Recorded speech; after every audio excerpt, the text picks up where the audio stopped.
के अनुरूप और जो स्लम्स एरिया है उनकी अपेक्षाओं के अनुरूप ये देश आगे बढ़ रहा है। बिल्कुल।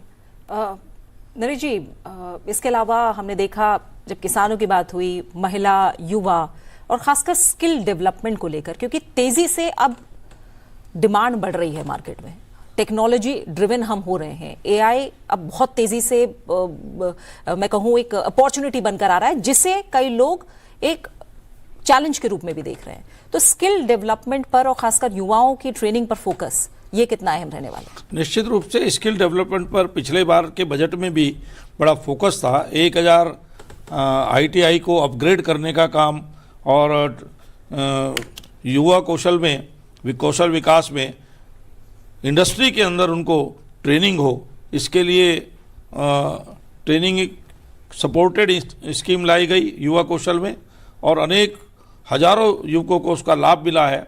परसों ही श्रम मंत्री जी ने पार्लियामेंट में बताया कि पिछले वर्ष 2 करोड़ 20 लाख लोगों को रोजगार मिला है। तो इसलिए आवश्यकता स्किल्ड लेबर की, स्किल्ड एम्प्लॉयमेंट की ज़्यादा है, क्योंकि विश्व के साथ compete करना है, एक्सपोर्ट बढ़ रहा है, हमारा मैन्युफैक्चरिंग बढ़ रहा है, तो इंडस्ट्री के अनुरूप टैलेंट मिले, इसके लिए बहुत फोकस पिछले बजट में भी था और इस बजट में भी होगा। स्किल के साथ साथ शिक्षा भी वो क्षेत्र है जिस पर जोर है सरकार का, और उसको लेकर भी बड़ा रिफॉर्म जो है एनईपी के माध्यम से किया गया है। लेकिन फिर भी जो विशेषज्ञ हैं शिक्षा क्षेत्र के, जनार्दन जी, उनका मानना है कि जीडीपी का तकरीबन 6% तक इस पर खर्च होना चाहिए। उससे थोड़ा सा दूर हैं, 6% तो नहीं लेकिन कुछ बढ़ने की संभावना। निश्चित रूप से जिस तरह से शिक्षा का ज्ञान के नए क्षेत्र विकसित बढ़ रहे हैं और केवल अब शिक्षा कुछ सीमित पाठ्यक्रमों तक सीमित नहीं रह गई है। अब तो नई शिक्षा नीति के माध्यम से विषयों का अध्ययन सरल हुआ है, तो इस तरह और इंफ्रास्ट्रक्चर में भी तेज़ी आई है। विश्वविद्यालय बहुत तेज़ी से बढ़े हैं, महाविद्यालयों की संख्या दुगनी से ज़्यादा हुई है। तो मैं समझता हूँ कि शिक्षा के क्षेत्र में भी कुछ वृद्धि की संभावना से इनकार नहीं किया जा सकता। बिल्कुल, तो शिक्षा पर भी खास फोकस रह सकता है। और जनार्दन जी और नरेश जी, फिलहाल हम आप दोनों को शुक्रिया कहेंगे, आप लोग हमारे साथ जुड़े, समय निकाला, आप कार्रवाई में हिस्सा लेना है, इसलिए आप लोग को इजाज़त देना चाहेंगे। बहुत बहुत शुक्रिया हमारे साथ जुड़ने। शुक्रिया के साथ साथ शुभकामनाएं भी। धन्यवाद। बहुत महत्वपूर्ण दिन है देश के लिए, और जैसा कि हम लोग बातचीत कर रहे हैं और हमारे विशेषज्ञ भी कह रहे हैं कि केवल देशवासियों का नहीं, पूरे विश्व का ध्यान हमारे आम बजट पर है। कुछ देर में वित्त मंत्री निर्मला सीतारमण 9वीं बार लगातार आम बजट पेश करेंगी देश का, और इस समय कैबिनेट की बैठक चल रही है और कैबिनेट से हरी झंडी मिलने के पश्चात संसद भवन के अंदर लोकसभा के भीतर पहुंचेंगे और लोकसभा में पेश किया जाएगा आम बजट 2026-27। बिल्कुल, तो हर वर्ग अपने अपने लिए उम्मीदें लगाकर बैठा है।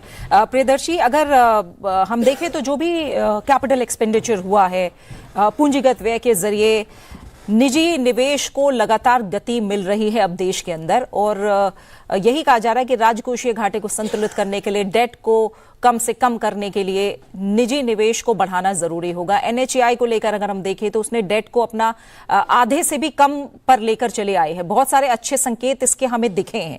ऐसे में क्या लग रहा है कि बजट के जरिए निजी क्षेत्र और ज्यादा क्या मोटिवेट हो सकता है, क्योंकि अभी वो उतना आक्रामक नहीं है जिसकी उम्मीद की जा रही है? तो इंफ्रास्ट्रक्चर फाइनेंसिंग का जब बोल रहे हैं कि कोई भी देश चाहेगा कि उसका डेट लेवल इतना बढ़ ना जाए कि वो मैनेज नहीं कर पाए।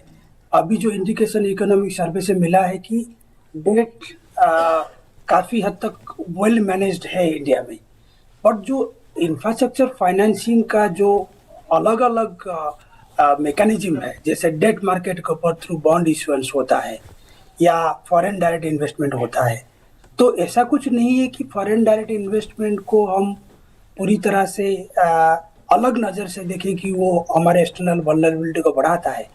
देखना है कि कितने हम उसके लिए तैयार है। अगर आप देखेंगे जो फॉरेन एक्सचेंज रिजर्व स्टॉक है अभी 94% ऑफ दैट एक्सटर्नल डेट को कवर करता है। 11 मंथ्स ऑफ हमारा इंपोर्ट कवर हो जाता है। तो डोमेस्टिक मार्केट, इंडियन मार्केट जो है कैपिटल मार्केट, उसमें कई सारे ऐसे innovative instrument time to time सोचा जा रहा है कि कैसे हम इंफ्रास्ट्रक्चर बॉन्ड के जरिए और जो लोकल करेंसी डेट के जरिए वो जो कैपिटल फंडिंग का जो जरूरत है उसको मीट कर पाए। जी, और सबसे बड़ी बात, जी बोलिए। तो ये भी आंकड़ा मिला है कि जो इस बार जो डोमेस्टिक रिसोर्स मोबिलाइजेशन हुआ है, both equity market and debt market, और जो आईपीओ, न्यू आईपीओ जो इशू हुआ है, सारे आंकड़े जो है कंट्री के फेवर में है। तो पूरी कुल मिलाकर अगर आप देखेंगे जो हमारा फिस्कल मैनेजमेंट है, जो domestic resource mobilization through capital market, domestic capital market, ये एक अच्छा फाउंडेशन प्रोवाइड करता है। जो हम हर साल बात करते हैं कि फिस्कल स्पेस है कि नहीं है, क्या हम और कुछ ऐसे एम्बिशियस इंफ्रास्ट्रक्चर प्रोजेक्ट कर सकते हैं, उस तरह का कोई ऐसे खास डिफिकल्टी फिस्कल मैनेजमेंट साइड से नहीं है। लेकिन डोमेस्टिक इंस्ट्रूमेंट्स, डोमेस्टिक मार्केट और फॉरेन मार्केट दोनों को कैसे ऐसा ऑप्टिमली यूटिलाइज किया जा सकता है फॉर वेरियस इंफ्रास्ट्रक्चर प्रोजेक्ट्स, चाहे वो एनर्जी में हो, चाहे कॉरिडोर प्रोजेक्ट्स हो, या जो मैन्युफैक्चरिंग सेक्टर में जो अदर इंफ्रास्ट्रक्चर्स है, जहाँ पे हम एसीजेड का बात करें और जो बेसिक इंफ्रास्ट्रक्चर जरूरत होता है, वो सारे में ये सब होगा। और यही उम्मीद है इस बजट में भी कि वो कैपेक्स का जो मोमेंटम को वो स्पॉइल करना नहीं चाहेंगे, क्योंकि अभी तक जो हमको बचा के रखा है वो है डोमेस्टिक डिमांड। अब डोमेस्टिक डिमांड सही तरीके से कंट्री का इकोनॉमी को कंट्रीब्यूट किया है despite of so much of turbulence in external market.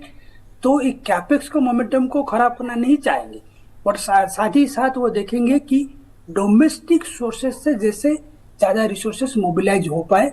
अगर आप और एक आंकड़ा बता के मैं अपना इंटरवेंशन खत्म करूंगा कि 1000 के आसपास कुछ एक रूल्स रेगुलेशन है जिसको सेबी ने कंसोलिडेट किया है। जो मैं पहले बता रहा था कि जो सिंप्लीफिकेशन का जो दौर चल रहा है उसको कंसोलिडेट करके वो और ज़्यादा प्रोसेस को सिंप्लीफाई कर रहे हैं कि इन्वेस्टर का इंटरेस्ट बढ़े, और रिटेल इन्वेस्टर को कैसे इंफ्रास्ट्रक्चर बॉन्ड और दूसरे टाइप का जो इंस्ट्रूमेंट है उसमें उनका ध्यान अट्रैक्ट करे।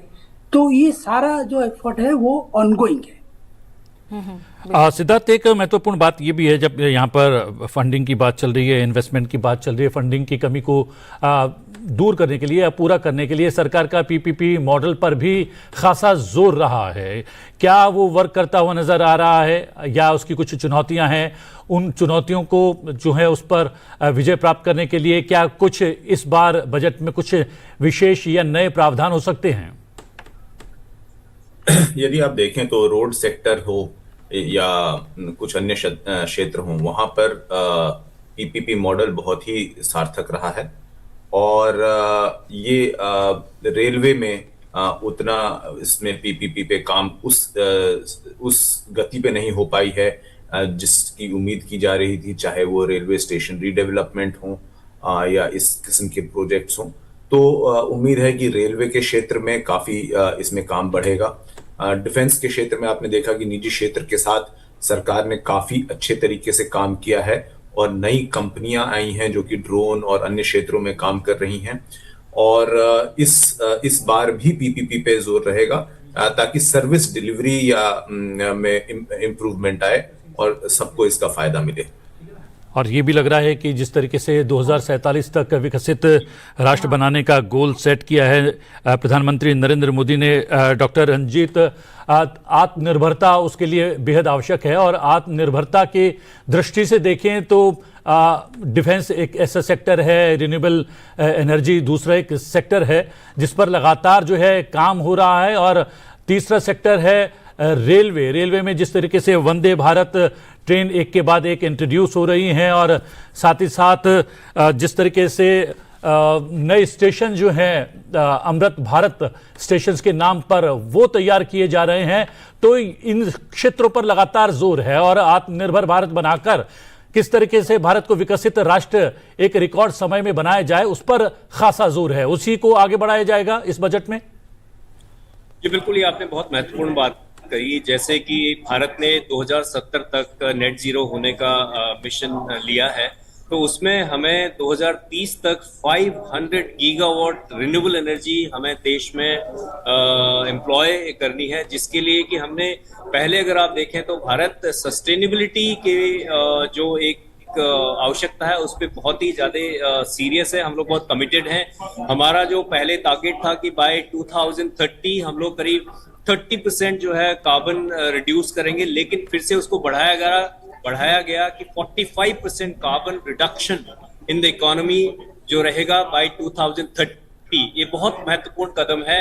और जो हमारे नए नए FTAs हो रहे हैं, खास तौर पे जो हमने EU के साथ FTA किया है, इसमें सस्टेनेबिलिटी का, ग्रीन ट्रांजिशन का बहुत बड़ा महत्व रहेगा, क्योंकि हमें अपने ग्रीन टेक्नोलॉजीज को अपने प्रोडक्शन में, अपने फैक्ट्रीज में, मैन्युफैक्चरिंग में उसको इंटीग्रेट करना बहुत जरूरी है। हमारे देश में करीब 70 मिलियन से ज्यादा MSMEs हैं, तो कैसे उनको हैंड होल्ड किया जाए, क्योंकि जब आप ग्रीन ट्रांजिशन करेंगे तो आपको और अधिक फाइनेंस की जरूरत है, कैसे ग्रीन फाइनेंसिंग हो।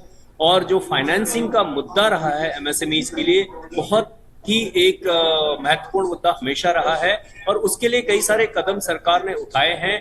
बट और इस दिशा में कैसे हम MSMEs को हैंड होल्ड करें, और जिससे कि जो इंटरनेशनल मार्केट में कॉम्पिटिटिवनेस उनके पास आए, और उस कॉम्पिटिटिवनेस के लिए हमें दो बातें बहुत ज्यादा जरूरी हैं। एक सस्टेनेबिलिटी जैसे आपने कहा, और दूसरा रहेगा हमारा टेक्नोलॉजी इंटीग्रेशन।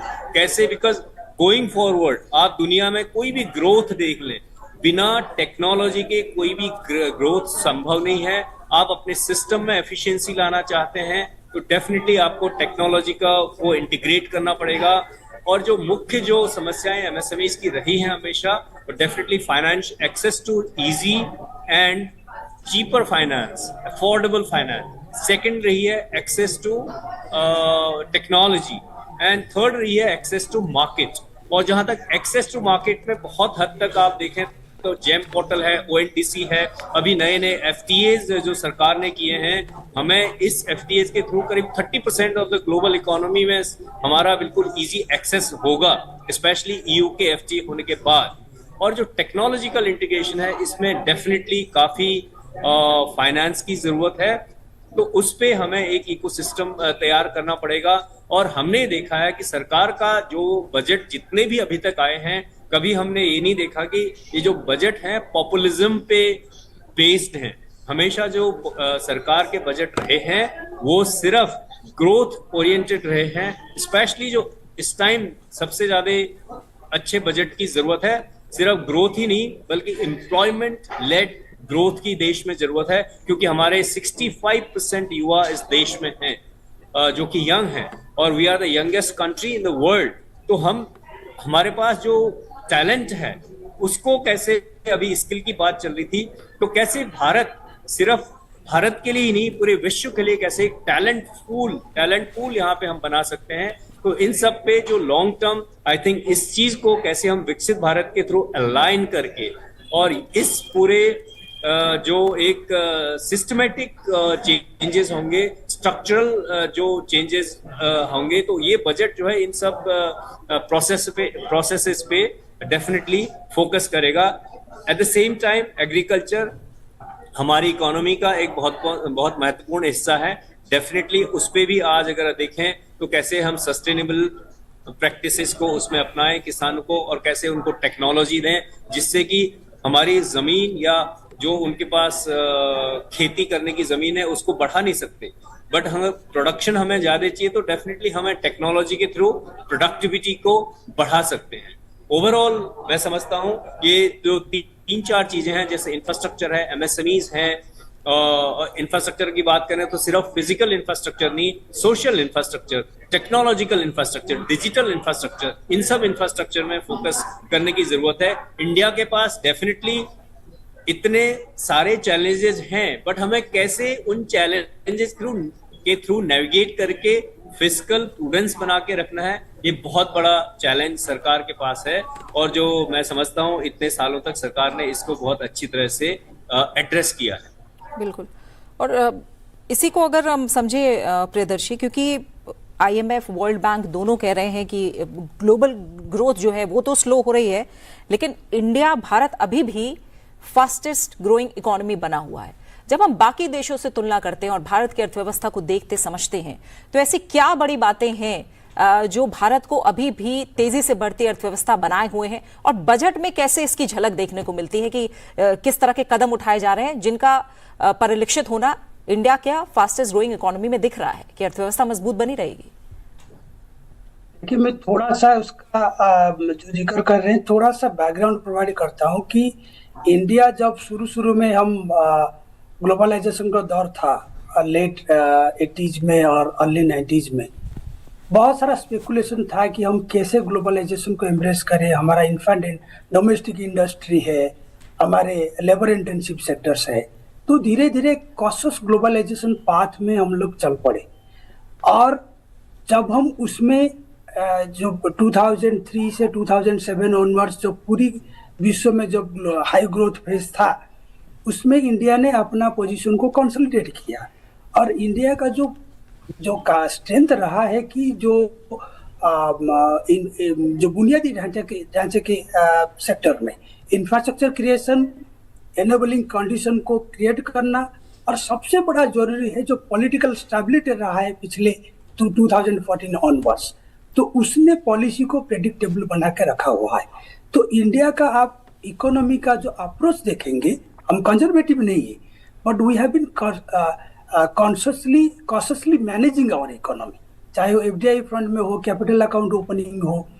तो ये सब जो है वो एक बढ़िया सा फाउंडेशन प्रोवाइड किया था। हम जब पूरी इमर्जिंग मार्केट स्पेस में जब दूसरे इकोनॉमीज में या तो कैपेसिटी यूटिलाइजेशन, चाहे चाइना देख लीजिए 100% कैपिटल यूटिलाइजेशन हुआ है वहाँ पे, स्टील सेक्टर हो, जो भी हो, तो वहाँ से थोड़ा रीलोकेशन का एक ट्रेंड शुरू हुआ था MNC का। तब इंडिया ने होमवर्क कर रहे थे ये कि हम रेगुलेटरी रिफॉर्म करें, टैक्स में रिफॉर्म करें, तो वो एक सिंक्रोनाइज्ड वे में जो प्रोसेस चल रहा था, तो उसका रिजल्ट हमको देखने मिला। और जो सेकेंड एस्पेक्ट्स ऑफ आपका जो दो क्वेश्चन था कि हम क्या कर रहे हैं, पिछले बजट अगर आप देखेंगे कई सारे ऐसे एक्सपोर्ट को बढ़ाने के लिए स्पेसिफिक सेक्टर में, चाहे वो कॉटन हो, जो भी हो, कई सारे कमोडिटीज का, तो एक फोकस्ड सेक्टर अप्रोच एक्सपोर्ट बढ़ाने के लिए रहा है। बट खाली एक्सपोर्ट बढ़ाने से भी नहीं होगा, हम डोमेस्टिक इंडस्ट्री के लिए भी क्वालिटी रॉ मटेरियल का जरूरत है, क्वालिटी इक्विपमेंट और कैपिटल गुड्स का भी जरूरत है। तो कहाँ से हम इंपोर्ट कर सकते हैं वो सारे जो पार्ट्स एंड कंपोनेंट्स है, जो कैपिटल गुड्स है, तो सारे जो FTA हो रहा है, इंडिया UA FTA को अगर आप EU FTA को अगर आप देखेंगे, उसमें इंपोर्ट को भी ध्यान में रखा गया है, जो टैरिफ कंसेशन। तो जो ट्रेड सेक्टर है, ट्रेड सेक्टर में ये फोकस नहीं रहा है कि हम तो डोमेस्टिक डिमांड इकोनॉमी हमारा बहुत बड़ा है और उससे हम हाई ग्रोथ अचीव कर पा रहे हैं, तो हम एक्सटर्नल सेक्टर को नेग्लेक्ट कर दें, ऐसा नहीं रहा है। एक्सटर्नल सेक्टर में हमेशा ये फोकस रहा है कि हम ट्रेड को कैसे बढ़ाएं, बोथ एक्सपोर्ट और इंपोर्ट का जो सोर्सिंग है वो कई सारे कंट्री में फोकस नहीं करके उसको डाइवर्सिफाई करें, क्योंकि हमारा ट्रेड डेफिसिट भी चाइना का साथ बढ़ रहा है, तो वो एक कंसर्न है। तो वही सारा जो डायरेक्शन है आप इस बजट में भी देखेंगे जी। और सबसे बड़ी बात यह है सिद्धार्थ, जो यहाँ पर प्रियदर्शी कह रहे हैं, पिछले आम बजट और इस आम बजट के बीच अगर एक बहुत बड़ा बदलाव है वो है यूरोपीय संघ के साथ FTA होना, ब्रिटेन के साथ FTA होना, UAE के साथ बहुत ही महत्वपूर्ण करार होना, और एक बड़ा बाजार भारत के लिए खुल गया है। इसलिए निर्माण और निर्यात पर जोर रहेगा इस बार के बजट में। क्या कुछ नए प्रावधान?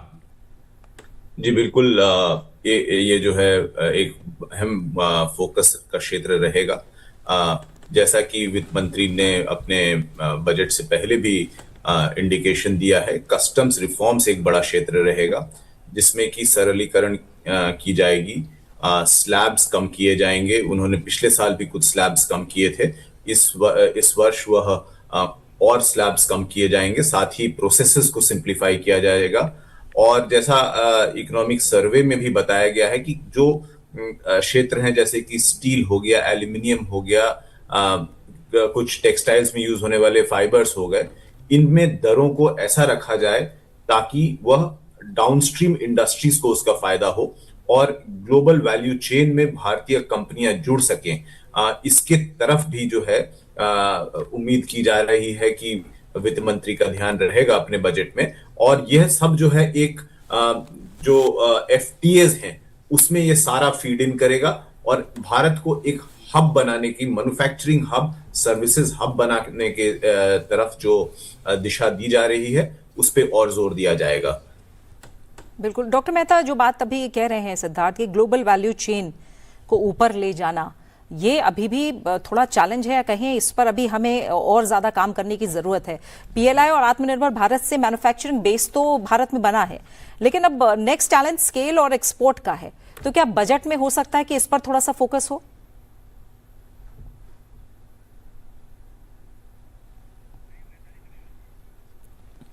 लगता है डॉक्टर मेहता नहीं है इस समय हमारे साथ जुड़े हुए।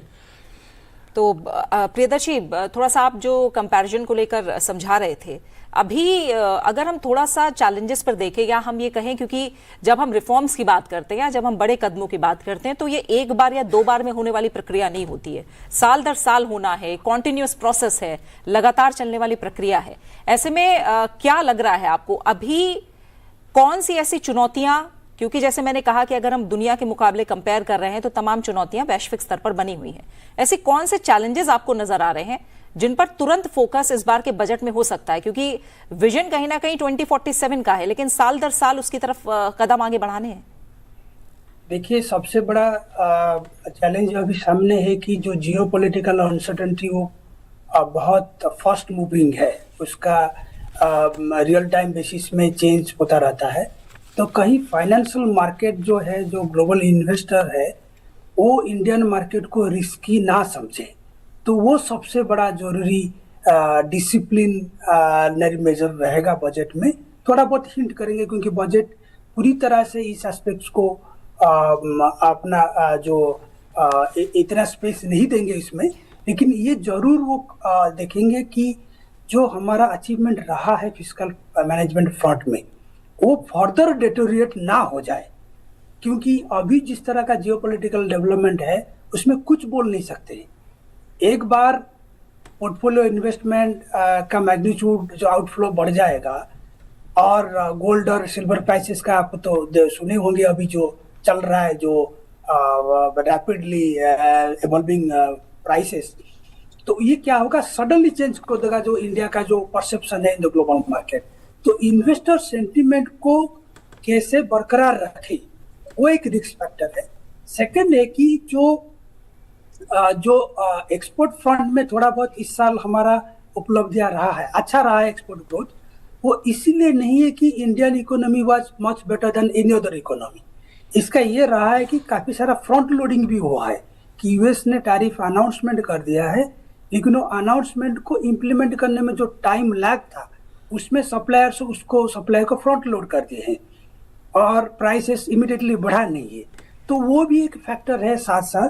तो उसको कैसे हम एक्सपोर्ट को इतना कंप्लासेंट नहीं होके एक ऑर्गेनिक वे में एक्सपोर्ट ग्रोथ को मेंटेन रखे, इसके लिए कॉम्पिटिटिव सेक्टर में ध्यान देना है, एक्सपोर्ट को डाइवर्सिफाई करना है। जैसे हमारा ट्रेडिशनल सेक्टर रहा है एक्सपोर्ट में, जेम्स ज्वेलरी है, फार्मास्यूटिकल है, अब नया नया सेक्टर हमारा एक्सपोर्ट में आ रहा है, डिफेंस है, इलेक्ट्रिकल कंपोनेंट है, बहुत जल्दी हम सेमीकंडक्टर फ्रंट में भी ये करेंगे। तो ये सारे सेक्टर पे फोकस रहेगा।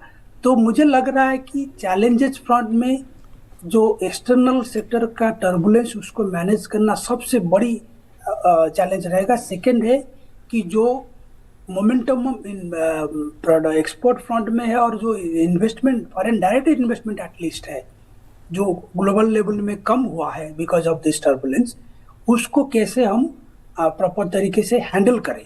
बाकी फोकस रिफॉर्म एजेंडा में कलीग सारे बता रहे हैं कि इंफ्रास्ट्रक्चर में तो फोकस रहेगा ही रहेगा।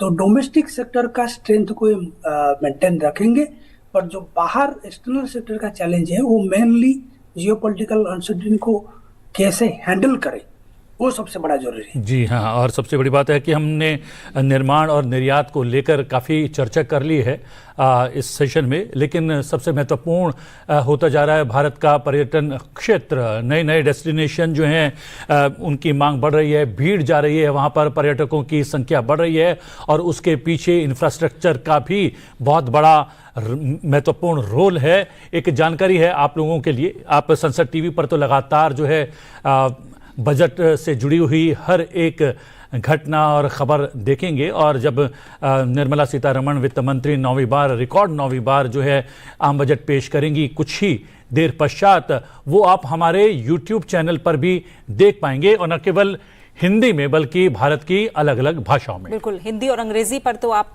देख ही पाएंगे इसे, लेकिन अलग अलग भाषा में जो अनुवाद है वो लगातार साथ साथ होगा। तो अलग अलग भारतीय भाषाएं हैं जिनमें आप देख सकते हैं।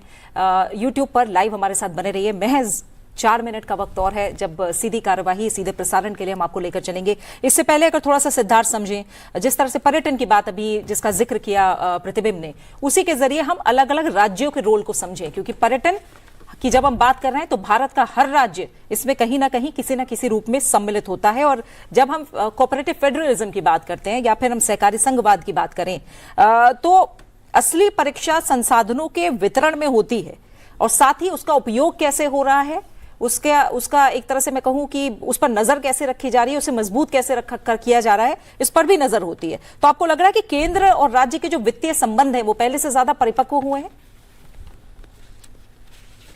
जी, जो एक उसका जीता जागता उदाहरण जीएसटी काउंसिल है, जिसमें कि केंद्र और राज्य के मंत्री मिलकर अपने जो पावर्स थे उनको जोड़कर साथ मिलकर काम कर रहे हैं, जिससे कि उपभोक्ताओं को बहुत फायदा मिला है और मैन्युफैक्चरर्स को फायदा मिला है, क्योंकि जो कैस्केडिंग इफेक्ट ऑफ टैक्सेस था वो कम हुआ है।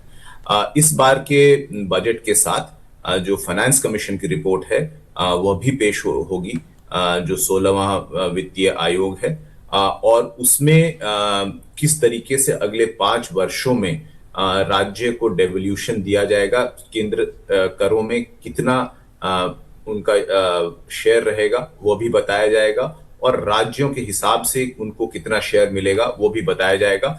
उस पे भी लगातार नजर बनी रहेगी।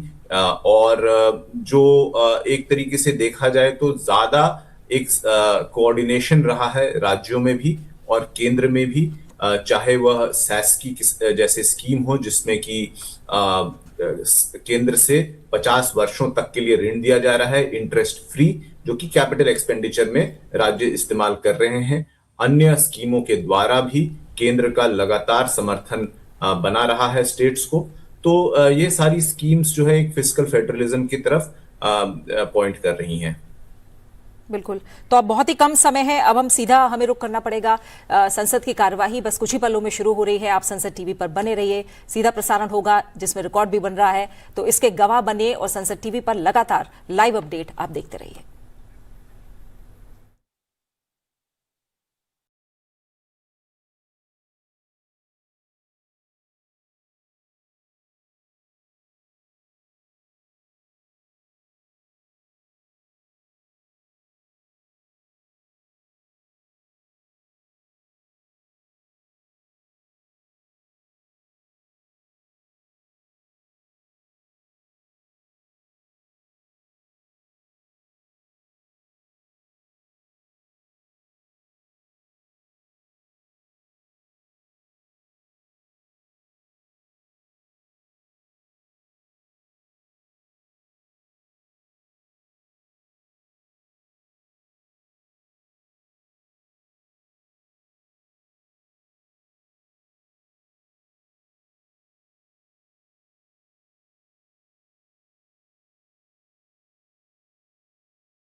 माननीय सभासदों, माननीय अध्यक्ष जी,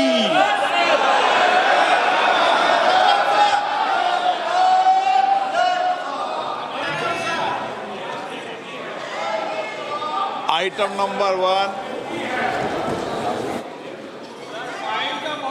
माननीय वित्त मंत्री Shrimati Nirmala Sitharaman ji.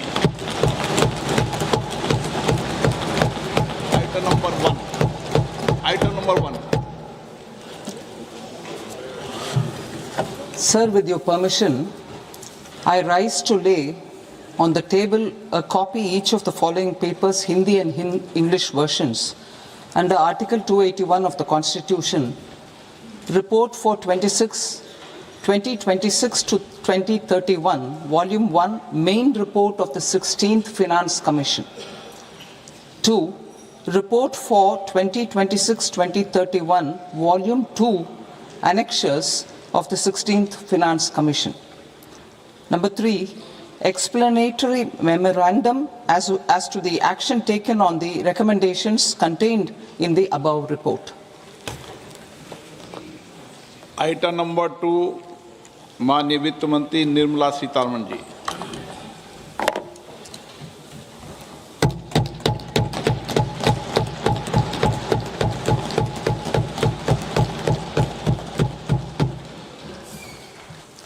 Honorable Speaker, sir, on the sacred occasion of Magh Purnima and the birth anniversary of Guru Ravidas, I present the budget for the year 2026-2027. Since we assumed office 12 years ago, India's economic trajectory has been marked by stability, fiscal discipline, sustained growth, and moderate inflation. This is the result of conscious choices we have made, even in times heightened uncertainty and disruption. Our government, led by Honorable Prime Minister Modi, has decisively and consistently chosen action over ambivalence, reform over rhetoric, and people over populism.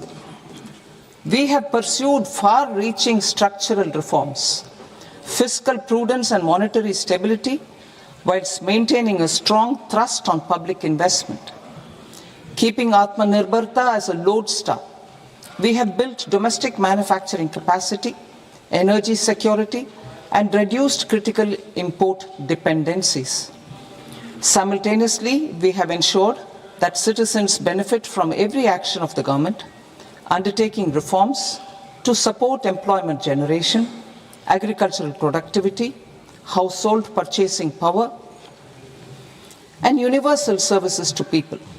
These measures have delivered a high growth rate of around 7% and helped us make substantial strides in poverty reduction and improvement in the lives of our people. Today, we face an external environment in which trade and multilateralism are imperiled and access to resources and supply chains are disrupted. New technologies are transforming production systems while sharply increasing demands on water, energy, and critical minerals. India will continue to take confident steps towards Vikasit Bharat, balancing ambition with inclusion. As a growing economy with expanding trade and capital needs, India must also remain deeply integrated with global markets, exporting more and attracting stable long-term investment. As I begin Part A, I want to express my gratitude to the people for standing firmly with us as we forge our way together towards becoming one of the largest economies of the world.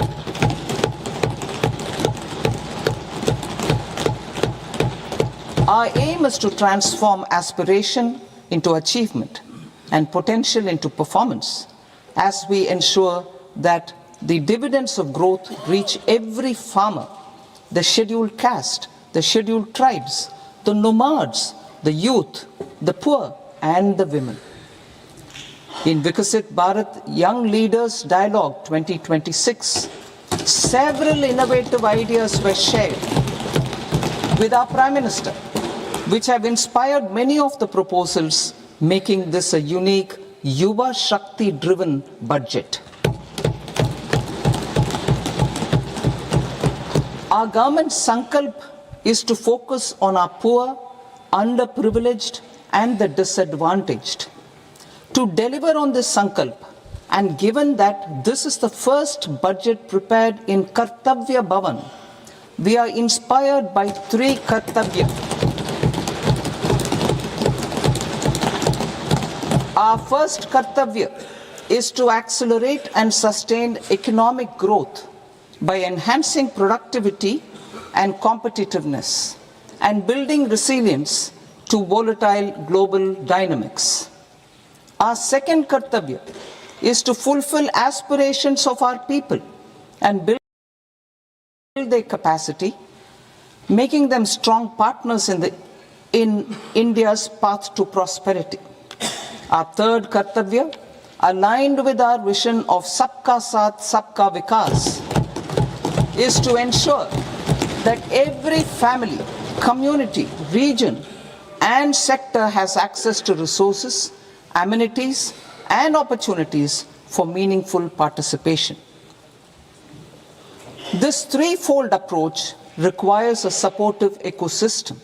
The first requirement is to sustain the momentum of structural reforms, continuous, adaptive, and forward-looking. Second, a robust and resilient financial sector is central to mobilizing savings, allocating capital efficiently, and managing risks. Third, cutting-edge technologies, including AI applications, can serve us as force multipliers for better governance. Reform Express. Our government has undertaken comprehensive reforms towards creating employment, boosting productivity, and accelerating growth. After the Prime Minister's announcement on Independence Day in 2025, over 350 reforms have been rolled out. This includes GST simplification, notification of labor codes, and rationalization of mandatory quality control orders. High-level committees have been formed, and in parallel, the central government is working with the state governments on deregulation and reducing compliance requirements. The Reform Express is well on its way and will maintain its momentum to help us fulfill our Kartavya. I now move to specific proposals. Under our first Kartavya, to accelerate and sustain economic growth, I propose interventions in 6 areas. 1. Scaling up manufacturing in 7 strategic and frontier sectors. 2. Rejuvenating legacy industrial sectors. 3. Creating champion MSMEs. 4. Delivering a powerful push for infrastructure. 5. Ensuring long-term security and stability. And 6. Developing city economic regions. Scaling up of manufacturing in 7 strategic and frontier sectors. Biopharma Shakti, meaning biopharma strategy for health advancement through knowledge, technology, and innovation. India's disease burden is observed to be shifting towards non-communicable diseases like diabetes, cancer, and autoimmune disorders. Biologic medicines are key to longevity and quality of life at affordable costs. To develop India as a global biopharma manufacturing hub,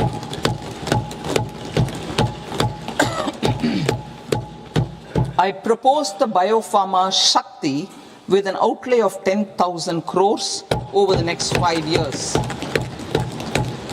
This will build the ecosystem for domestic production of biologics and biosimilars. The strategy will include a biopharma-focused network with 3 new national institutes of pharmaceutical education and research, popularly known as NIPERs, and upgrading 7 existing ones. It will also create a network of 1,000 accredited India clinical trials sites. We propose to strengthen the Central Drug Standard Control Organization to meet global standards and approve timeframes through and approval timeframes through a dedicated scientific review cadre and specialists. India's Semiconductor Mission 1.0 expanded India's semiconductor sector capabilities. Building on this, we will launch ISM 2.0 to produce equipment and materials, design full-stack Indian IP, and fortify supply chains. We will also focus on industry-led research and training centers to develop technology and skilled workforce. The Electronics Components Manufacturing Scheme, launched in April 2025 with an outlay of 22,919 crores, already has investment commitments at double the targets. We propose to increase the outlay to 40,000 crores to capitalize on this momentum.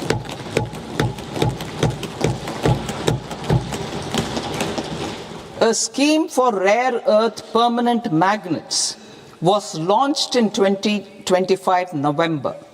We now propose to support the mineral-rich states of Odisha, Kerala, Andhra Pradesh and Tamil Nadu to establish dedicated rare earth corridors to promote mining, processing, research and manufacturing. To enhance domestic chemical production and reduce import dependency, we will launch a scheme to support states in establishing 3 dedicated chemical parks through challenge route on a cluster-based plug-and-play model. Strong capital goods.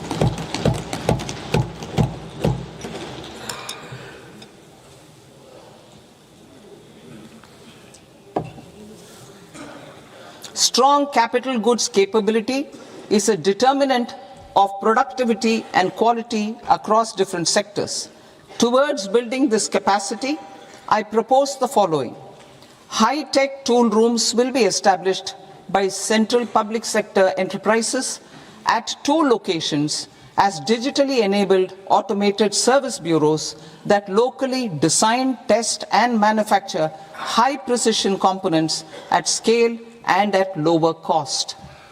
2. A scheme for enhancement of construction and infrastructure equipments will be introduced to strengthen domestic manufacturing of high value and technologically advanced CIE. This can range from lifts in a multi-storied apartment or firefighting equipment in multiplexes, large or small, and to tunnel boring equipments for building metros and high-altitude roads. I also propose a scheme for container manufacturing to create a globally competitive container manufacturing ecosystem with a budgetary allocation of 10,000 crores over a 5-year period. For the labor-intensive textile sector, I propose an integrated program with 5 subparts. 1. The National Fiber Scheme for self-reliance in natural fibers, such as silk, wool and jute, man-made fibers and new age fibers. Textile expansion and employment scheme to modernize traditional clusters with capital support for machinery, technology upgradation and common testing and certification centers. 3. The National Handloom and Handicraft Program to integrate and strengthen existing schemes and ensure targeted support for weavers and artisans. Tex Eco initiative to promote globally competitive and sustainable textiles and apparels. Samarth 2.0 to modernize the upgrade the textile skilling ecosystem through collaboration with industry and academic institutions. Further, I propose to set up mega textile parks in challenge mode. They can also focus on bringing value addition to technical textiles. I propose to launch the Mahatma Gandhi Gram Swaraj initiative to strengthen khadi, handloom and handicrafts. This will help in global market linkage and branding. It will streamline and support training, skilling, quality of process and production. This will benefit our weavers, village industries, one district, one product ODOP initiative and also our rural youth. India has the potential to emerge as a global hub for high quality, affordable sports goods. I propose a dedicated initiative for sports goods that will promote manufacturing, research and innovation in equipment design as well as material sciences. Rejuvenation of legacy industrial clusters. I propose to introduce a scheme to revive 200 legacy industrial clusters to improve their cost competitiveness and efficiency through infrastructure and technology upgradation. Creating champion SMEs and supporting micro enterprises. Recognizing MSMEs as a vital engine of growth, I propose a three-pronged approach to help them grow as champions. Equity support.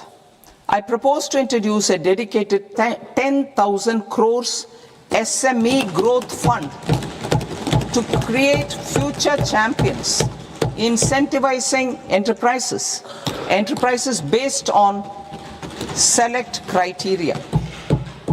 I also propose to top up the Self-Reliant India Fund set up in 2021 with 2,000 crores to continue support to micro enterprises and maintain their access to risk capital. Liquidity support. With TREDS, more than 7 lakh crore has been made available to MSMEs. To leverage its full potential, I propose 4 measures. 1. Mandate TREDS as the transaction settlement platform for all purchases from MSMEs by CPSEs, serving as a benchmark for other corporates. 2. Introduce a credit guarantee support mechanism through CGTMSE for invoice discounting on TREDS platform. 3. Link GEM with TREDS for sharing information with financiers about government purchases from MSMEs, encouraging cheaper and quicker financing. 4. Introduce TREDS receivables as asset-backed securities, helping develop a secondary market, enhancing liquidity and settlement of transactions. Professional support.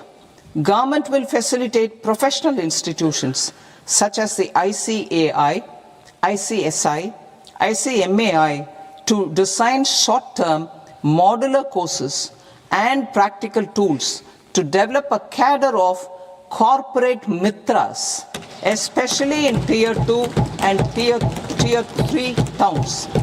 These accredited para-professionals will help MSMEs meet compliance requirements at affordable costs. Infrastructure. During this past decade, our government has undertaken several initiatives for large-scale enhancement of public infrastructure, including through new financing instruments such as Infrastructure Investment Trust (InvITs) and Real Estate Investment Trust (REITs), and institutions like NIIF and NABFID. We shall continue to focus on developing infrastructure in cities with over 5 lakh population, that is tier 2, tier 3 cities, which have expanded to become growth centers. Public capital expenditure has increased manifold from 2 lakh crore in 2014-15 to an allocation of 11.2 lakh crore in BE 25-26. In this coming year, that is financial year 2026-27, I propose to increase it to 12.2 lakh crores to continue the momentum. To strengthen the confidence of private developers regarding risks during infrastructure development and construction phase, I propose to set up an infrastructure risk guarantee fund to provide prudentially calibrated partial credit guarantee to lenders. Over the years, RITES have emerged as a successful instrument for asset monetization. I propose to accelerate recycling of significant real estate assets of the CPSEs through the setting up of dedicated RITES. To promote environmentally sustainable movement of cargo, I propose to 1. Establish new dedicated freight corridors connecting Dankuni in the east to Surat in the west. Operationalize 20 new national waterways over the next 5 years.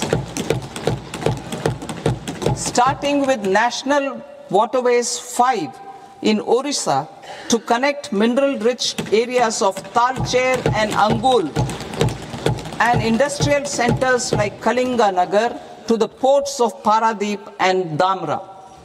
Training institutes will be set up as regional centers of excellence for development of required manpower for these waterways. This will benefit youth in the entire stretch of the waterways to train and acquire skills. Further, a ship repair ecosystem catering to inland waterways will also be set up at Varanasi and Patna. And C. Launch a coastal cargo promotion scheme for incentivizing a modal shift from rail to road to increase the share of inland waterways and coastal shipping from 6% to 12% by 2047. To enhance last mile and remote connectivity and promote tourism, I propose to give incentives to indigenize manufacturing of seaplanes. A seaplane VGF scheme will be also introduced to provide support for operations. Carbon capture, utilization and storage. Aligning with the roadmap launched in December 2025, the carbon capture, utilization and storage technologies at scale will achieve higher readiness and in end-use application across 5 industrial sectors, including power, steel, cement, refineries, and chemicals. An outlay of 20,000 crore is proposed over the next 5 years for this purpose. City economic regions. Cities are India's engines of growth, innovation, and opportunities. We shall now focus on tier 2, tier 3 cities and even temple towns, which need modern infrastructure and basic amenities.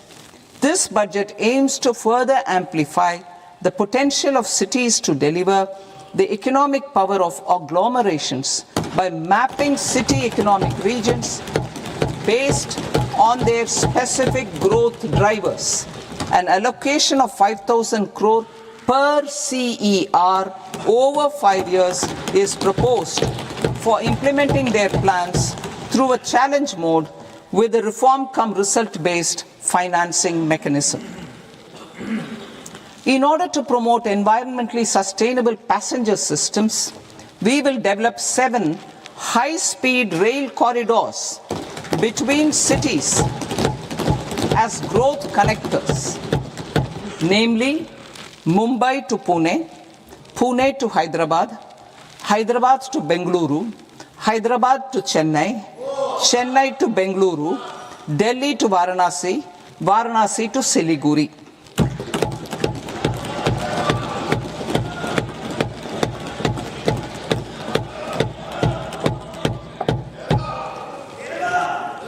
Financial sector.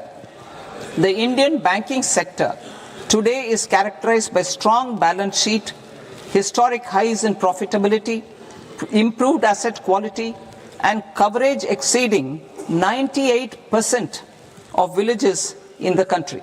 At this juncture, we are well placed to futuristically evaluate the measures needed to continue on the path of reform-led growth of this sector.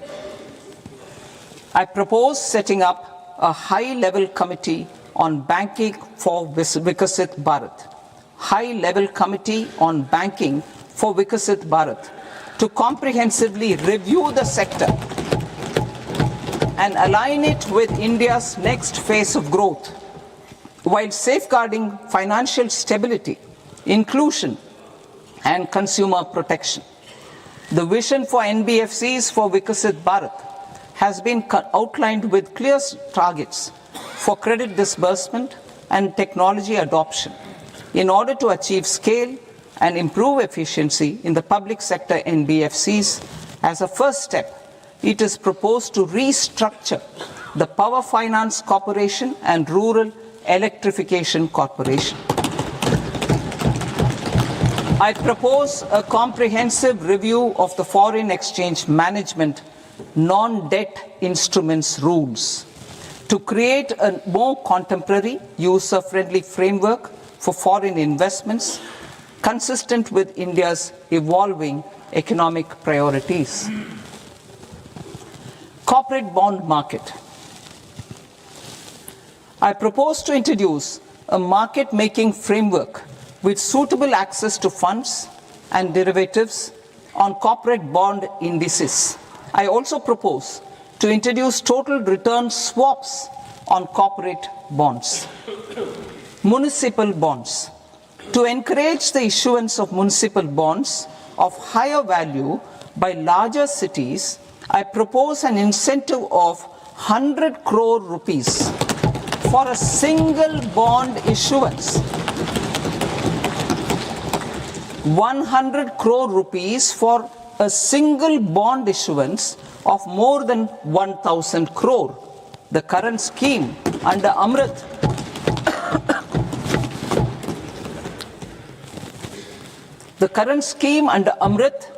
which incentivizes issuances up to 200 crores only, will also continue to support smaller and medium towns. That will also continue to support the smaller and medium towns. Ease of doing business. Individual persons resident outside India, PROI, will be permitted to invest in equity instruments of listed Indian companies through the Portfolio Investment Scheme.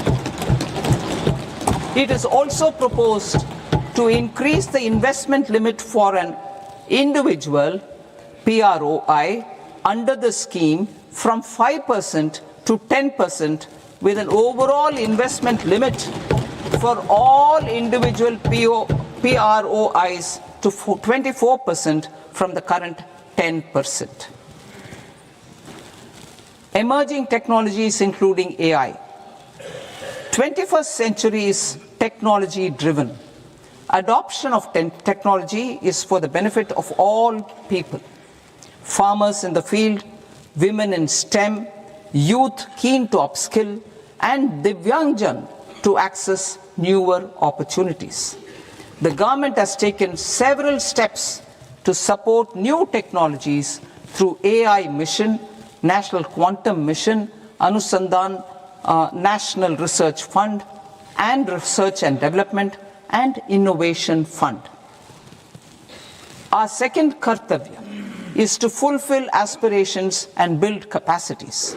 Close to 25 crore individuals have come out of multi-dimensional poverty through a decade of our government's sustained and reform-oriented efforts.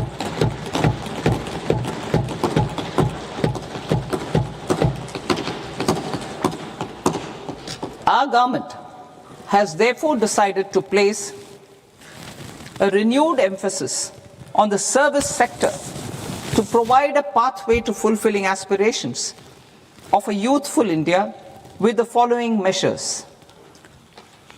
I propose to set up a high-powered education to employment and enterprises standing committee to recommend measures that focus on services sector as a core driver of Viksit Bharat. This will make us a global leader in services with a 10% global share by 2047. The committee will prioritize areas to optimize the potential for growth, employment, and exports. They will also assess the impact of emerging technologies, including AI, on jobs and skill requirements and propose measures thereof. To create a range of skilled career pathways, a new range of skilled career pathways for our youth, I propose interventions in the following sectors. Health.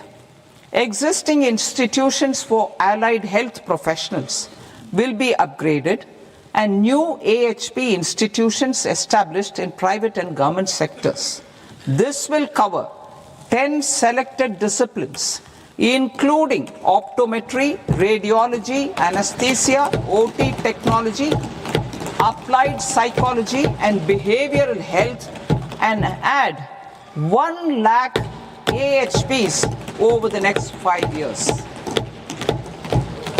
A strong care system covering geriatric and allied care services will be built.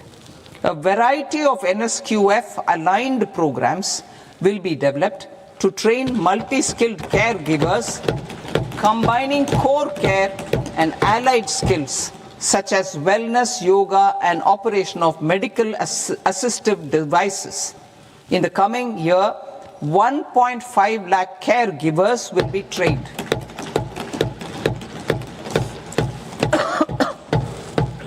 Hubs for medical value tourism.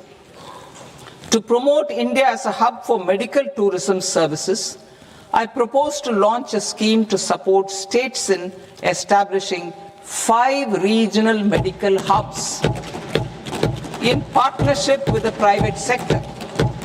These hubs will serve as integrated healthcare complexes that combine medical, educational, and research facilities. They will have Ayush centers, medical value tourism facilitation centers, and infrastructure for diagnostics, post-care, and rehabilitation. These hubs will provide diverse opportunities, job opportunities for health professionals, including doctors and AHPs.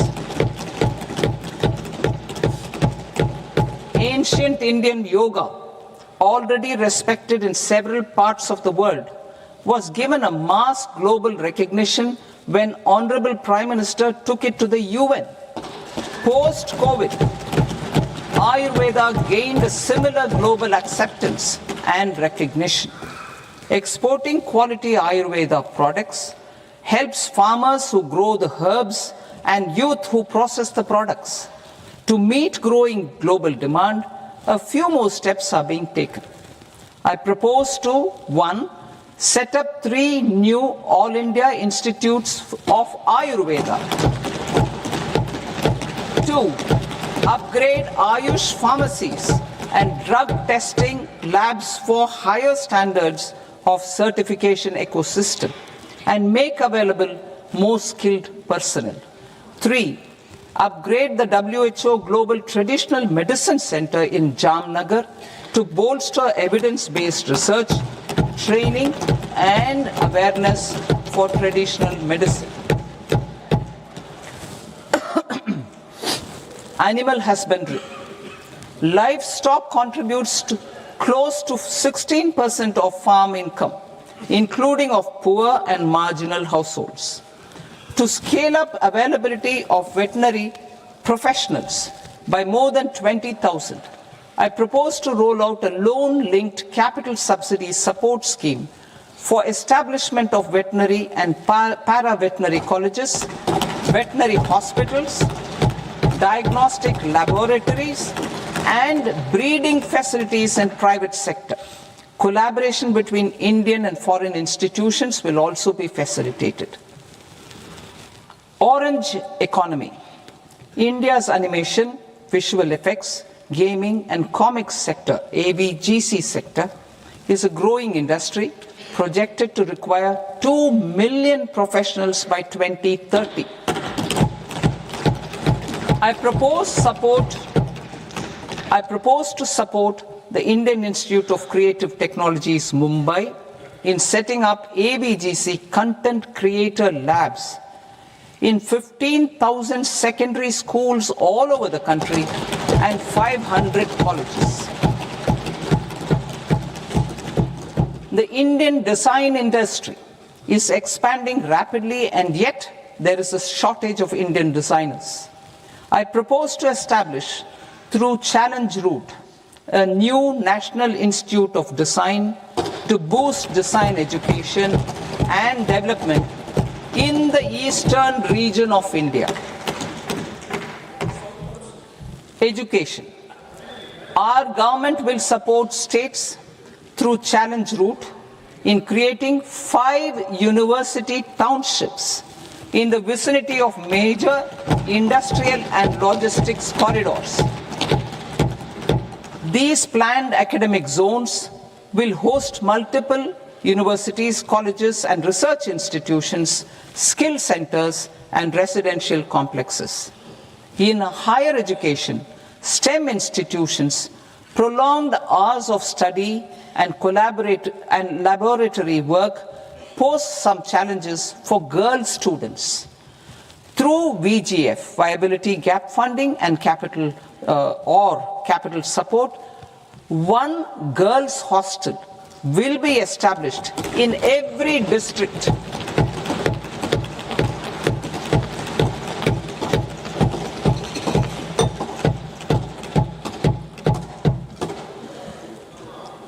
To promote astrophysics and astronomy via immersive experiences, 4 telescope infrastructure facilities will be set up or upgraded. The National Large Solar Telescope, the National Large Optical Infrared Telescope, the Himalayan Chandra Telescope, and the Cosmos 2 Planetarium. Tourism. The tourism sector has the potential to play a large role in the employment generation, forex earnings, and expanding the local economy. I propose to set up a National Institute of Hospitality by upgrading the existing National Council for Hotel Management and Catering Technology. It will function as a bridge between academia, industry, and government. I also propose a pilot scheme for upskilling 10,000 guides in 20 iconic tourist sites through a standardized, high-quality, 12-week training course in hybrid mode in collaboration with the Indian Institute of Management. A national destination digital knowledge grid will be established to digitally document all places of significance, cultural, spiritual, and heritage. This initiative will create a new ecosystem of jobs for local researchers, historians, content creators, and technology partners. India has the potential and opportunity to offer world-class trekking and hiking experience. We will develop ecologically sustainable mountain trails in Himachal Pradesh, Uttarakhand, and Jammu Kashmir. also in Araku Valley in the Eastern Ghats and Podigai Malai in the Western Ghats. Turtle trails along key nesting sites in the coastal areas of Odisha, Karnataka and Kerala. And 3. Bird watching trails along the Pulikat Lake in Andhra Pradesh, Tamil Nadu. It's on the border. Under the visionary leadership of Honorable Prime Minister, we established the International Big Cat Alliance in 2024. This year, India is hosting the first ever Global Big Cat Summit, where heads of governments and ministers from 95 range countries will deliberate on collective strategies for conservation. Heritage and culture tourism. I propose to develop 15 archaeological sites, including Lothal, Dolavira, Rakhi Gadi, Adichanallur, Saranath, Hastinapur, and Leh Palace into vibrant experiential cultural destinations. Excavated landscapes will be open to the public through curated walkways. Immersive storytelling skills and technologies will be introduced to help conservation labs, interpretation centers, and guides. The sports sector provides multiple means of employment, skilling, and job opportunities.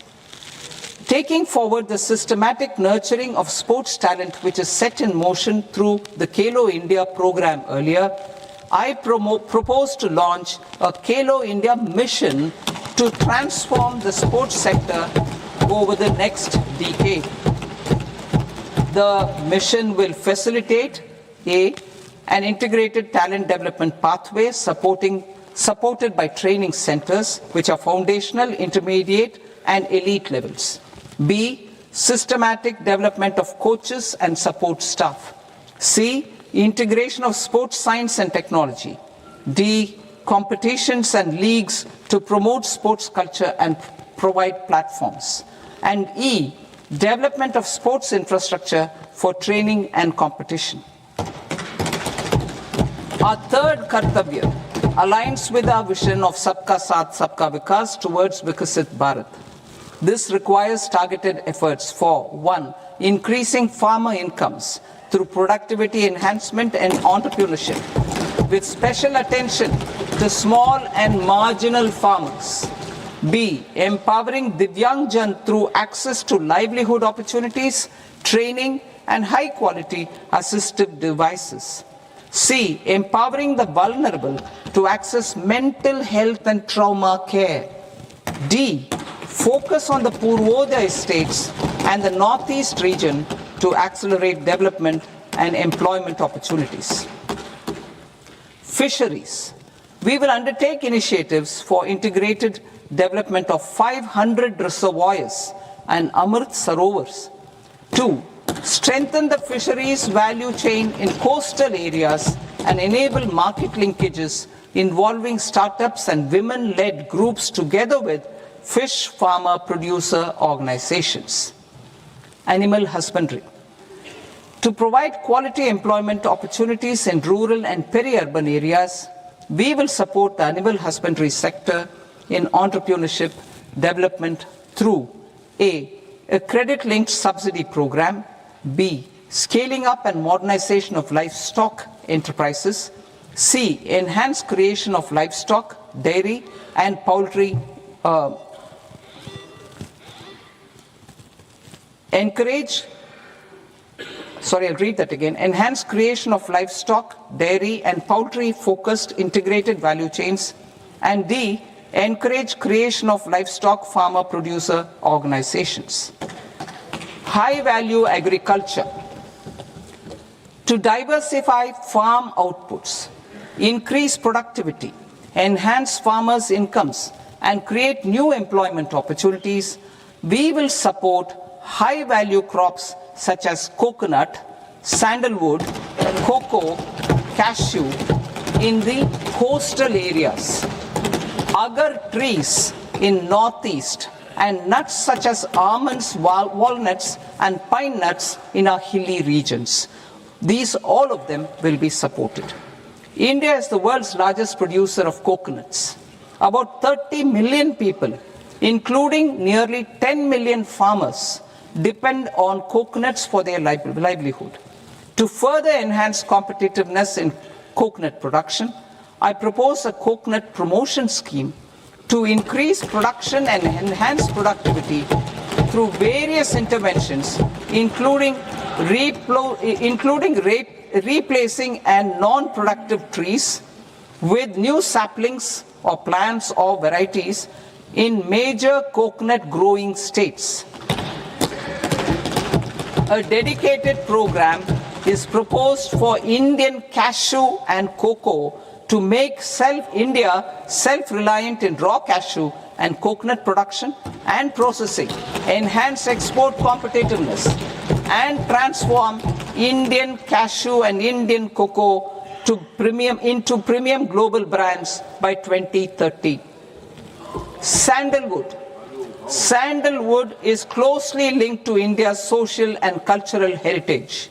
Our government will partner with state governments to promote focused cultivation and post-harvest processing to restore the glory of the Indian sandalwood ecosystem, to rejuvenate old, low-yielding orchards and expand high-density cultivation of walnuts, almonds and pine nuts. We will support a dedicated program to enhance farmer incomes and in bringing value addition by engaging youth. Bharat Vistar, that is virtually integrated system to access agricultural resources. I propose to launch Bharat Vistar, a multilingual AI tool that shall integrate the AgriStack portals and the ICAR package on agricultural practices with AI systems. This will enhance farm productivity, enable better decisions for farmers, and reduce risk by providing customized advisory support. She Marts for rural women-led enterprises. Building on the success of Lakpati Didi program, I propose to help women take the next step from credit-linked livelihoods to being owners of enterprises.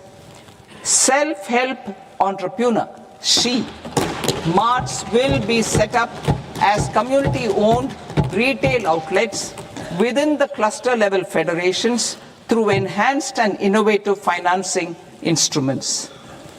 Empowering Divyangjan. Divyangjan Kaushal Yojana.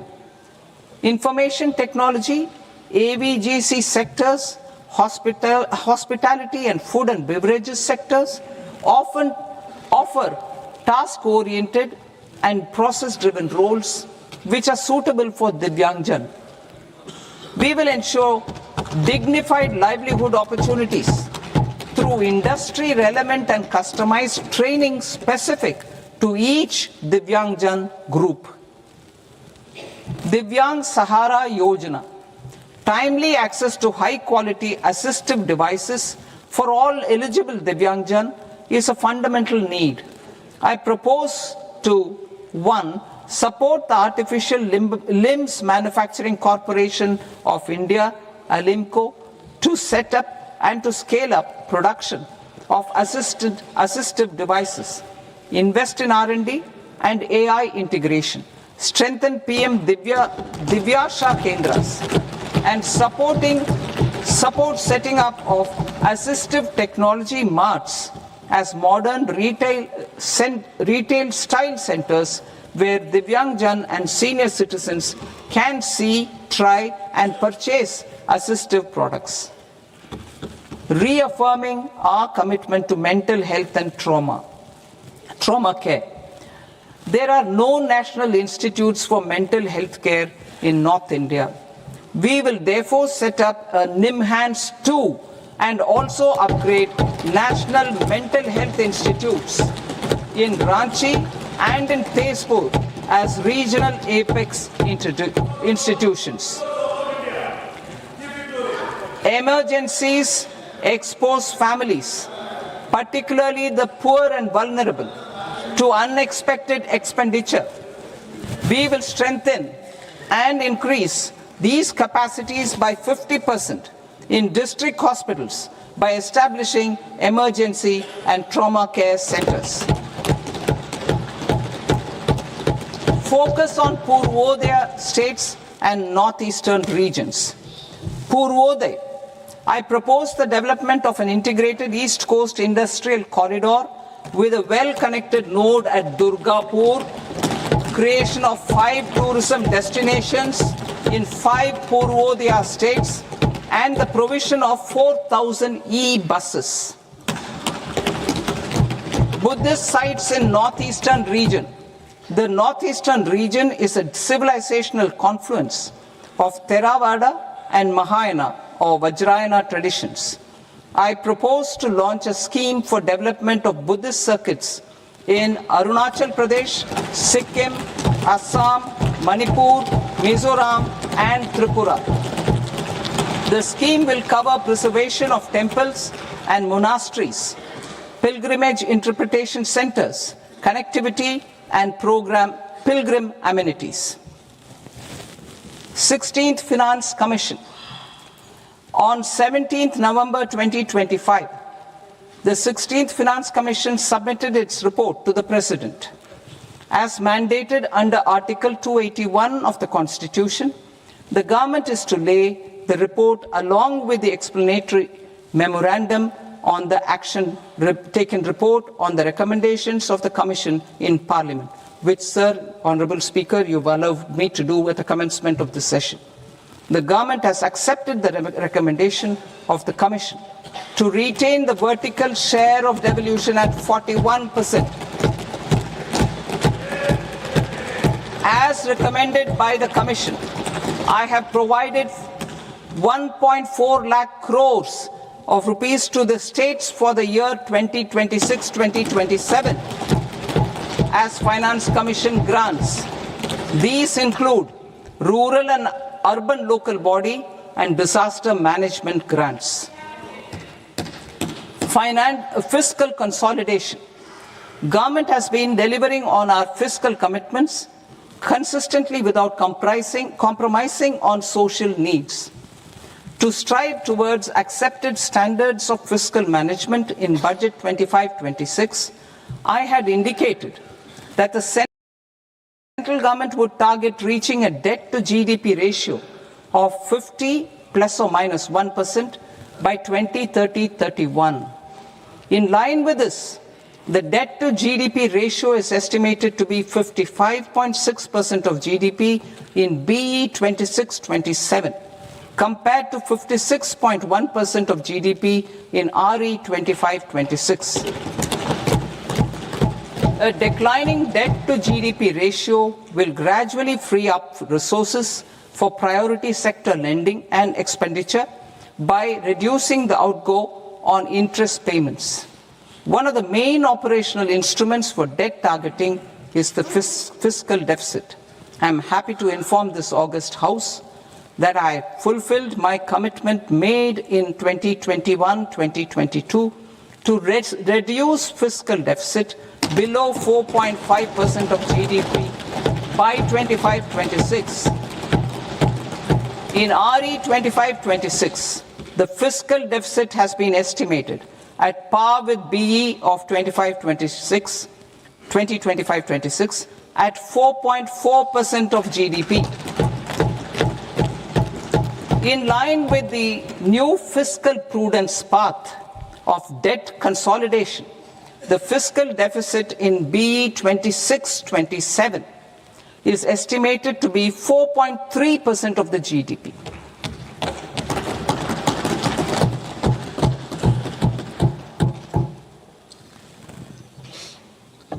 The revised estimates of the non-debt receipts are 34 lakh crore rupees, of which the centre's net tax receipts are 26.7 lakh crore. The revised estimate of the total expenditure is 49.6 lakh crore rupees, of which the capital expenditure is about 11 lakh crores. Budget estimates 2026 to 2027. Coming to 26-27, the non-debt receipts and the total expenditure are estimated as 36.5 lakh crore and 53.5 lakh crore respectively. The centre's net tax receipts are estimated at 28.7 lakh crore rupees. To finance the fiscal deficit, the net market borrowings from dated securities are estimated at 11.7 lakh crore rupees. The balance financing is expected to come from small savings and other sources. The gross market borrowings are estimated at 17.2 lakh crore rupees. I'll now move to Part B. Part B, direct taxes.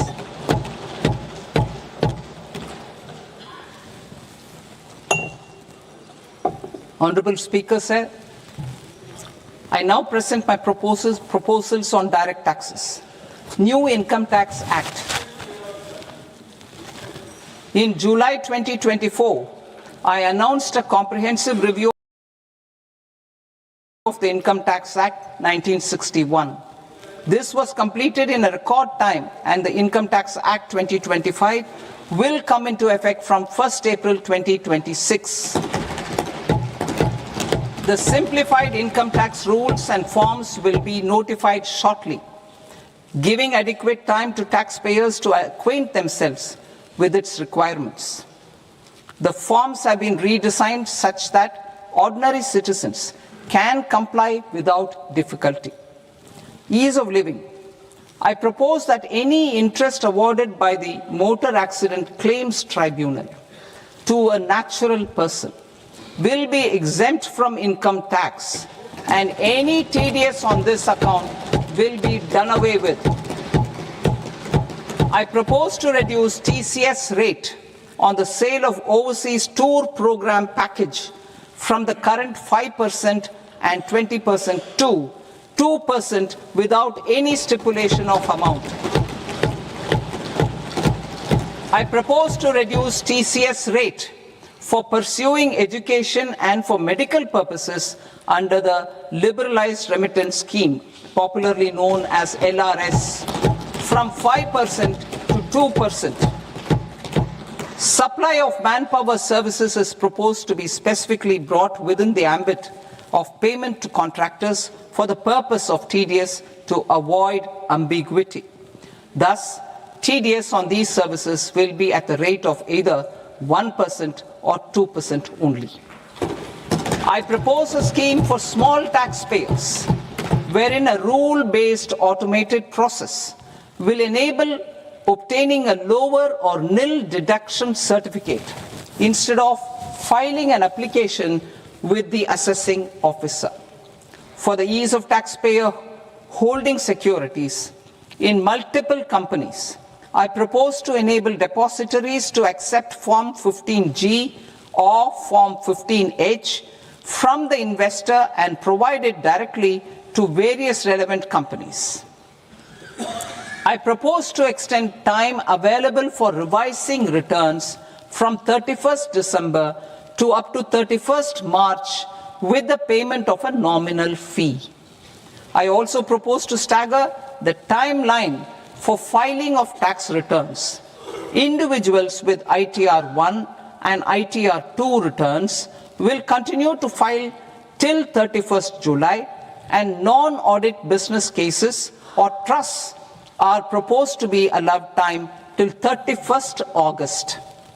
TDS on sale of immovable property by a non-resident is proposed to be deducted and deposited through resident buyers and his or her PAN-based challan instead of requiring a TAN, which is a temporary accounting number. To address practical issues of small taxpayers like students, young professionals, tech employees, relocated NRIs, and such others, I propose to introduce a one-time 6-month foreign asset disclosure scheme for these taxpayers to disclose income or assets below a certain size. This scheme would be applicable for two categories of taxpayers, namely A, who did not disclose their overseas income or assets, and B, who disclosed their overseas income and or paid due tax but could not declare the asset acquired.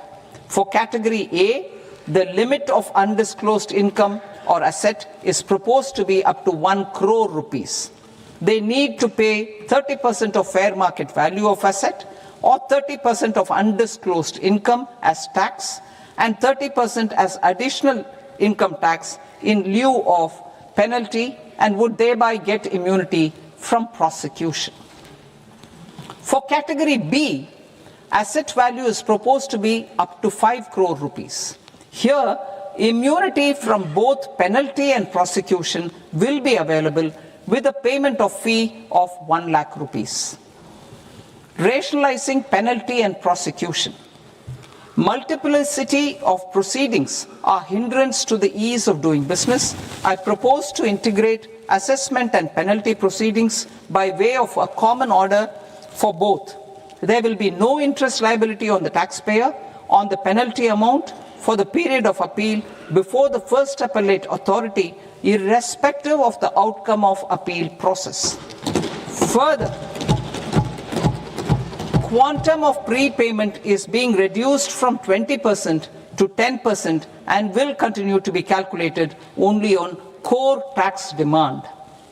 As an additional measure for reducing litigation, I propose to allow taxpayers to update their returns even after reassessment proceedings have been initiated and an additional 10% tax rate over and above the rate applicable for the relevant year.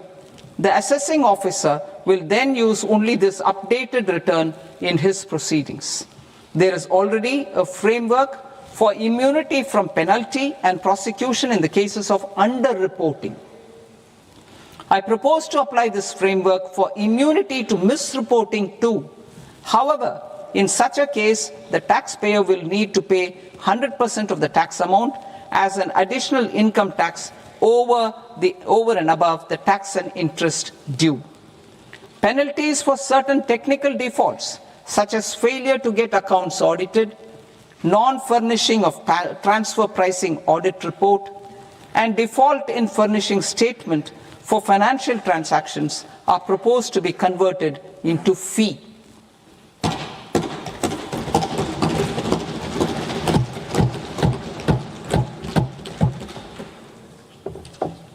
I propose to rationalize prosecution framework under Income Tax Act while maintaining a careful balance for deterrence in some serious offence. Non-production of books of account and documents and requirement of TDS payment where payment is made in kind are being decriminalized. Further, minor offences will attract fine only.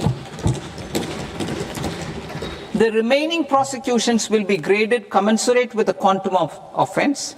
They will entail only simple imprisonment with maximum imprisonment reduced to 2 years and power to courts to convert even those into fines. There is no penalty. There is no penalty presently for non-disclosure of non-immovable foreign assets with aggregate value less than 20 lakh rupees. I propose to also provide them with immunity from prosecution with retrospective effect from 1/10/2024.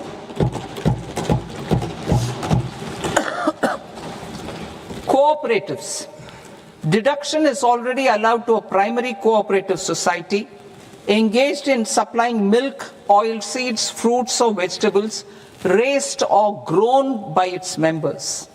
I propose to extend this deduction to also include supply of cattle feed and cotton seed produced by its members. I propose to allow inter-cooperative society dividend income as deduction under the new tax regime to the extent it is further distributed to its members. I further propose to allow exemption for a period of 3 years to dividend income received by a notified national cooperative federation on their investments made in companies up to 31/1/2026. This exemption would be allowed only for dividends further distributed to its member cooperatives. Supporting IT sector as India's growth engine. India is a global leader in software development services, IT-enabled services, knowledge process outsourcing services, and contract R&D services relating to software development. These businesses and their segments are quite interconnected with each other. All these services are proposed to be clubbed under a single category of information technology services with a common safe harbor margin of 15.5% applicable to all. The threshold for availing safe harbor for IT services is being enhanced substantially from 300 crore rupees to 2,000 crore rupees. Safe harbor for IT services shall be approved by an automated rule-driven process without any need for tax officer to examine and accept the application. Once applied by an IT services company, the same safe harbor can be continued for a period of 5 years at a stretch at its choice. For IT services companies who want to conclude advanced pricing agreement, APA, I propose to fast-track unilateral APA process for IT services and endeavor to conclude it within a period of 2 years. The period of 2 years can be extended by a further period of 6 months on taxpayers' request.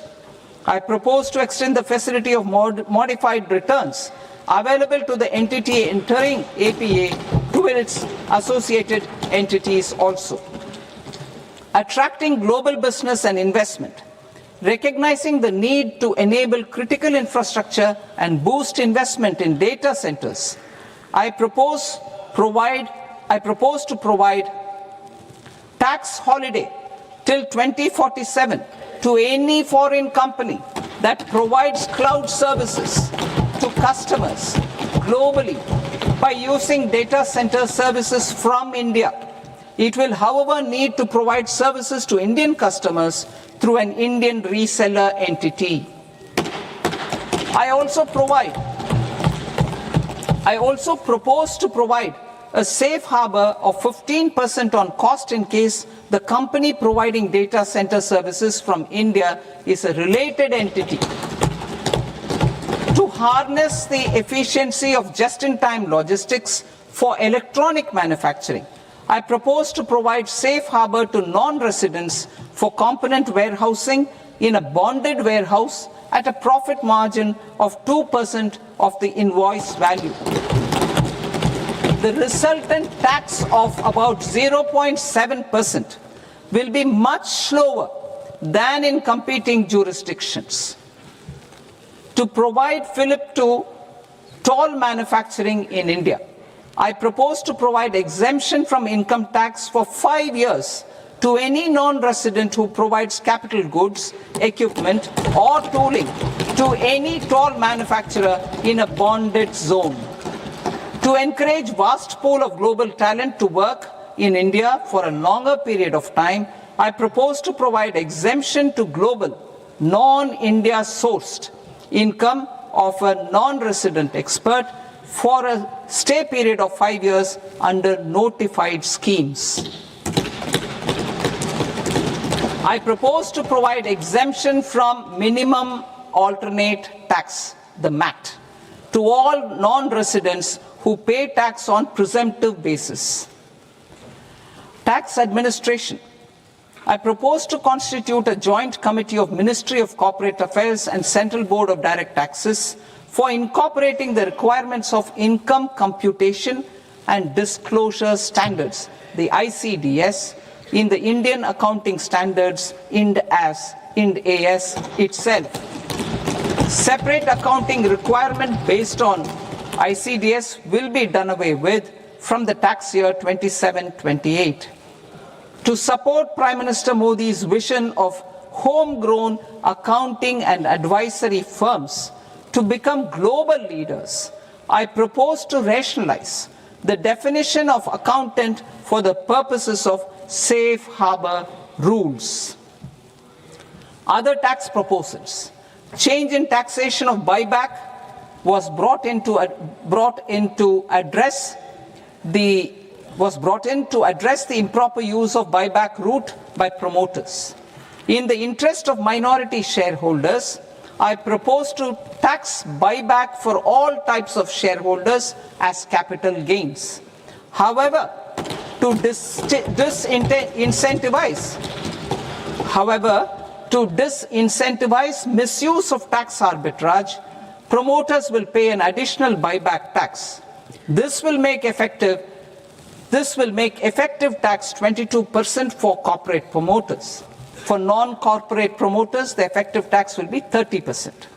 TCS rate for sellers of specific goods, namely alcoholic liquor, scrap, and minerals, will be rationalized to 2%, and that on tendu leaves will be reduced from 5% to 2%.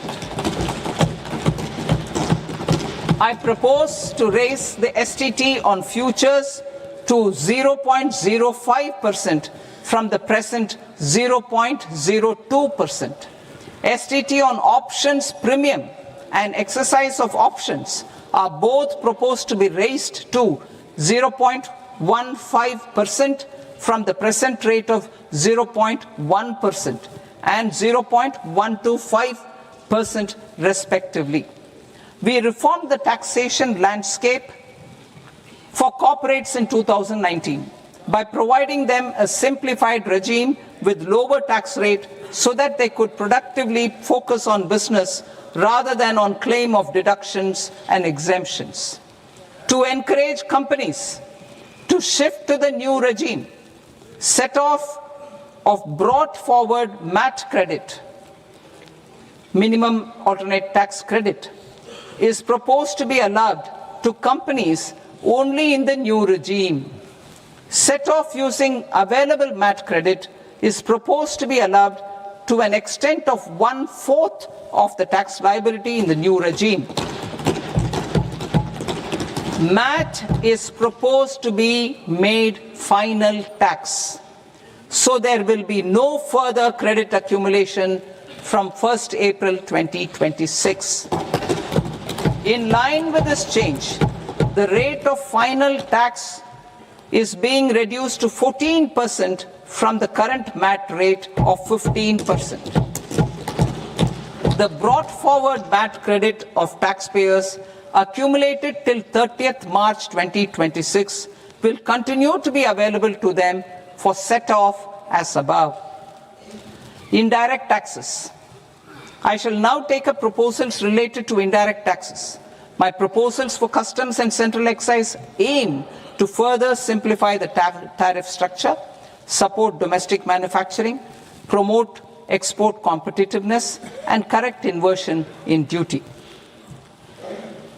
To continue weeding out long continuing customs duty exemptions, I propose to remove certain exemptions on items which are being manufactured in India or where the imports are negligible. Similarly, to further simplify the process of ascertaining the rate of duty applicable on a particular item, I propose to incorporate certain effective rates in various customs notifications to the tariff schedule itself. I shall now take up sector-specific proposals. Promotion of exports of marine, leather, and textile products.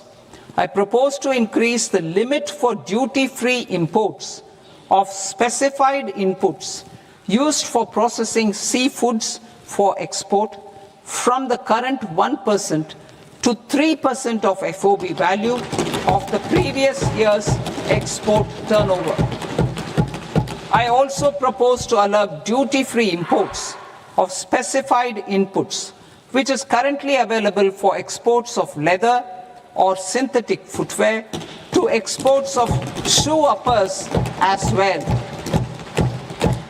I propose to extend the time period for export of final product from the existing 6 months to 1 year for exporters of leather or textile garments, leather or synthetic footwear, and other leather products.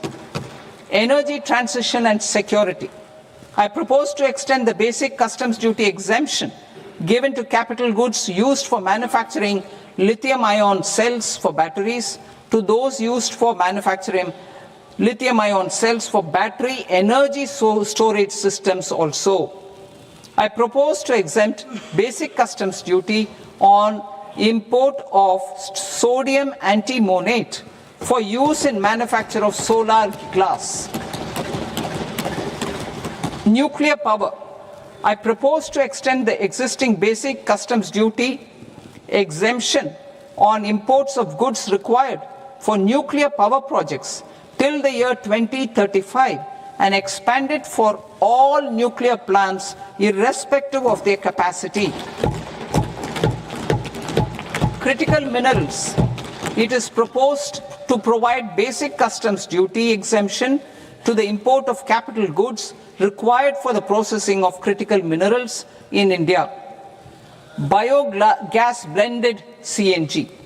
I propose to exclude the entire value of biogas while calculating the central excise duty payable on biogas blended CNG. Civil and defense aviation. I propose to exempt basic customs duty on components and parts required for the manufacture of civilian training and other aircrafts. It is proposed to exempt basic customs duty on raw materials imported for the manufacture of parts of aircraft to be used in maintenance, repair, or overall requirements by units in the defense sector. Electronics. To deepen value addition in the consumer electronics sector, I propose to exempt basic customs duty on specified parts used in the manufacture of microwave ovens. Special economic zone. To address the concerns arising about utilization of capacity by manufacturing units in the special economic zones due to global trade disruptions, I propose as a special one-time measure to facilitate sales by eligible manufacturing units in SEZs to the domestic tariff area at concessional rates of duty. The quantity of such sales will be limited to a prescribed proportion of their exports. Necessary regulatory changes will be undertaken to operationalize the measures while ensuring level playing field for the units working in the DTA. Ease of living. To rationalize the customs duty structure for goods imported for personal use, I propose to reduce the tariff rate on all dutiable goods imported for personal use from 20% to 10%. To provide relief to patients, particularly those suffering from cancer, I propose to exempt basic customs duty on 17 drugs or medicines. I propose also to add 7 more rare diseases for the purposes of exempting import duties on personal imports of drugs, medicines, and food for special medical purposes used in their treatment. Customs process. India's role and share in the global trade is poised for a major leap in line with our ambition and journey towards Viksit Bharat. In this regard, I propose many measures for custom processes to have minimal intervention for smoother and faster movement of goods and greater certainty to the trade. Trust-based systems. I propose to enhance duty deferral period for Tier 2 and Tier 3 authorized economic operators, known as AEOs, from 15 days to 30 days. I propose to provide eligible manufacturer importers the same duty deferral facility. This should encourage them to get themselves accredited as a full-fledged Tier 3 AEO in due course. To provide greater certainty and for better business planning, I propose to extend validity period of advance ruling binding on customs from the present 3 years to 5 years. In the spirit of the whole of government approach,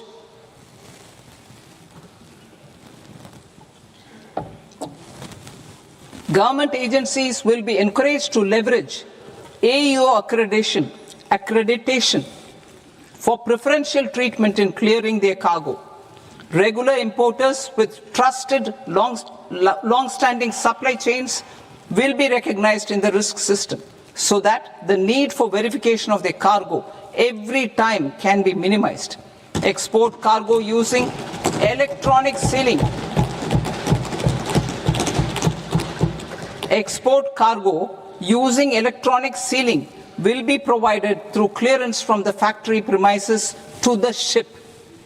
For import of goods not needing any compliance, filing of bill of entry by a trusted importer and arrival of goods will automatically notify customs for completing their clearance formalities. This will enable goods to be released immediately on arrival. The customs warehouse framework will be transformed into a warehouse operator-centric system with a self-declarations, electronic tracking, and risk-based audit. These reforms will move away from the current system of officer-dependent approvals and reduce transaction delays and compliance costs. Ease of doing business. Approvals required for cargo clearance from various government agencies will be seamlessly processed through a single and interconnected digital window by the end of the financial year.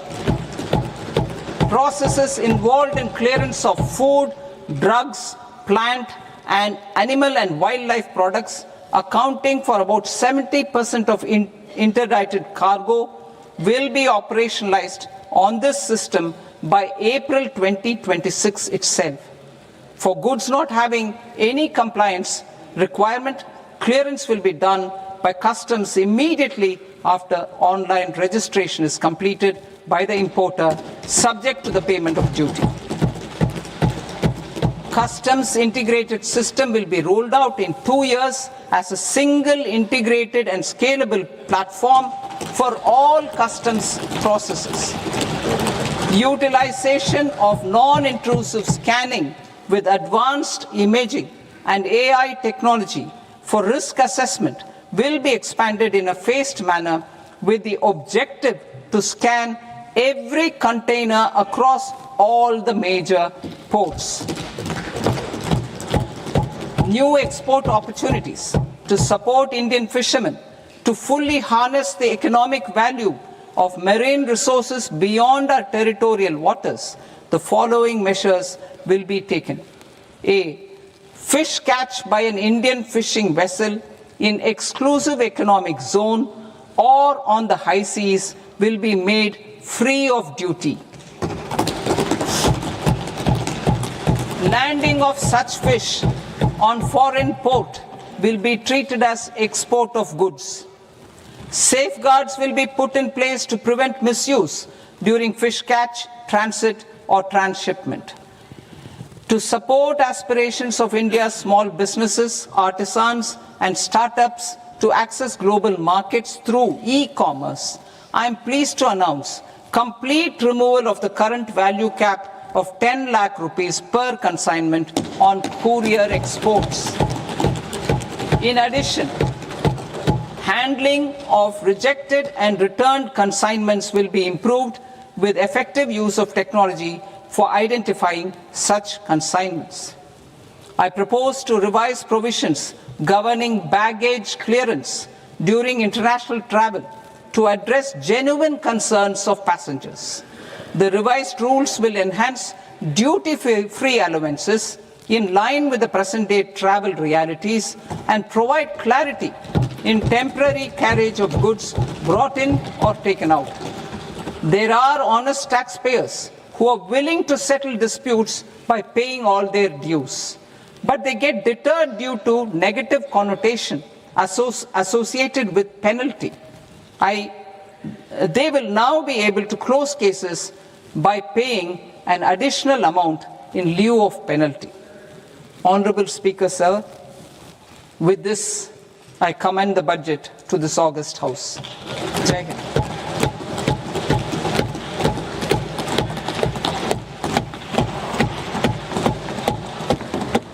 One and a half hours. Item number 3 माननीय वित्त मंत्री जी।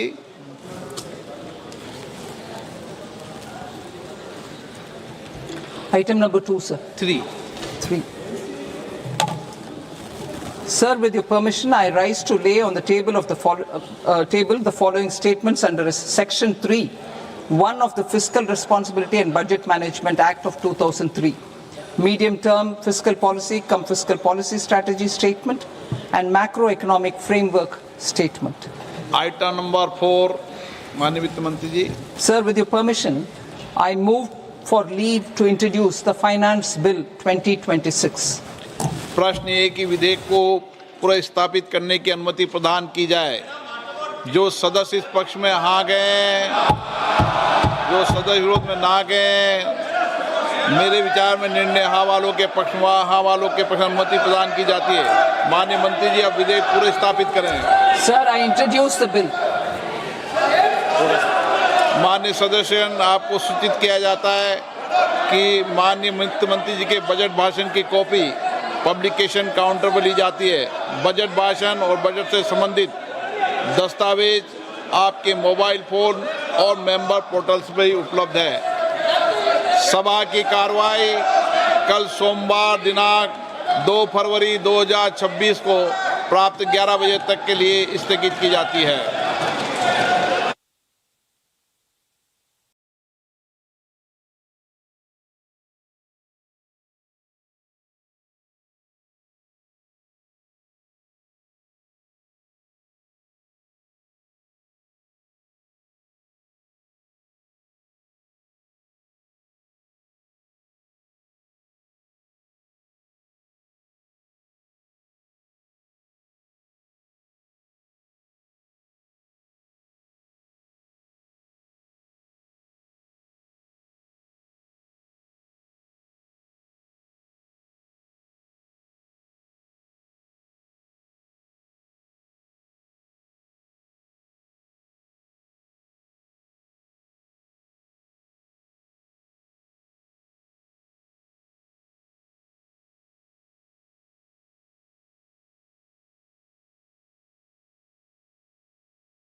Namaskar viewers, hello and welcome to this continuing coverage of the Union Budget 2026-27. I'm Tina Jha, with me is my colleague Manoj Verma.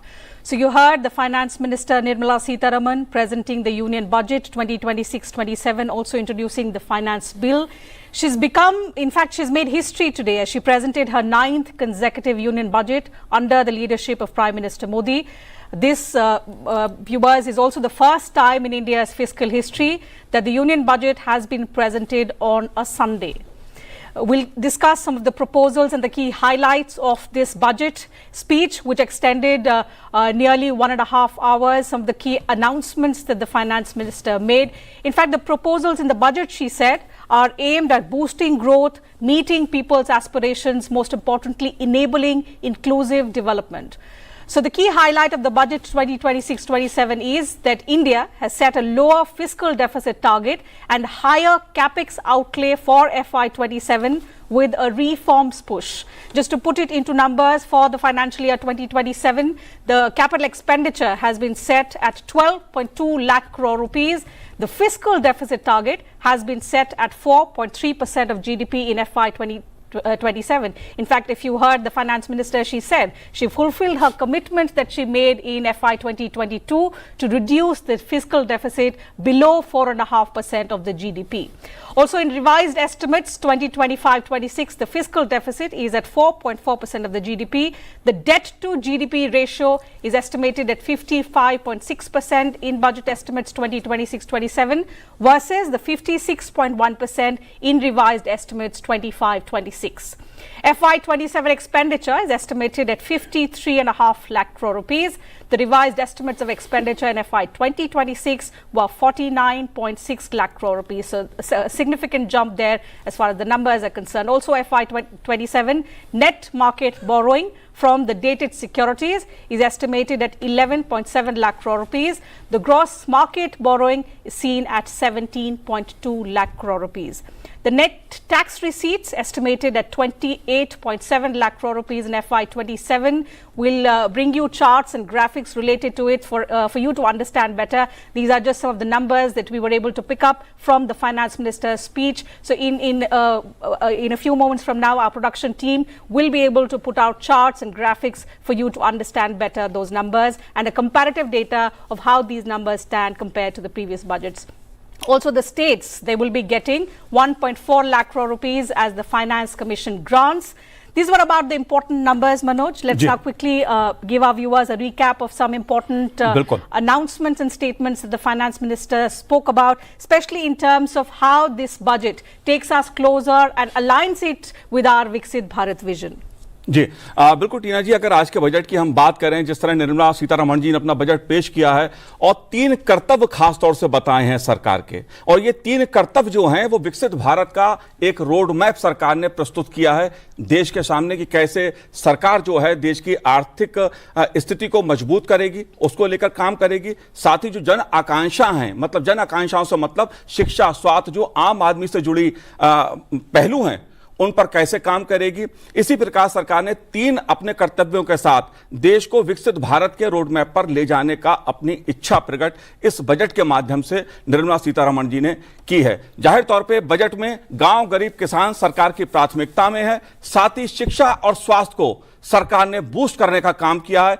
देश के infrastructure पर भी सरकार का खासा फोकस रहा है। बायो फार्मा सेक्टर के लिए सरकार ने अपने खजाने का मुंह खोला है और सेमीकंडक्टर को लेकर भी सरकार ने कई महत्वपूर्ण ऐलान इसमें किए हैं। हम जो पॉइंट्स हैं बजट के, उन पे चर्चा करेंगे अपने खास मेहमानों के साथ टीना, और दर्शकों को बताने की कोशिश करेंगे कि इस बजट का संदेश क्या है, मायने क्या हैं। Certainly, as Manoj rightly said, the contour, the overview of the budget is that the finance minister, under the leadership of the Prime Minister, has proposed interventions in 6 areas, and the budget revolves around these 6 areas, which includes scaling up manufacturing is in 7 strategic and frontier sectors. The FM spoke about rejuvenating legacy industrial sectors, creating champion MSMEs, again, key driver of our growth. So special attention has been given to that sector as well. Also delivering a powerful push for infrastructure. So in addition to expanding some of the already existing schemes, there are several key announcements, new announcements that the finance minister has also made in this regard. Ensuring long-term security and stability, and another key dimension that you will find in the budget is developing city economic regions. So we'll discuss with experts who are joining us in the studio. We'll also have industry leaders join us virtually to talk about what they think about the budget and, most importantly, how it aligns with our Viksit Bharat roadmap. Joining us are 2 guests in the studio. So let's begin the program by introducing them to you. Delighted to welcome Dr. Aman Agarwal, Director, Indian Institute of Finance, and Dr. Sabyasachi Saha, Associate Professor, RIS. Thank you, gentlemen, for joining us on the program. To begin with you, Professor Agarwal, how would you sum up the budget? Let's begin the program with that. No, I think the budget has laid down the path for a $5 trillion economy, and the Viksit Bharat program of the government of India in terms of introducing not only growth but also the growth which can be felt by the common man. I think almost all segments of the society have been touched upon. The capex has been kept almost consistent to bring in growth and the stability in the economy, and the fiscal prudence which this government has introduced for almost over a decade now is reaping fruits, as the Honorable Finance Minister also pointed out that her commitment has met grounds of keeping it below 4.5% and targeting further down going forward. I think the GDP numbers in the last 2 quarters have shown clearly that the 7.4% projected in the economic survey might even get surpassed if we are able to get a similar kind of a jump as we've seen in quarter 2, quarter 3 this year. In fact, crossing 7.5 if possible, because all the factors which are there are so positive, giving a positive rebounding effect. And in fact, the budget has laid down a pathway which industry across the globe and within the country looks upon for introducing investments in the country in different segments. And in my opinion, none of the segments, whether it is social sector, rural development, or agriculture, healthcare, education, you talk of a sector, it has been looked upon. Even from a macroeconomic perspective, she has contributed and given not only roads and railways, but even city infrastructure, meeting the AI needs and structures which are there, the latest to be there. She's also talked about employment and how different sectors will induce employment through her schemes which she has proposed in the budget. I think the budget is a way forward beyond, as we say, India is more like an elephant. It is like an elephant which has been added the wings of a jet to go forward at a very fast speed. Like the BrahMos is making a mark globally for India, similarly this budget will make a mark for this country. Absolutely. Before we proceed, Manoj, 2 more guests have joined us virtually. Professor Ashok Vishandas, he's Professor Applied Economics, IIPA, and ex-chairman CACP, Ministry of Agriculture and Farmers Welfare. And Mr. Riaz Tingna, he's a partner tax, Grant Thornton Bharat. Thank you, gentlemen, for joining us on the program as well. We'll get reactions from you in just a bit. Let me first get in Professor Saha. He's been waiting for long. Professor, your first reaction to the budget, because riding the expectations, there were huge expectations of this budget. So how do you look at it? Is it a growth budget, a reform budget, or a mix of both? Yeah, thank you for having me on the show. Once again, this has been a very remarkable budget in terms of the sectors that it has covered. It is an all-round budget. And it must be seen in continuity to the previous budgets, particularly the post-COVID budgets, when we were focusing not only on growth but also to ensure the supply chain resilience for the economy. And this year, in continuation to the push that was given to Atmanirbharta and Make in India, we see critical enablers being activated for the industrial sector, particularly the 7 sectors that the Finance Minister has particularly mentioned in her budget speech. We have also seen in the economic survey, which has categorically mentioned about the dynamism both in the industrial sector as well as the services sector in terms of its export potential as well as the importance for the economy. Overall, Finance Minister has touched upon key enablers for energizing both industrial and the services sector, because those are also the areas where the value addition would come from, along with employment.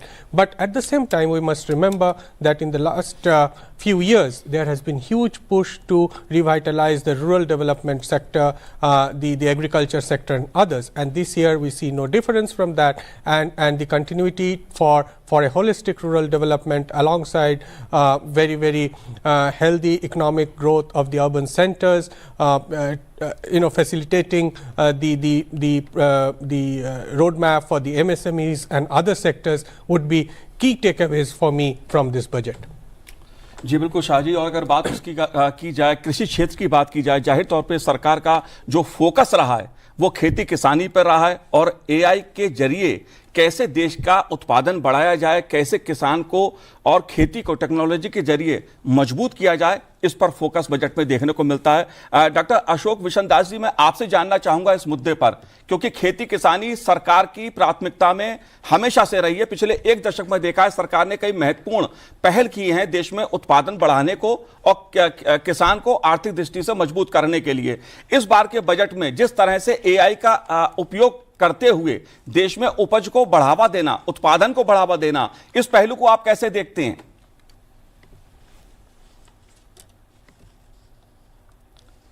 Ashok ji, Ashok ji unmute कीजिए। Sorry. Yeah, I hope I'm audible. Yes. जी. Yeah. So the two things. One thing I want to make it very clear, because the emphasis is on not just increasing the production but increasing the productivity. These are two different concepts. Earlier, the government used to say until 2014 to increase the production, and increase the production does not necessarily translate into the increasing the income. So that this government has recognized during last 11-12 years that increasing production is not the necessary condition, but increasing productivity does increase the income. So having said that, there is a lot of emphasis in this budget to increase the productivity and production emphasis on those items which are in great demand, because how the farmer get the higher prices is through the demand, not simply increasing the production. There are large number of cases in the history not long ago in 2012-13 when the production of, say for instance, the groundnut increased manifold, very significantly, but the farmer's income went down because the prices crashed. So government is conscious of this fact, and the emphasis is on high value production. Just to give few examples, sandalwood is in great demand, so the government has recognized the need for this.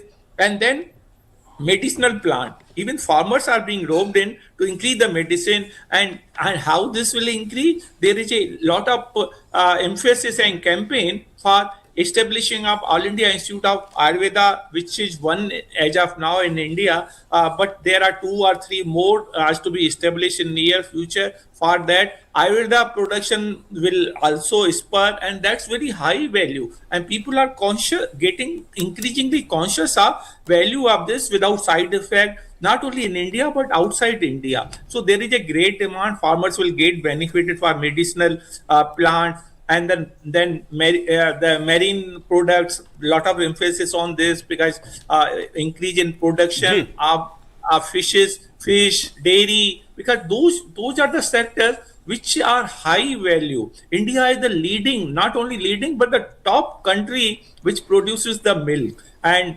likewise, in the production of fisheries, and then other crops, the medicinal value, the sandal, the coconut, the cocoa, and things like that, which command high prices. So value is emphasized on this, and therefore I'm sure, and then AI-driven technology in the agriculture will help a lot to the farmers to increase their income, because the income increase is most important, not the production. And increased income can be attained by increasing the productivity, not necessarily increasing the production. That is what the budget contains. That's right. In fact, just a quick recap of the kind of special attention that has been given to farmers. The finance minister said in her speech that the effort is to empower the vulnerable to access mental health and trauma care. So in addition to increasing farmers' incomes and expansion of the already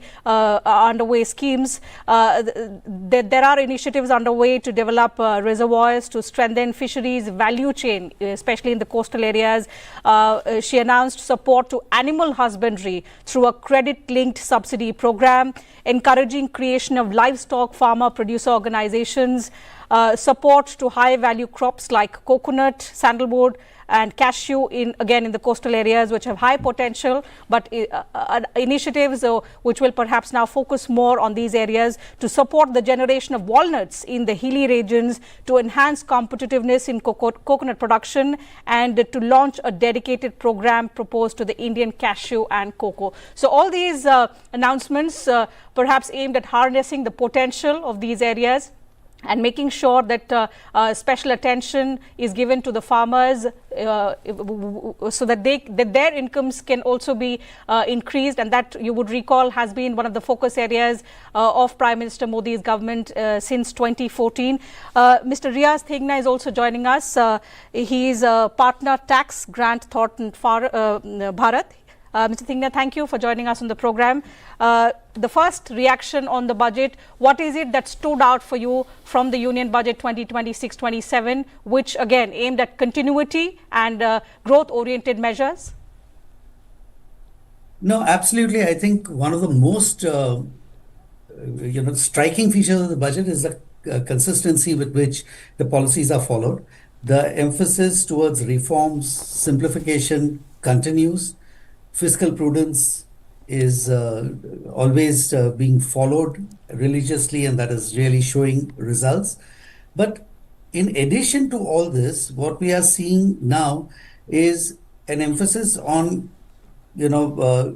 enriching or developing human capital.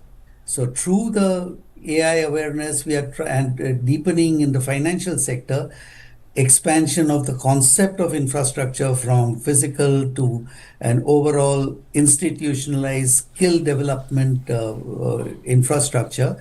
These are the areas which are going to help all the different categories of people, more inclusivity, and I think then the real issue of inequalities of income can also be addressed much better. So I think that kind of an all-rounded feature of this budget stands out, and the commitment towards decriminalization, making simplification of laws, again remains untouched. So it's, I think, a very, very focused and consistent budget.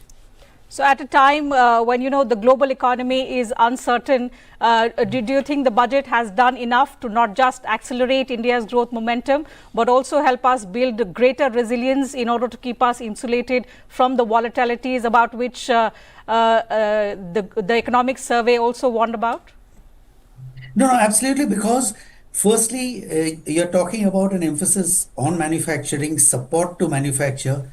There is an additional emphasis, focus on technical inputs, AI, etc. In fact, cloud-based services which are using Indian data centers have been exempted from tax. Those kind of approaches have ensured that there will be more amount of income flowing in. There is some relief on the investment front, allowing or encouraging more foreign investment to come in. With all this, the strengthening of the economy, both in terms of competitiveness, greater resilience, and of course increasing the consumption within the country, all these are going to stand us in good stead against the global headwinds that one is facing. That's right, and I particularly liked how Professor Agarwal, the finance minister, brought in the common man. She expressed gratitude to the Indians for, being part of this journey. We've had setbacks, back-to-back setbacks, I should put it like that, after the COVID pandemic in terms of global supply chain disruptions. Then there have been regional conflicts that have broken out, and then to add to that have been the tariffs. But the growth, India's growth story has stood out. But she's tried to connect it to the common man. She put it out quite beautifully that this is the first budget that was prepared in Kartavya Bhavan, and she's weaved the entire budget around the three Kartavyas. So I think in terms of listing out the three Kartavyas, the first one is accelerating, sustaining economic growth by enhancing competitiveness, building resilience to the volatile global dynamics.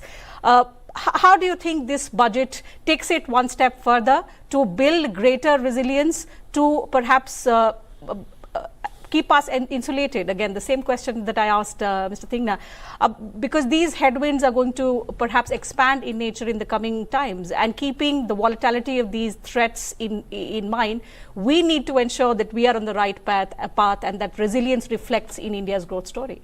No, I think the growth trajectory which India has witnessed, clearly visible in the economic survey, the international agencies, whether it is IMF, World Bank, OECD or any other agency, ADB, has been talking about the growth story, appreciating the growth story, the reform process which the government adopted, not only the fact that they only come at the budget timing like she has presented now or previously, but even during the year when the GST reform was introduced and Diwali bumper was given to the people at large by reducing GST to 2 frameworks, is a clear-cut instance and stand where they're saying it has a human face. Now, we have had budgets in the past where Kisan was the face, where the industry has been the face, the SME has been the face, the youth has been the face. This time there is a human face meaning that is the all categories, people at the lowest level, the middle level, everybody, even the people in the industry, they have been looked upon. You see, waiver of customs on critical disease, drug disease and all. Similarly, in the GST reform when they were introduced in September, they was completely done away with about large number of drugs. GST was done away from them.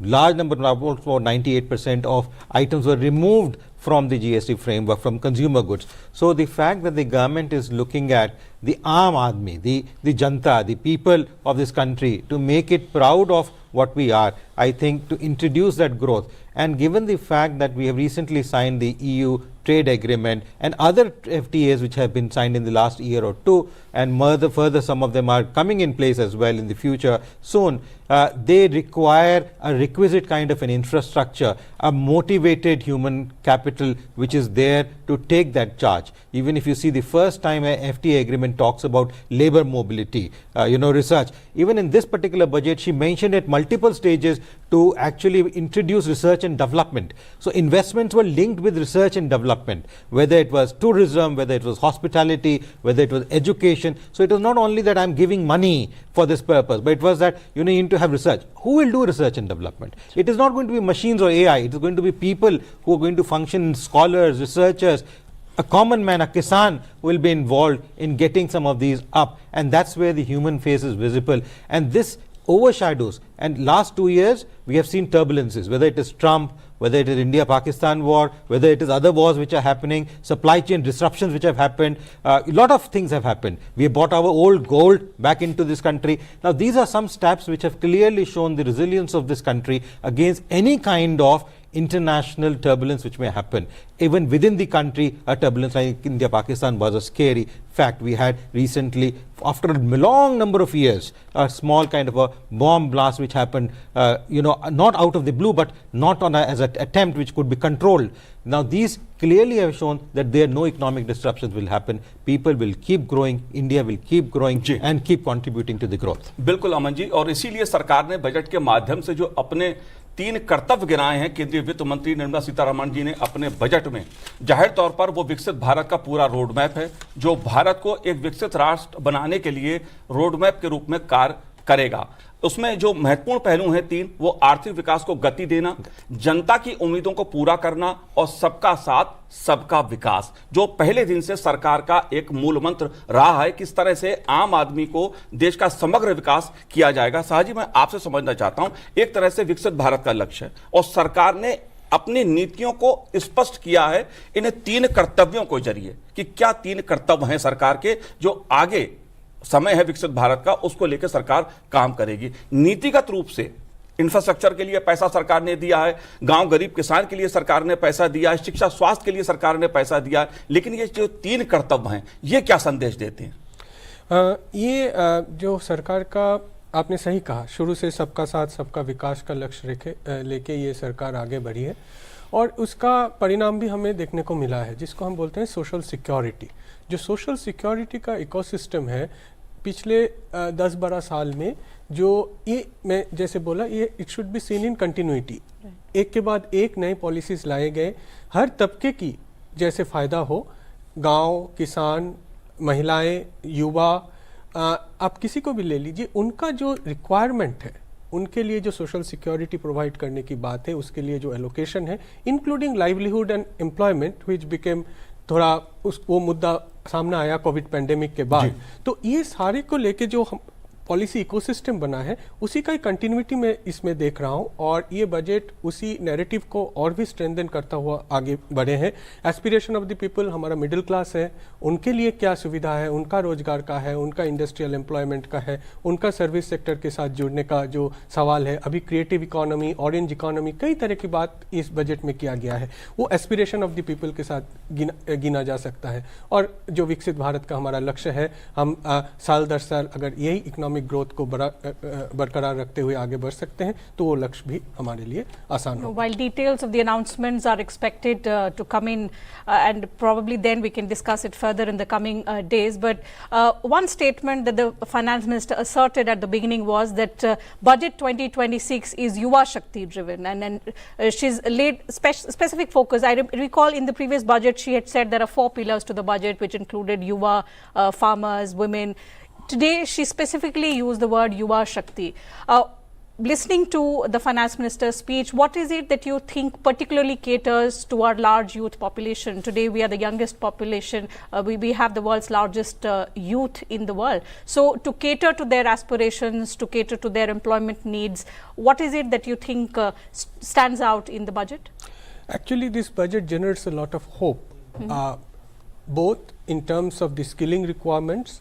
As finance minister rightly pointed out, skilling requirements are at various levels. At the primary level, then you have the high-tech side of it, but also when you are developing the labor-intensive sectors, you are supporting the labor-intensive sectors, you are supporting exports from the labor-intensive sectors, even in a situation of global uncertainty. And then you have the industrial sector growth being prioritized at different levels, including strengthening the service sector. So it requires skill development at multiple levels, and finance minister has talked about it, including setting up university townships, setting up skill centers, strengthening mental health support system, strengthening the safety and security of women and girls so that they can participate in the labor force. So definitely this is something that is going to take care of the unmet needs still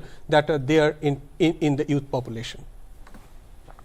That's right. Let me bring in Mr. Riaz Thingna once again into the discussion, understand his perspective on what stands out in terms of the taxation announcements that the finance minister made. The last budget gave the common man a lot of reason to cheer because there was exemption up to 12 lakh per annum. But this time, of course, the announcement to that regard has not been mentioned by the finance minister specifically. We'll look at the part B of the finance minister's speech in greater detail as we get the document. But Mr. Thingna, what is it that stood out in terms of the taxation, something that that we are not understanding at the moment, but which holds immense significance in terms of putting us on a higher growth trajectory, but also in terms of keeping the people happy and taking care of their needs? See, last year's budget had already made a lot of changes in terms of tax rates, given a lot of reliefs on taxation, and I don't think we expected any further changes in tax rates. What was required was the continued push towards rationalization, simplification, and creating a level of certainty. I think as far as rationalization and simplification goes, the announcement that the new Income Tax Act will be implemented with effect from 1st April 26, though there had been recent rumors that there might have been an extension, that helps a lot because the new Income Tax Act is a big measure towards simplification of laws. I think that has been done. The second part, and that is very, very important, the continued thrust towards decriminalization and the ad hoc levies of penalties. I think there's been a lot of clarity being provided. A lot of areas, there'll be a clarity that there will be no prosecution, no criminal action in terms of wherever there are cases of defaults which are more fiscal in nature rather than intent malified criminal acts. So I think that is the second part which is helping. The third is that some of the provisions are really helping the common man, the lowest level. There's a continuous problem for withholding tax. I think the clarity of automated withholding tax certificates at the lower level goes a long way. I think that has been very important. And by and large, the continuation of this reform engine towards rationalization, simplification, decriminalization continues unabated, and that gives a lot of hope and faith to the investor in the market.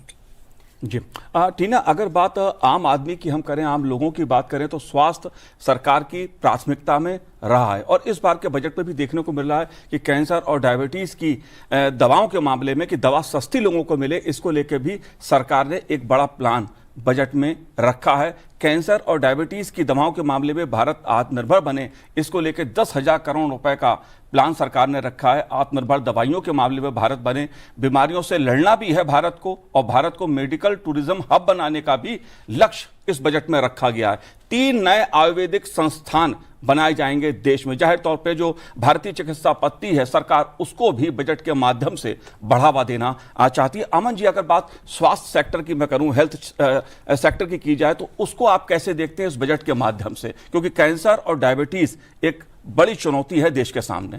देखिए, मेरे विचार में Covid के बाद से सरकार ने दुनिया को दिखाया है कि इतनी बड़ी जो पॉपुलेशन है, जनता है, उसको किस तरीके से बिना डिस्टर्बेंस किए, बिना कियोस क्रिएट किए, किस तरीके से स्मूथली कोविड का नियंत्रण किया, लगाया, सब जगह लोगों को लगाया, पहुंचाया उन तक। और उसके बाद से हिंदुस्तान को WHO भी और एजेंसीज भी अप्रिशिएट कर रही हैं। पर इस बार बजट में उन्होंने सिर्फ ड्रग्स, जो जबकि GST में भी उन्होंने रिलीफ दिया था, इंश्योरेंस में भी जब हम लेना चाहते हैं उस पर प्रीमियम खत्म कर दिया इस बार GST में। इस बार और एक तो 17 ड्रग्स स्पेसिफिकली जो कैंसर की इंपोर्ट की जाती थी ओवरसीज से, उसके अलावा कुछ और कैंसर की जो मेडिकेशन इंपोर्ट की जाती हैं, इक्विपमेंट्स इंपोर्ट किए जाते हैं, उनके ऊपर उन्होंने जो है कस्टम ड्यूटीज हटाई हैं। इसके अलावा उन्होंने जो है योगा को भी देखते हुए, जबकि उन्होंने प्रधानमंत्री का योगदान दिया कि उन्होंने UN तक लेके गए, उससे विश्व में इसकी फैलाव और हुई है आयुर्वेद और योगा की, उसको छोड़ते हुए उन्होंने कहा 3 नई इंस्टीट्यूशंस, 2 जो हैं टेस्टिंग एजेंसीज क्रिएट की जाएंगी, स्ट्रॉन्ग केयर सिस्टम जिसमें 1.5 लाख लोगों को हेल्थ केयर के अंदर ट्रेनिंग दी जाएगी, सेटअप किया जाएगा, AI बेस्ड ट्रेनिंग की बात करी, मेडिकल टूरिज्म की बात करी, बिकॉज पिछले 10-12 सालों में हमने देखा काफ़ी लोग विश्व से, अलग अलग देशों से, अमीर देशों से हिंदुस्तान में आते हैं, बिकॉज यहाँ पे हेल्थ केयर अफोर्डेबल भी है, साथ में अच्छी भी हेल्थ केयर मिल पाती है, अच्छी इंस्टीट्यूशंस हैं, सरकारी भी, प्राइवेट भी, तो उन हेल्थ केयर से तो उनको बढ़ावा देने के लिए 5 रीजन्स को मेडिकल हब बनाने की बात करी। जहाँ यूनिवर्सिटीज़ की बात करी, एजुकेशन की बात करी, उन्होंने उसमें भी कहा कि वहाँ पे भी हम हेल्थ केयर सेटअप्स क्रिएट करेंगे। मतलब हर एक चीज़ को ना जैसे बुन के बनाते हैं चीज़ों के अंदर, जैसे कोई चीज़ बना के एक चीज़ बनाई जाती है, इस तरीके से एक आम आदमी की हेल्थ केयर, आयुष्मान की बात करी, उसके अंदर उन्होंने प्रोग्राम के अंदर कैसे उसको इंटीग्रेट किया जाएगा, वहाँ पे टैक्स हॉलीडेज की बात की, रिलीफ्स देने की बात करी। इस तरीके से जो सारे सिस्टम्स को देखते हुए एक हेल्थ को बढ़ावा, और जो कोविड के बाद जैसे मैंने कहा काफ़ी सरकार का मुहिम रहा है, तो हेल्थ केयर और एजुकेशन की प्रति इन्होंने बहुत अभी काम किया, और अब और काम देखने को, रोड मैप देखने को मिला है कि वो सिर्फ हिंदुस्तान के नहीं, इवन जो अंतर्राष्ट्रीय मार्केट से लोग लेके आ रहे हैं हेल्थ केयर के अंदर, उसके बिकॉज आज देखें तो हेल्थ केयर, जैसे उन्होंने डेटा सेंटर्स की बात करी, जहां AI की बात करी कि उनको रिलीफ दिया जाएगा टैक्स के अंदर। अब डेटा सेंटर सिर्फ ये कंप्यूटर टेक्नोलॉजी या ये अकाउंटिंग का डेटा रखने के लिए नहीं होते हैं, हेल्थ केयर डेटा भी अब आजकल बहुत इंपॉर्टेंट है, आपके रिकॉर्ड्स हैं, आपके मेडिकल हिस्ट्री है,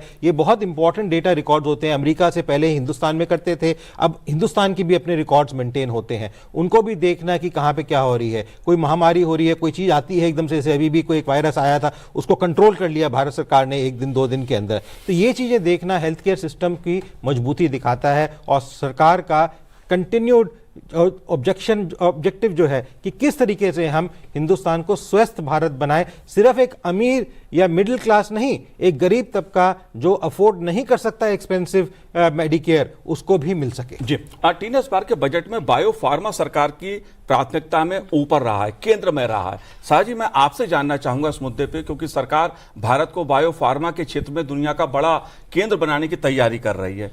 इसके पीछे वजह क्या देखते हैं, क्या संभावना है और क्यों आवश्यकता है?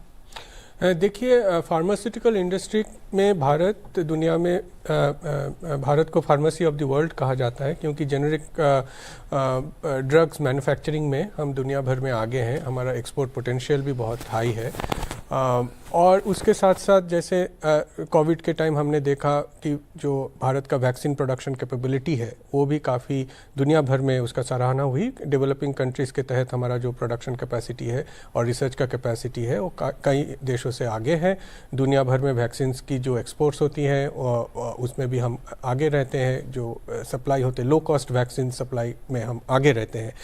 और ये जो ट्रेडिशनली इंडिया का ये स्ट्रेंथ रहा है इस एरिया में, बायोफार्मा एंड फार्मास्यूटिकल्स, इस बार जो एडिशनल प्रोविजन हमने बजट में देखा इसका क्लियर एक रोड मैप है। ये जो बायोलॉजिक्स एंड बायोसिमिलर्स, और जैसे फाइनेंस मिनिस्टर ने कहा कि हम देख रहे हैं कि नॉन कम्युनिकेबल डिजीज़ का भी जो अभी जो इंडिया बहुत ज़्यादा उससे जूझ रहे हैं, तो उसको रिस्पांस के लिए डोमेस्टिक मैन्युफैक्चरिंग कैपेबिलिटी, इसमें सप्लाई चेन रेजिलियंस बहुत इंपॉर्टेंट है। ये सरकार ने बहुत अच्छा काम किया। जो इंपोर्ट डिपेंडेंस था एपीआईज के ऊपर उसको रिड्यूस करने का काम हुआ है। एडिशनली रिसर्च इकोसिस्टम को भी सरकार ने इस बजट में सपोर्ट किया है। जैसे नाइपर्स हैं हमारे, तो नाइपर्स अभी 3 और खोले जाएंगे, तो पूरे देश में 10 नाइपर्स आ जाएंगे। तो साइंटिस्ट के लिए इस सेक्टर में बहुत ज़्यादा अपॉर्चुनिटीज़ खुलेंगे और एकेडमिया इंडस्ट्री कोलैबोरेशन आगे के लिए बहुत इंपॉर्टेंट रहेगा। हमारे पास डिपार्टमेंट ऑफ बायोटेक्नोलॉजी है, बायरैक है, पहले से बहुत सारा इंपॉर्टेंट स्कीम्स है इस एरिया में।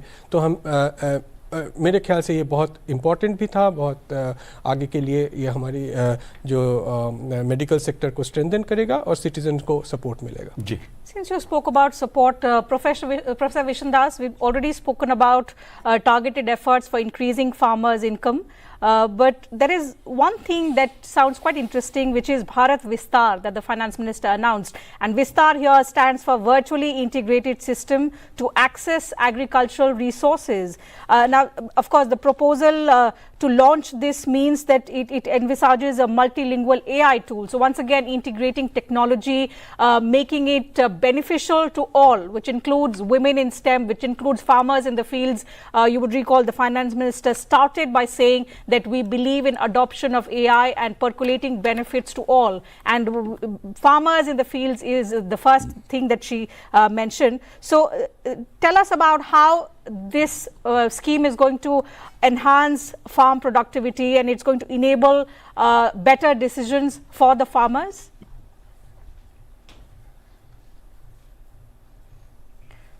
Professor, please unmute yourself. Yeah, sorry. In the AI, the underlying philosophy of this is because if we apply AI, it will replace the human being, because the productivity in the agriculture is about 29% of non-agriculture. So there is something missing here, and the cost of capital is going to be small compared to the cost of human labor, and therefore it is on economic principle it is prudent to go for AI and the farm mechanization and things like that. So it is a step in the right direction to go on whole hog AI and other things and technology in the agriculture. 46.5% of the entire country's workforce is in agriculture, and then the agriculture GDP is about 15%. So it's not sustainable if we continue for the business as usual. So government has thought out of box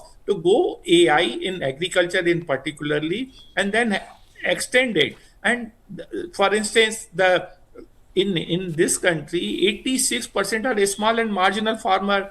Land is fragmented, and it's very difficult to have the big tractor and everything in the agriculture, which is unsustainable. Large number of studies have shown. So AI is the answer. That is number one. Second point is the government has rightly recognized that in the coconut, just an example, there are 10 million coconuts. The government has announced that old trees which has to be replaced by the new sapling, and that if it is to be done on a scale, then AI is a answer because it increases the productivity. Our exports competitiveness comes from the low cost, and low cost can be further reduced by application of the AI, which is an answer. And then we have to take the youth of this country to a better skills and all those things, so that agriculture is sustainable. And everything, say COVID is an example,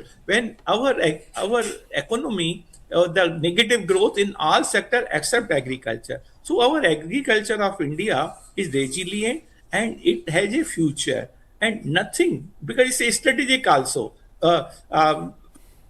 If we are not food secure country, we could not have become the nuclear country. That's my belief. And then it is just an example. So we cannot depend on very strategic things like agriculture on other country. Therefore, there is a need to be independent, self-reliant in agriculture particularly, and any matter which is strategic in nature. If we depend on other country for strategic key supply, then it is a coercive. We have seen last few months or 1 year how the other country can be very, very strategic, and coercively they will extend a pound of flesh if we are too much dependent on country. That's right. So consistent trust that we are seeing from the finance minister in her consecutive budgets on strengthening various sectors. Another important announcement has been made by her on comprehensively reviewing the financial sector, aligning it with India's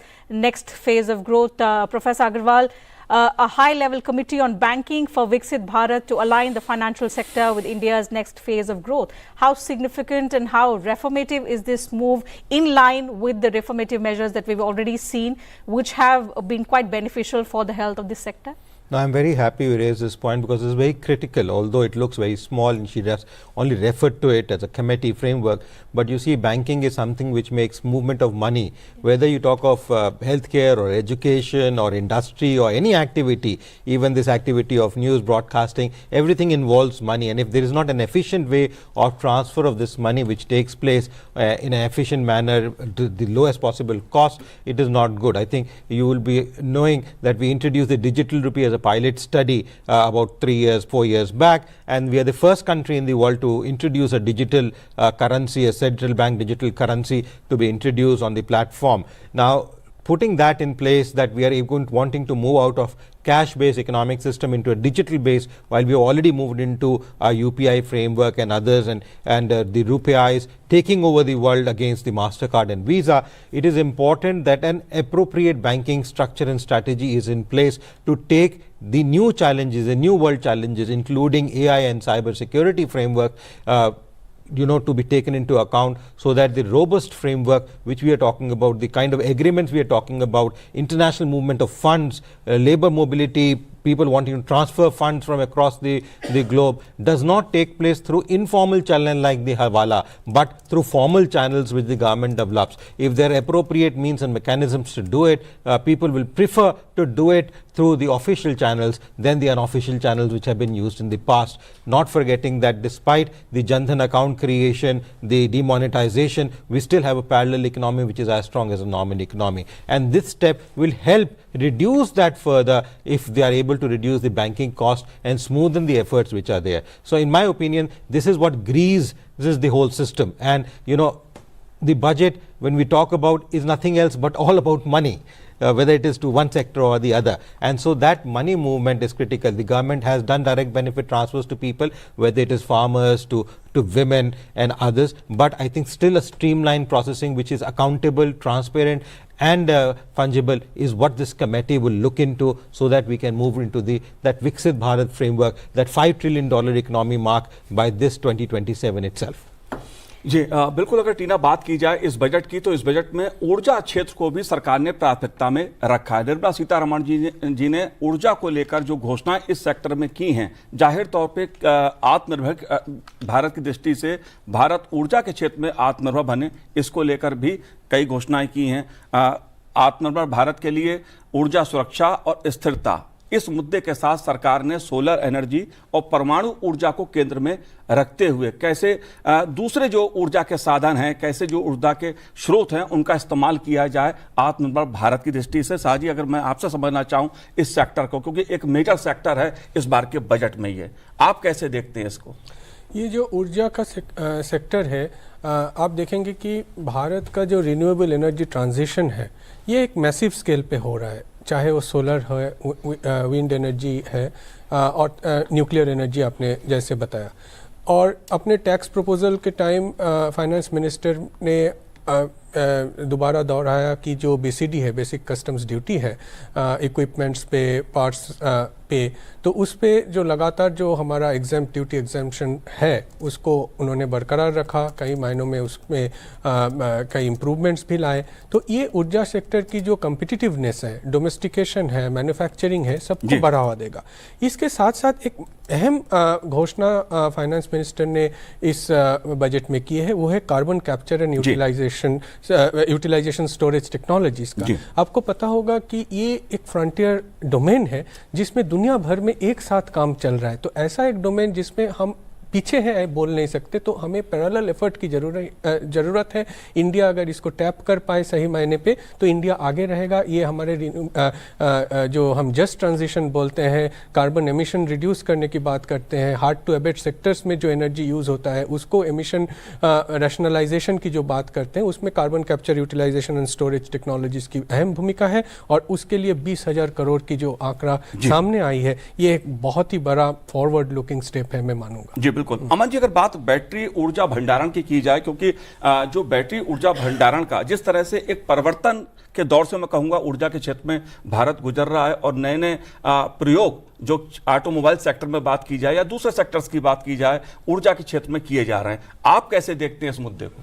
नहीं, मेरे विचार में भारत की consistent policy पिछले 4-5 साल से नज़र आ रही है, बजट के अंदर भी और बजट के बावजूद भी, जहाँ पे सेमीकंडक्टर्स को महत्व दी जा रही है, बैटरी फ्रेमवर्क को, EV व्हीकल्स को महत्वता दी जा रही है, टैक्स रिलीफ्स भी दिए जा रहे हैं। और अब जैसे ट्रेड एग्रीमेंट हुआ है उसके अंदर बाहर की जो गाड़ियां हैं उनको भी अलाउ किया गया है। EV के अंदर 1 लाख तक जो गाड़ियां हैं वो यूरोपियन देशों से हिंदुस्तान में आ सकेंगे। उनके ऊपर उन्होंने टैक्सेस ख़त्म से कर दिए हैं बिल्कुल। कहाँ जहाँ 120, 300-200% होता था, वहाँ पे 30-40% के ऊपर उसको लेके आ रहे हैं। तो मेरे विचार में भारत सरकार कोशिश कर रही है कि किस तरीके से ऊर्जा युक्त कर सकें। बिकॉज अगर आजकल हर एक चीज़ ऊर्जा, हमें काम करना है, लैपटॉप चाहिए, हमें कोई जहाँ ट्रांसपोर्टेशन लेना है, जिस तरीके से विस्तार हुआ है EV व्हीकल्स का हिंदुस्तान के अंदर पिछले 1.5 साल के अंदर, इतना किसी भी देश के अंदर विश्व में नहीं देखने को मिला है। और ये जो एक लोकप्रियता एक पोल्यूशन फ्री एनवायरनमेंट की प्रति आ रही है, उसमें बैटरीज की रिक्वायरमेंट, और सिर्फ लिथियम बैटरीज नहीं और भी, जबकि हमारे पास लिथियम का रिसोर्स अभी 1.5 साल पहले मिला है, उसको एनर्जी राइज करने में करीबन 1-1.5 साल और लगेगा। बट लिथियम के अलावा भी और जो सोर्सेज कुछ निकल के आ रहे हैं, नए सोर्सेज निकल के आ रहे हैं जो रिन्यूएबल टाइप हैं, जहां बैटरीज यूज हो सकती हैं, उस तरीके की बैटरीज क्रिएट करके इको सिस्टम बनाने की पूरी कोशिश की जा रही है। You're right. In fact, to capitalize that momentum, since you spoke about the semiconductors, let me put across the numbers in terms of the allocations. 40,000 crore rupees has been given to the semiconductor mission. India's semiconductor mission 2.0 will focus on the industry-led research, training centers for the semiconductors, and there will be specific measures to support the mineral-rich states of Odisha, Kerala, Andhra Pradesh and Tamil Nadu. So we'll get into specifications of these allocations with sector-specific guests who will also be joining us through the day-to-day. But since we have guests with whom we are discussing some of the important announcements that the Finance Minister has made, and we are trying to cover different sectors, I'll try and pick out one more announcement that the Finance Minister made about the implementation of the new income tax and the simplified forms, which will come into effect from the 1st of April 2026. Mr. Riaz Thigna, let me bring you in. How transformative is the new income tax compared to the previous overhauls, if you see in this sector? How transformational is this going to be? How should the individual taxpayers, the small businesses begin to prepare once it comes into effect? Okay, the new Income Tax Act is not new in terms of change in law itself. Basically, the thrust of the new Income Tax Act is simplification, making the language a lot simpler and therefore easier to understand. So that is the main thrust of the new Income Tax Act. And along with that, the entire process of simplification continues, and therefore we have simplified forms, we have easier compliance methodologies. So these are the things that are really changing. But what is the impact of all this? On one hand, I mean, I like to correlate it by what you were talking about, the concept of the focus being on youth. Now, with youth, an important component is employment. You create a lot of employment by investment in various sectors, whether it is biopharma, whether it is electronic components, whether it is rare earth, all that you do. But on the other hand, you are doing a lot for the MSMEs, which create a lot of employment too. And when you do this for MSMEs, you have to make it easier for the MSMEs to comply with all the regulations and all the requirements. What does the budget do? A, simplifies the forms. B, it also encourages institutions like the Institute of Chartered Accountants and the Institute of Company Secretaries to create a Mitra scheme to help the MSMEs and the small taxpayers to directly comply with the provisions of law. And I think this entire thing together kind of fits into a great network which actually supports each other. You have the economic aims, and then the tax laws are going and supporting the implementation or achievement of those aims. जी बात अगर infrastructure की जाए तो जाहिर तौर पे सरकार ने जल मार्ग को भी फोकस में रखा है इस बजट में निर्मला सीतारमण जी ने, और रेल उसको भी फोकस में रखा है। रेल कॉरिडोर बनाने की बात भी है और साथ ही जल मार्ग की हिस्सेदारी जो है उसको कैसे बढ़ाया जाए, क्योंकि लक्ष्य 2047 है विकसित भारत, 6% से लेकर कैसे 12% उसको किया जाए, इसका एक रोड मैप भी प्रस्तुत किया गया है इस बजट में। ये जो दो सेक्टर हैं, खासतौर से जल मार्ग की बात की जाए अमन जी, या रेल कॉरिडोर की, इन दोनों सेक्टर्स को आप कैसे देखते हैं अर्थव्यवस्था के लिहाज से और इंफ्रास्ट्रक्चर विकास के लिहाज से, कितने महत्वपूर्ण है ये दोनों सेक्टर? नहीं, आपने बिल्कुल ठीक कहा। 20 नए वाटरवे क्रिएट करने की बात की गई है, 7 हाई स्पीड रेल कॉरिडोर्स की बात की गई है, 5,000 करोड़ पर स्टेट पर डिस्ट्रिक्ट सिटीज़ 5 साल के ऊपर हर एक स्टेट को दिया जा रहा है ताकि सिटी इंफ्रास्ट्रक्चर बढ़ाया जाए। ये सब बहुत ज़रूरी है। जहाँ पे हम ट्रेड एग्रीमेंट्स कर रहे हैं, बाहर की कॉरपोरेशंस को इनवाइट कर रहे हैं यहाँ पे आके बिजनेस करने के लिए, हिंदुस्तान मेक इन इंडिया को बनाने के लिए, विकसित बनाने के लिए भारत, ये सब जो बहुत ज़रूरी है। ई बस फ्रेमवर्क 4,000 के करीब ई बसेज नॉर्थ ईस्ट को दी जा रही हैं। इको टूरिज़्म की वहाँ पे बात की जा रही है। अगर टूरिज़्म कैसे होगा, एक आदमी को अगर एक जगह से दूसरी जगह पहुँचने के लिए 2-2, 3-3, 4-4 घंटे लगेंगे, तो नॉर्मली जो टूरिस्ट आते हैं वो 1 दिन, 2 दिन, 3 दिन के लिए आते हैं, तो वो कैसे उस टूरिज़्म को बेनिफिट कर पाएंगे? चाहे रिलीजन के बेसिस पे हो, चाहे मेडिकल के बेसिस के हो, चाहे एजुकेशन के बेसिस पे हम टूरिज़्म की बात कर रहे हो। इंफ्रास्ट्रक्चर जो होता है और वाटरवेज जो है, इस सरकार ने पहले कभी हमने इतना तवज्जो नहीं दिया। बहुत सालों पहले वाटरवेज को यूज़ किया जाता था, जब इंसानियत भी शुरू हुई तब भी वाटरवेज को यूज़ किया जाता था, बट अब वाटरवेज पिछले काफ़ी सालों में शांत। इस सरकार ने पिछले 4-5 सालों में वाटरवेज को किस तरीके से हम यूज़ कर सकते हैं, किस तरीके से ट्रांसपोर्टेशन के लिए यूज़ कर सकते हैं, किस तरीके से कार्गो के लिए यूज़ कर सकते हैं, किस तरीके से बिजनेस के ग्रोथ के लिए यूज़ कर सकते हैं, उनको किया और क्लीन मैकेनिज्म के थ्रू यूज़ करने की बात की है। ये नहीं कि हम उसको पोल्यूट करके या पोल्यूशन बढ़ा के उसमें किया जाए। तो मेरे विचार में ये एक बैकबोन है किसी भी देश की आगे प्रगति बढ़ाने के लिए तेज। Certainly. So important announcements, particularly focusing on how to boost productivity, but most importantly, sustaining that growth momentum and focusing more on inclusive growth. So 3 kartavyas outlined by the finance minister in her 9th consecutive budget. She's created history today. And most importantly, the fact that it's a Sunday on which the budget has been presented. So a rare history of sorts in India's fiscal landmark as well. But for now, we'll have to wrap up this conversation. We'll slip into into a quick break, after which we'll go across to the proceedings of the upper house. Thank you, Professor Agarwal, Professor Saha, and Professor Vishendas, Mr. Riaz Thingna, for joining in with your thoughts on the importance of this budget. We'll continue with our discussions on sector-specific allocations through the day today. So stay tuned. We are slipping into a very quick break.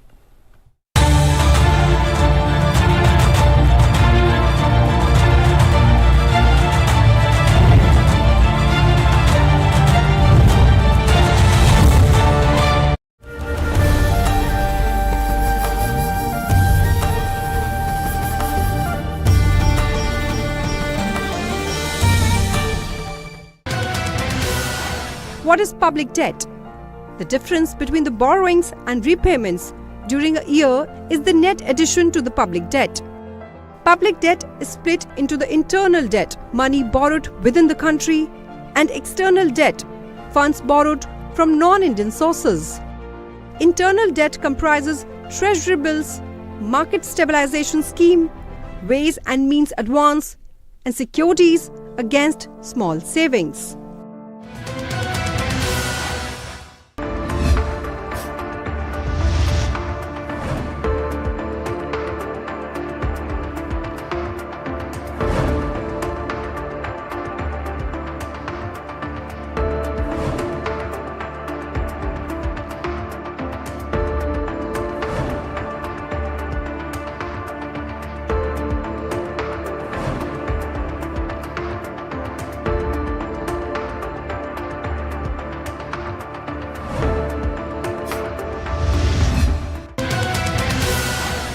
What is GDP? GDP, or Gross Domestic Product, is total market value of all final goods and services produced in the country over a period of time, usually 1 year. Increase in GDP or GDP growth rate indicates the overall health of the economy.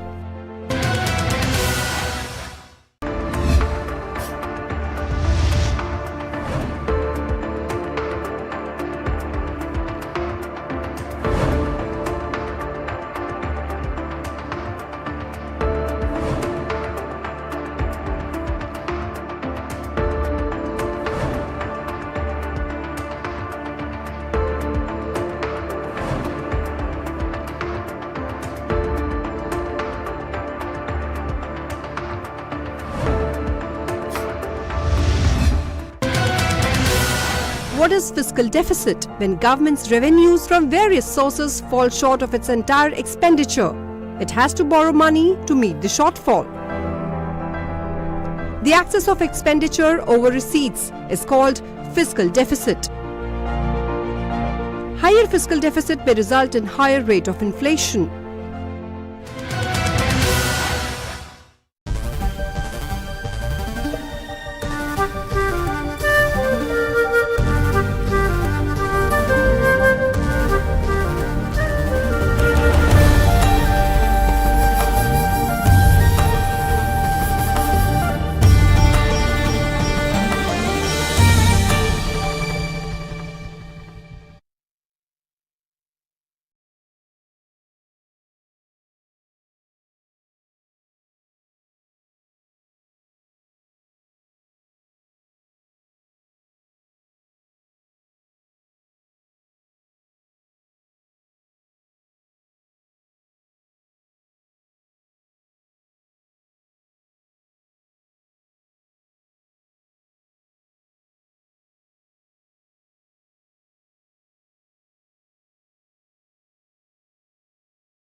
माननीय सभासदों, माननीय सभापति जी,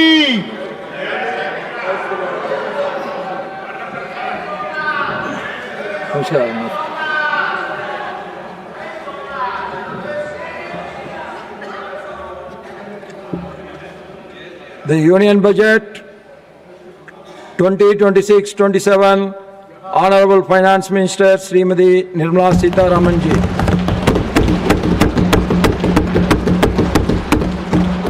Sir, I rise to with your permission, I rise to lay on the table a statement in English and Hindi of the estimated receipts and expenditure of the government for the year 26-27. The Fiscal Policy Statements 2026-27, Honorable Finance Minister Srimati Nirmala Sitharaman ji. Sir, with your permission again, I rise to lay on the table a copy each in English and Hindi of the following papers under Section 3(1) of the Fiscal Responsibility and Budget Management Act 2003. Medium-term fiscal policy cum fiscal policy strategy statement. Macroeconomic framework statement. Papers to be laid on the table, Honorable Finance Minister Srimati Nirmala Sitharaman ji.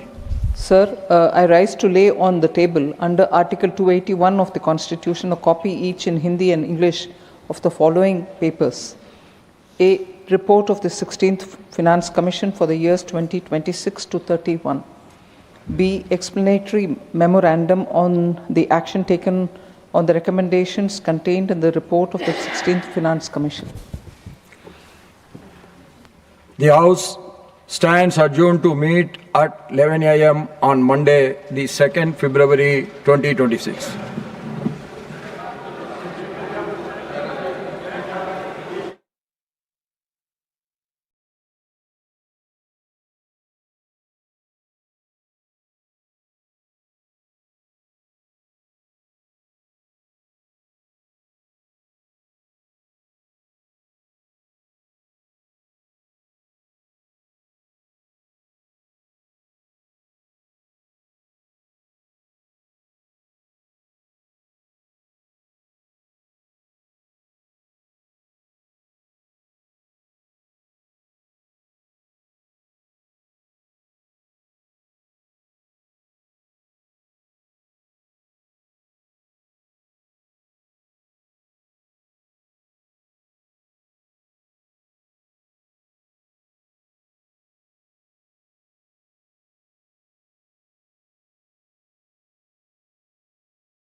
What is public debt? The difference between the borrowings and repayments during a year is the net addition to the public debt. Public debt is split into the internal debt, money borrowed within the country, and external debt, funds borrowed from non-Indian sources. Internal debt comprises treasury bills, market stabilization scheme, ways and means advance, and securities against small savings.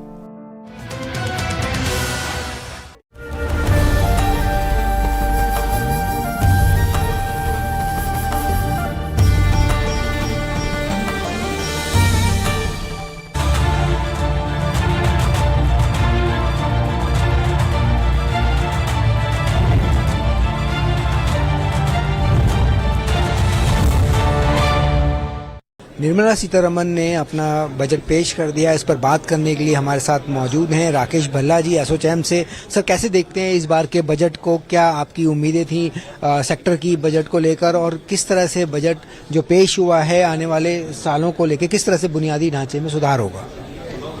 एक तो इस बार जो budget था उससे सबसे पहले उम्मीदें की बात करें, बट बिफोर में एक लाइन में मैं कहूंगा it is a excellent budget, growth oriented budget. ये ग्रोथ ओरिएंटेड बजट है जो जिस लाइन में मोदी जी कह रहे थे 2047 में विकसित भारत है, उसकी तरफ एक डायरेक्शन में बजट है। इससे पहले जब अब टैक्स की इसकी बात करें, बजट की बात करें, तो जो उम्मीदें थी बजट से, उम्मीदें इस बार दो टैक्सेशन की पहले बात आती है कि इनकम टैक्स और जो आपका इनडायरेक्ट टैक्स है। आप दोनों टैक्सों में ऑलरेडी रिफॉर्म्स आ चुके थे। नया इनकम टैक्स अभी आया और जो जीएसटी में रिफॉर्म्स अभी आए हैं, इसलिए बहुत कुछ एक्सपेक्टेड नहीं था। पर इनकम टैक्स की बात करें, इनकम टैक्स में एक अच्छी चीज आई है जनरल पब्लिक के लिए कि आपके एक्सीडेंटल इंश्योरेंस पे जो हमें क्लेम मिलता था वो क्लेम पे टैक्स जीरो कर दिया। किसी का एक्सीडेंट होता है, क्लेम वो मिलता है तो वो जीरो करता है। और काफी टीडीएस और टीसीएस में रेट कम किए हैं, जिसका कैस्केडिंग इफेक्ट आएगा, पर कैश फ्लो इफेक्ट आएगा, पर टैक्स पे इफेक्ट नहीं आना। As per indirect tax is concern, indirect tax में इन्होंने काफी कुछ इम्पोर्ट ड्यूटी कम की है, और इम्पोर्ट ड्यूटी कम उन चीज़ों पे की है जो कि एसेंशियल्स हैं, जैसे कैंसर की दवाई हैं और बाकी चीज़ों पे हैं, और मशीनरी पे भी इम्पोर्ट ड्यूटी कम की है। That is good sign, that is as per as overall allocation of budget. Now question comes allocation of budget is concern. इस बार जो कंसर्न था बेसिकली वो था ग्रोथ, और ग्रोथ पे इन्होंने फोकस किया है। क्योंकि अगर ग्रोथ की फोकस करें, एमएसएमई को 10,000 करोड़ का बजट दिया है, और उसके बाद एजुकेशन सेक्टर, बैंकिंग सेक्टर, हर एक सेक्टर को टच किया है। बट वो जो फंड थे जिस हिसाब से इन्होंने काम किया उसको वेल मैनेज किया। तो I will say it's a fantastic budget presented by this. बाकी इसकी डिटेल जब भी फ्यूचर में और देखेंगे तो आई विल कम बैक। अगर हम बात करें, आपने कहा विकसित भारत 2047 के लक्ष्य को हासिल करने के लिए जिस तरह से ये बजट पेश हुआ है वो एक रोड मैप की तरह है, तो आपका क्या लगता है कौन से सेक्टर्स में सबसे ज्यादा जोर देने की जरूरत थी और उस पर दिया भी गया है, और कौन से ऐसे सेक्टर्स आपको लगता है जो आने वाले 2047 के विकसित भारत के लक्ष्य को हासिल करने के लिए बेहद जरूरी है? अगर मैं विकसित भारत किसी भी देश के विकास जो है इंडस्ट्री के बगैर नहीं हो सकती। इंडिया ऑलरेडी एग्रीकल्चर सेक्टर में ग्रोथ कर रहा है, एग्रीकल्चर में बाद में टच करता हूँ, बट अगर इंडस्ट्रियल सेक्टर की बात करें, उसका जो बैकबोन है, रीढ़ की हड्डी है, वो रीढ़ की हड्डी है आपकी एमएसएमई। और एमएसएमई में इन्होंने काफी फोकस किया है इस बार, उसकी लिक्विडिटी इंप्रूव करने के लिए, उसका फंड उसको आ जाए, और सेकेंडली जो उसके ईज ऑफ डूइंग बिजनेस है उनके लिए काफी कुछ है इस बजट में। और अगर एग्रीकल्चर सेक्टर में बात करें, एग्रीकल्चर में जैसे नारियल के ऊपर इन्होंने अभी स्पेशल स्कीम्स लाई हैं, तो वो एग्रीकल्चर और अगर इंडस्ट्री मिलकर चलें तो उस डायरेक्शन में इट्स राइट, अच्छा स्टेप है। जी, संसद टीवी को आपने समय दिया, आपने बात की, आपका बहुत बहुत धन्यवाद जी। तो ये थे राकेश भल्ला जी, जिन्होंने बताया कि किस तरीके से वो बजट को अपना मार्ग देते हैं कि आने वाले विकसित भारत का जो लक्ष्य प्रधानमंत्री नरेंद्र मोदी ने रखा है उसको हासिल करने के लिए ये रोड मैप की तरह होगा। संसद टीवी के लिए सुरेंद्र कुमार। जी हाँ, स्टूडियो में आपका एक बार फिर से स्वागत है। बजट पेश किया जा चुका है वित्त मंत्री निर्मला सीतारमण के द्वारा। रिकॉर्ड 9वीं बार उन्होंने आम बजट पेश किया है। 3 विशेषज्ञ हमारे साथ यहाँ पर मौजूद हैं और मेरी सहयोगी टीना झा भी हैं। Absolutely. Good afternoon, viewers, and welcome to all our guests. It's been a remarkable budget, especially because of the thrust that the finance minister put on the budget. She said it's not a continuity, but it's an effort to sustain India's growth momentum and perhaps put the country's economy on a higher growth trajectory. She said the focus is on boosting productivity, on an inclusive growth, which will take us closer to our vision of becoming a Viksit Bharat by 2047. जी हाँ, 3 विशेषज्ञ हमारे साथ studio में मौजूद हैं। संजीव झा हैं, chief financial officer हैं पर्सोल India के, आपका बहुत बहुत स्वागत है। राकेश कुमार सिंह हैं, असिस्टेंट प्रोफेसर हैं इकोनॉमिक्स दिल्ली यूनिवर्सिटी, आपका भी बहुत बहुत स्वागत है। और डॉक्टर यशोवर्धन पाठक हैं, कमिश्नर जीएसटी और कस्टम बिहार, आपका भी बहुत बहुत स्वागत है। एक वर्चुअल गेस्ट भी हमारे साथ जुड़े हुए हैं, doctor Manoj Kumar Agarwal, professor economics Lucknow university, आपका भी स्वागत है डॉक्टर मनोज कुमार। और सबसे पहले मैं आपसे जानना चाहूँगा संजीव जी, क्या इस पर जिस तरीके से लगातार एक के बाद एक एफटीए हुए हैं और हाल ही में यूरोपीय यूनियन के साथ भी एफटीए हो गया है, उसकी छाया कहीं नजर आ रही है कि निर्माण पर भी जोर है और निर्यात पर भी जोर है? जी, आई थिंक मैं कहूँगा कि जो 3 major pillars government of India इस बजट के थ्रू देखना चाह रही है, पहला कि increase capacity so that they can counter import challenges. The second part is the indispensability, means we make ourselves more dependent. People are more dependent on us. The world is more dependent on us.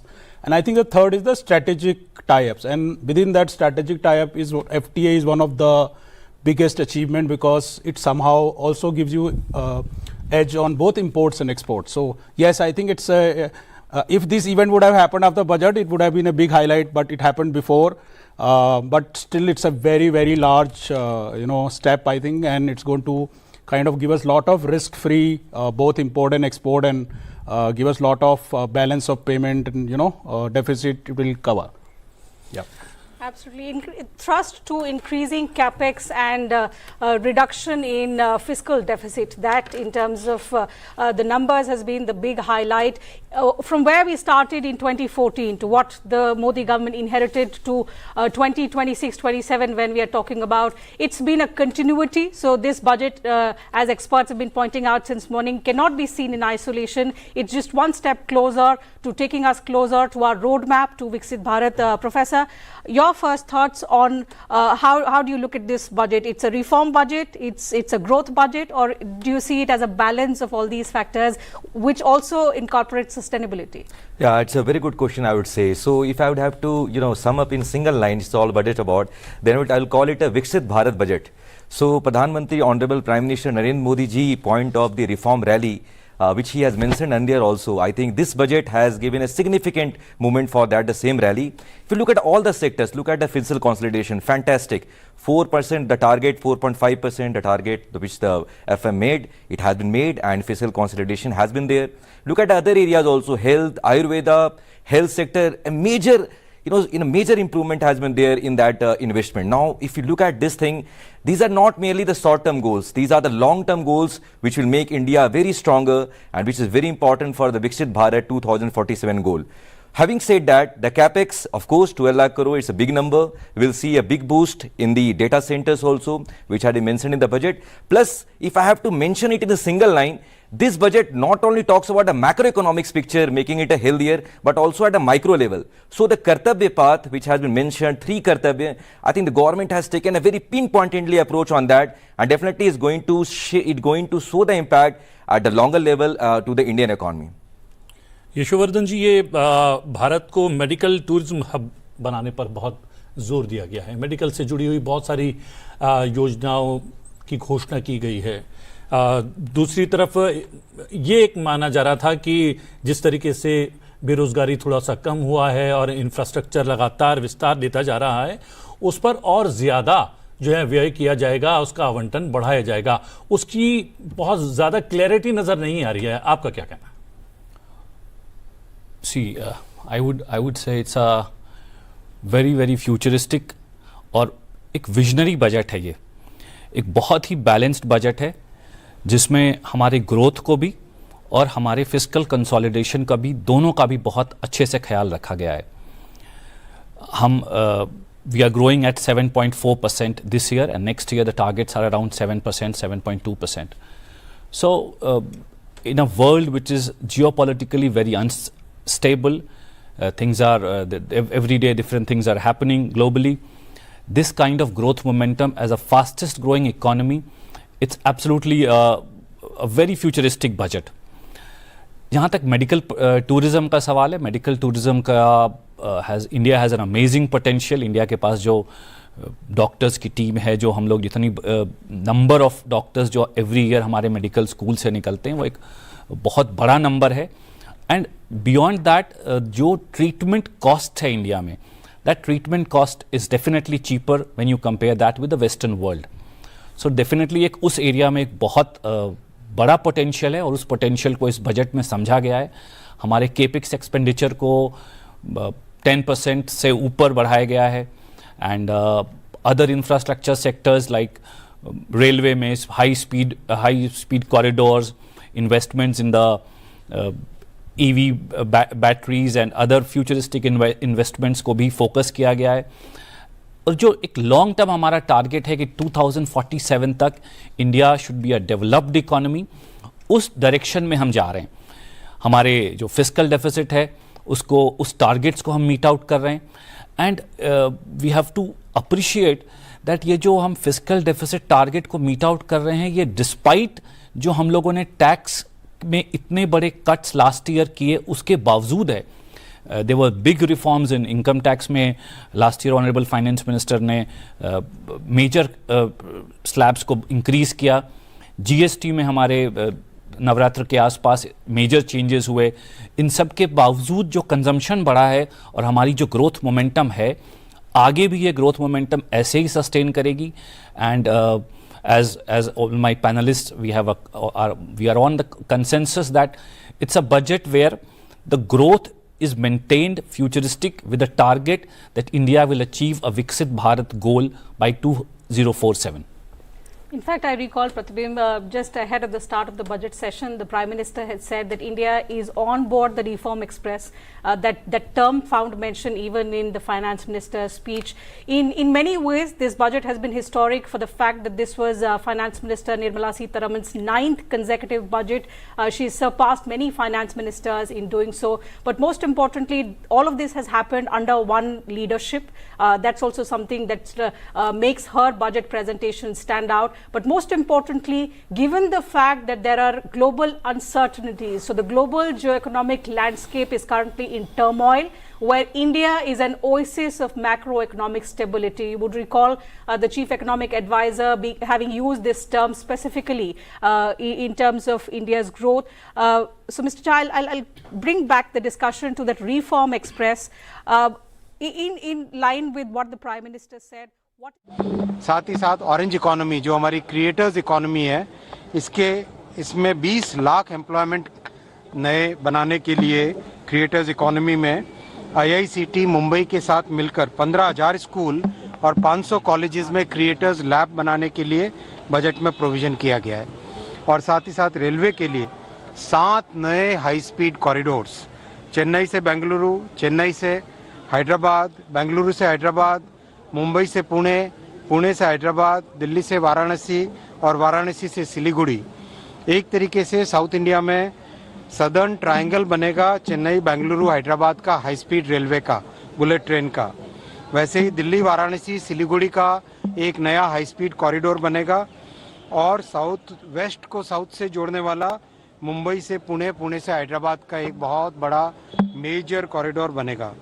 साथ ही साथ आज budget में एक नए dedicated freight corridor जो कि बंगाल में दांकुनी, वहाँ से गुजरात में सूरत, इसको जोड़ने वाला, ईस्ट को वेस्ट के साथ जोड़ने वाला नया डीएफसी भी सैंक्शन हुआ है। मैं इस बजट के लिए जो कि युवा शक्ति से प्रेरित है, जो कि विकसित भारत की एक मजबूत नींव बनाता है, जो कि समाज के हर वर्ग के लिए और देश के हर क्षेत्र के लिए विकास का एक नया माध्यम बना है, इसके लिए मैं माननीय प्रधानमंत्री जी, माननीय वित्त मंत्री जी का अभिनंदन करता हूँ।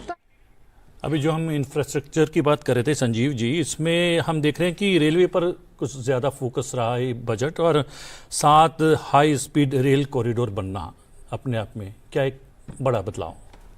आई थिंक ये एक बहुत बड़ा मतलब माइलस्टोन है इंडिया के लिए। अगर आप वर्ल्ड में किसी भी इकोनॉमी को देखें, they have grown only once there infrastructure was ready. So I think अब जो इंफ्रास्ट्रक्चर बूस्ट है, आप देखेंगे चाहे रेलवे कॉरिडोर्स को देखें, चाहे आप नेशनल हाईवेज को देखें, चाहे आप नंबर ऑफ एयरपोर्ट्स को देखें, over the last 4-5 years there has been a lot of focus on improving the infrastructure, and now it is visible, the impact of these infrastructure facilities visible in the output, the productivity, and also the business generation, also even the ports development. So I think they are basically developing all possible modes of transport where it can boost the trade and manufacturing, and that's our focus basically, to make the industrial, that new revolution, because that's where we have not been really doing so great. On the services side, yes, we have been doing great.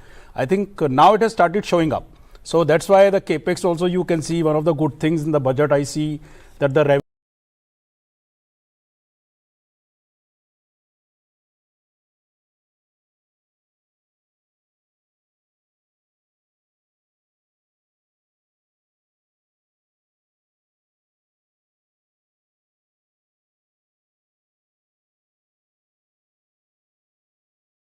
New expenditure of these corridors include Mumbai to Pune, Pune to Hyderabad, Hyderabad to Bengaluru, Bengaluru to Chennai. So different parts of the country, but connecting majorly include Mumbai to Pune, Pune to Hyderabad, Hyderabad to Bengaluru, Bengaluru to Chennai. So different parts of the country, but connecting majorly the trade points, and most importantly, these are areas which will see enhanced connectivity. Then there is plan to operationalize 20 new national waterways over the next 5 years. So this will be done by 2031 is what the government aims at. Training institutes will then again be set up as regional institutes of excellence in waterway space. There will be a ship repair ecosystem catering to inland waterways, which will be set in Varanasi and Patna. So alongside these connectivity projects, Professor, there is a proposal to set infrastructure risk guarantee fund. The finance minister said that she's proposing setting up of dedicated real estate investment trust as well to recycle the assets of central public sector enterprises. Break down this for our viewers to understand the significance and the importance of some of these announcements which cater to the infrastructure bit, which is different from connectivity and different from the infrastructure projects, but which will be a milestone in enabling investments, in enabling businesses in these sectors? Right. I think that's a very good question. I would see that, if you look at the infrastructure point, in economics, macroeconomics, generally we have something called the multiplier effect. For every rupee which the government makes, it has an implication on the development of the other projects also. So this government has taken a very good stand on this thing by taking into incorporation some of the major developments for the risk guarantee scheme for the infrastructure projects. Having said that, the Yuva Shakti, the point which has been Yuva Shakti budget, the term which has been used for it is for the same only. Because if you look at the infrastructure, which is the backbone for any economy, logistics, if you take into consideration, a lot has been investment made in this direction, because all the FTA, free trade agreement, if you talk about, which India has done with the foreign countries like European Union plus 8 other countries which we have made, 8 FTA which we have signed, this will need the backup. And for that backup team, for any company to invest, they need to have the risk-free environment for that. Basically, what we are trying to do is to look at the ecosystem, to make the ecosystem better so the investment can come in and that can augment in the export-oriented economy of the country. Second point which I would like to mention, that the capex which is generally done in the case of the road or the ports and others, like one of the data I would like to center that the airports in India used to be 74, now we have currently 164 airport, 2024 data says that.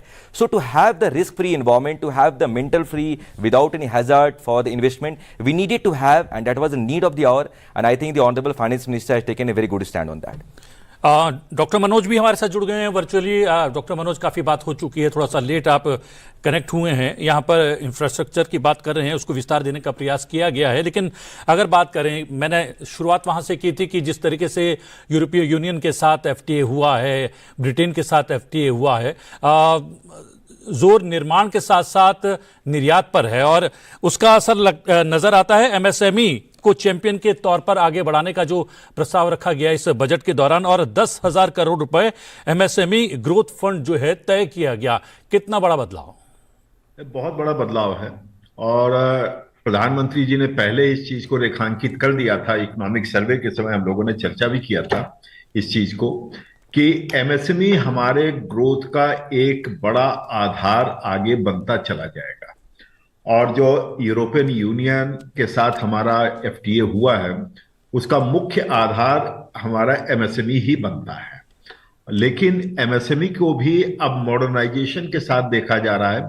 जो 10,000 रुपए का growth fund तैयार किया गया है पहली बार, तो मुझे लगता है कि इसको इस रूप में देखना चाहिए कि इसके साथ कनेक्टिविटी भी जोड़ा जा रहा है, मॉडर्नाइजेशन भी जोड़ा जा रहा है, और जो लैक ऑफ अवेयरनेस होता है उसको भी कहीं ना कहीं उस वैक्यूम को फिल करने के लिए, जिसको एक मित्र, कारपोरेट मित्र के रूप में इसको रखा जा रहा है कि कैसे हम इनके जो कई बार नॉलेज गैप रह जाता है, अवेयरनेस गैप रह जाता है, उसको रखा जाता है, और इसके साथ किसको पोषित कर रहे हैं वो बड़ा इंपॉर्टेंट हो जाता है। वो इंपॉर्टेंट इस रूप में हो जाता है कि हम Tier 2, Tier 3 सिटीज को अब हम वहां पर शामिल कर रहे हैं। बड़ा स्पष्ट कारण है उसका स्पष्ट कारण इस रूप में आता है क्योंकि आज के दिन अगर हम देखते हैं तो भारत का growth engine Tier 2, Tier 3 cities बन रही हैं। यानी कि वो एक नया तरह का कंट्रीब्यूटर बन रहे हैं to the growth engine of the Indian economy. तो खाली हम एमएसएमई तक अपने को न रखें, एमएसएमई की जो परिधि है वो काफी बढ़ती हुई दिखाई पड़ रही। पहला, जियोग्राफिकल लोकेशन के हिसाब से टीयर 2 टीयर 3 सिटीज। इसका एडवांटेज क्या होगा, यहां से जो आउट माइग्रेशन होता था या आसपास की विसिनिटी से जो आउट माइग्रेशन होता था वो रुकेगा, लोकल टैलेंट वहां पर रुकेगा, प्लस उनको जो टैलेंट चाहिए होगा, जो अवेयरनेस चाहिए होगा, मैन पावर चाहिए होगा, उसके लिए जो 5 यूनिवर्सिटीज की स्थापना की जा रही है जो इंडस्ट्रियल हब के इर्द गिर्द होंगे। एक और एडवांटेज यहां पर हमको एमएसएमई के रूप में दिखाई पड़ता है, 200 जो इंडस्ट्रियल क्लस्टर्स थी वो कहीं ना कहीं यूं कह लीजिए कमजोर पड़ गई थी या गायब हो गए थे। उन क्लस्टर्स के रिवाइवल से फिर हम कह सकते हैं कि जो हमारा एज ओल्ड ट्रेडिशनल जो हमारा इंडस्ट्रियल बेल्ट हुआ करता था वो और पोषित होगा। यानी कि एमएसएमई को हम देखते हैं तो कई रूपों में हमको इस बजट में समझना पड़ेगा, क्योंकि यहां पर भी कुछ क्लस्टर्स इधर हैं, कुछ क्लस्टर उधर है बजट में, लेकिन एमएसएमई हर तरफ दिखाई पड़ता है। और दूसरा, अगर आप देखते हैं कि जिस प्रकार का मॉडर्नाइजेशन हो रहा है, कहीं पर भी हो रहा है, उसमें एमएसएमई जुड़ता हुआ दिखाई पड़ता है। तो मुझे लगता है रिसर्चर्स के लिए, हम जैसे रिसर्चर लिए बड़ा चैलेंज ये हो गया है कि हर जगह हमें एमएसएमई तलाशना होगा, क्योंकि बिना एमएसएमई के भारत का जो ग्रोथ इंजन है वो आगे उस रूप में नहीं होगा। यूं समझिए, बड़े पत्थरों के बीच में छोटे छोटे जो गैप्स है वो कौन फिल करेगा। आज का बजट ऐतिहासिक है। इसमें देश की नारी शक्ति का सशक्त प्रतिबिंब झलकता है। महिला वित्त मंत्री के रूप में निर्मला जी ने लगातार 9वीं बार देश का बजट प्रस्तुत करके नया रिकॉर्ड बनाया है। ये बजट अपार अवसरों का राजमार्ग है। ये बजट वर्तमान के सपनों को साकार करता है और भारत के उज्जवल भविष्य की नींव को सशक्त करता है। ये बजट 2047 के विकसित भारत की हमारी ऊंची उड़ान का मजबूत आधार है। साथियों, आज भारत जिस रिफॉर्म एक्सप्रेस पर सवार है, इस बजट से उसे नई ऊर्जा, नई गति मिलेगी। जो पाथ ब्रेकिंग रिफॉर्म्स किए गए हैं वो एस्पिरेशन से भरे हुए भारत के साहसिक टैलेंटेड युवाओं को उड़ने के लिए खुला आसमान देते हैं। ये बजट ट्रस्ट बेस्ड गवर्नेंस और ह्यूमन सेंट्रिक अर्थरचना के विजन को साकार करता है। एक ऐसा यूनिक बजट है जिसमें फिस्कल डेफिसिट कम करने, इन्फ्लेशन कंट्रोल करने पर फोकस है और इसके साथ ही बजट में हाई कैपेक्स और हाई ग्रोथ का भी समन्वय है। साथियों, ये बजट भारत की वैश्विक भूमिका को नए सिरे से सशक्त करता है। भारत के 140 करोड़ नागरिक फास्टेस्ट ग्रोइंग इकोनॉमी बनकर ही संतुष्ट नहीं है। हम जल्द से जल्द दुनिया की तीसरी सबसे बड़ी अर्थव्यवस्था बनना चाहते हैं। ये करोड़ों देशवासियों का संकल्प है। दुनिया के एक ट्रस्टेड डेमोक्रेटिक पार्टनर और ट्रस्टेड क्वालिटी सप्लायर के रूप में भारत की भूमिका लगातार बढ़ रही है। हाल में जो बड़ी बड़ी ट्रेड डील्स भारत ने की है, मदर ऑफ ऑल डील्स, उसका मैक्सिमम बेनिफिट भारत के युवाओं को मिले, भारत के लघु और मध्यम उद्योग वालों को मिले, इस दिशा में बजट में बड़े बड़े कदम उठाए गए हैं। साथियों, इस बजट में मेक इन इंडिया और आत्मनिर्भर भारत अभियान को नई रफ्तार के लिए महत्वाकांक्षी रोड मैप प्रस्तुत किया गया है। इस बजट में नई उभरती इंडस्ट्रीज यानी सनराइज सेक्टर्स को जिस मजबूती के साथ समर्थन दिया गया है वह अभूतपूर्व है।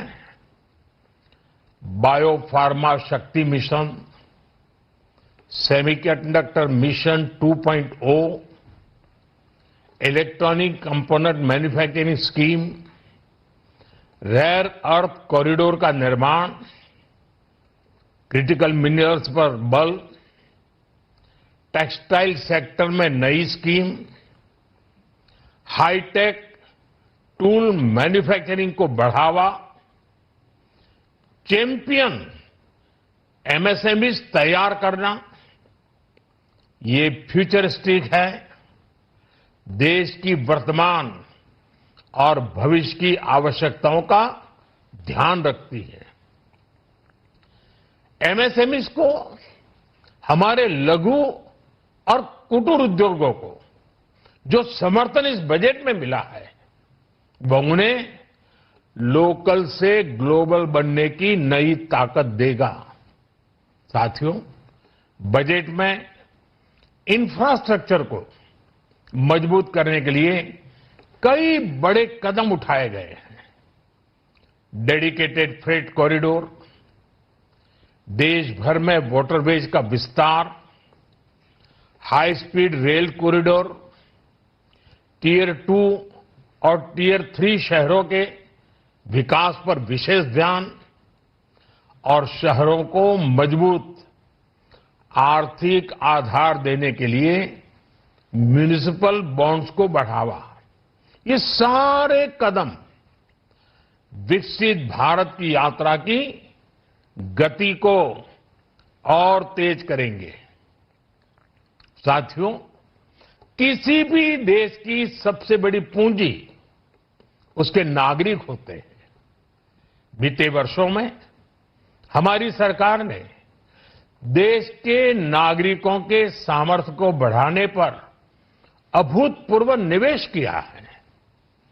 हमारा प्रयास स्किल, स्केल और सस्टेनेबिलिटी को निरंतर बल देने का रहा है। जैसा कि आज पार्लियामेंट में निर्मला जी ने कहा है, यह युवा शक्ति बजट है।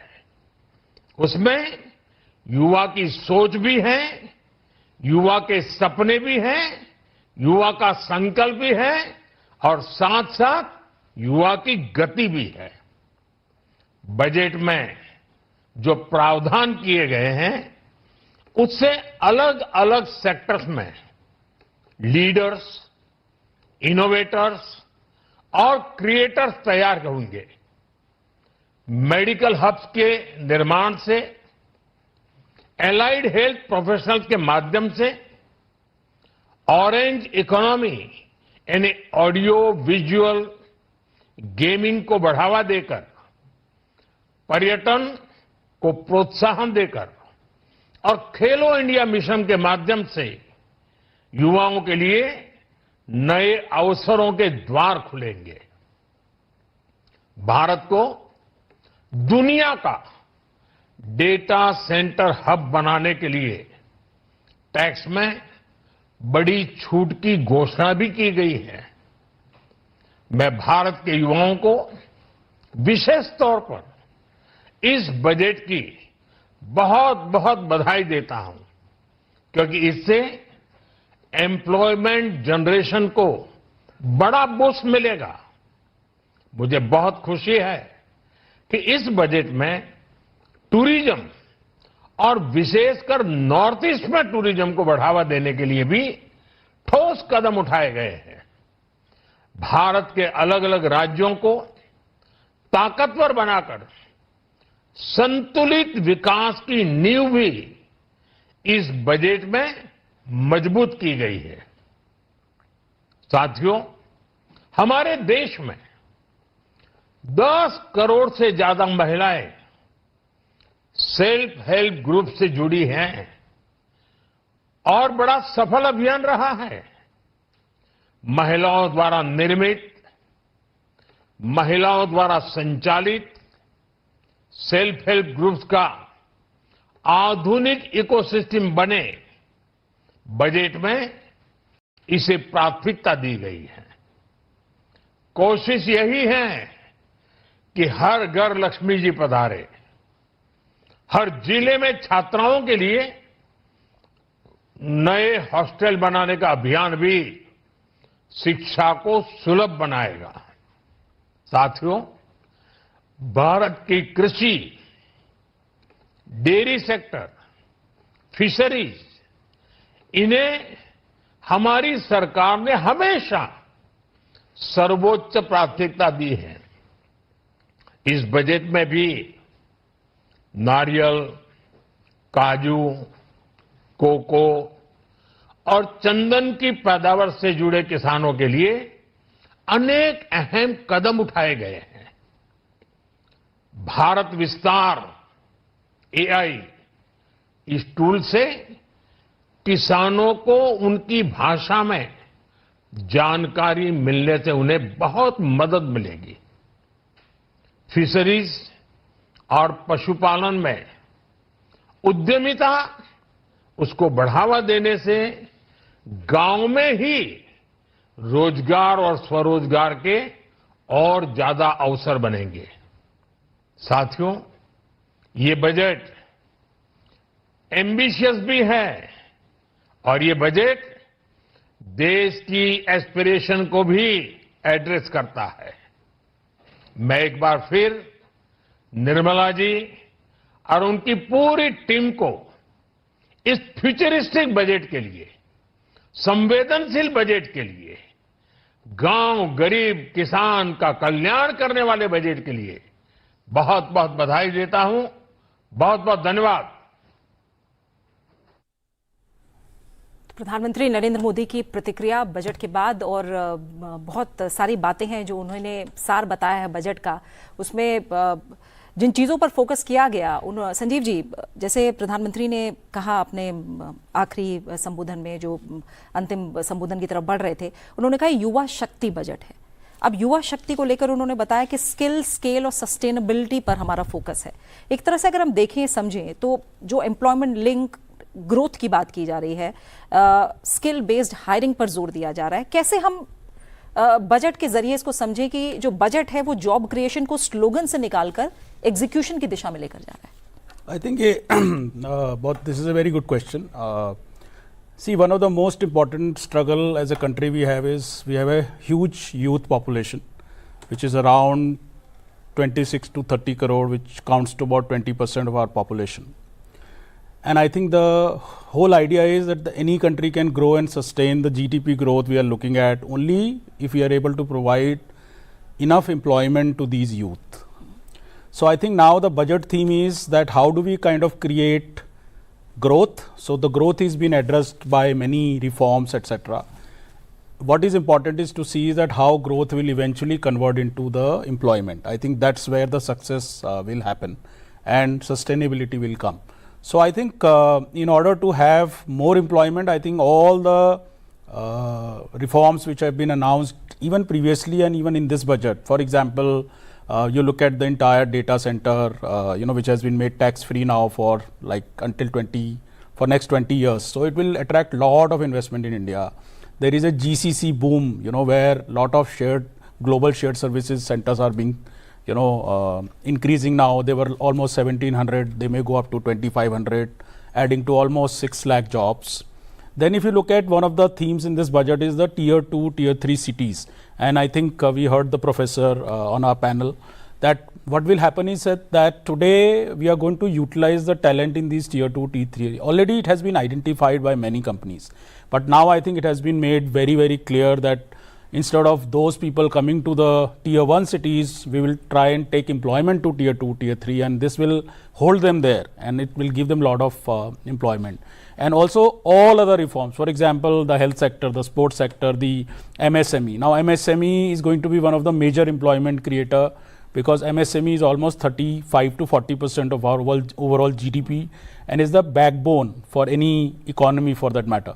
So I think all this put together, clearly there is a focus that we have to convert growth into employment, and for that we need to bring more business, more reforms, more simplicity to do business or ease of doing business, and also the skill development.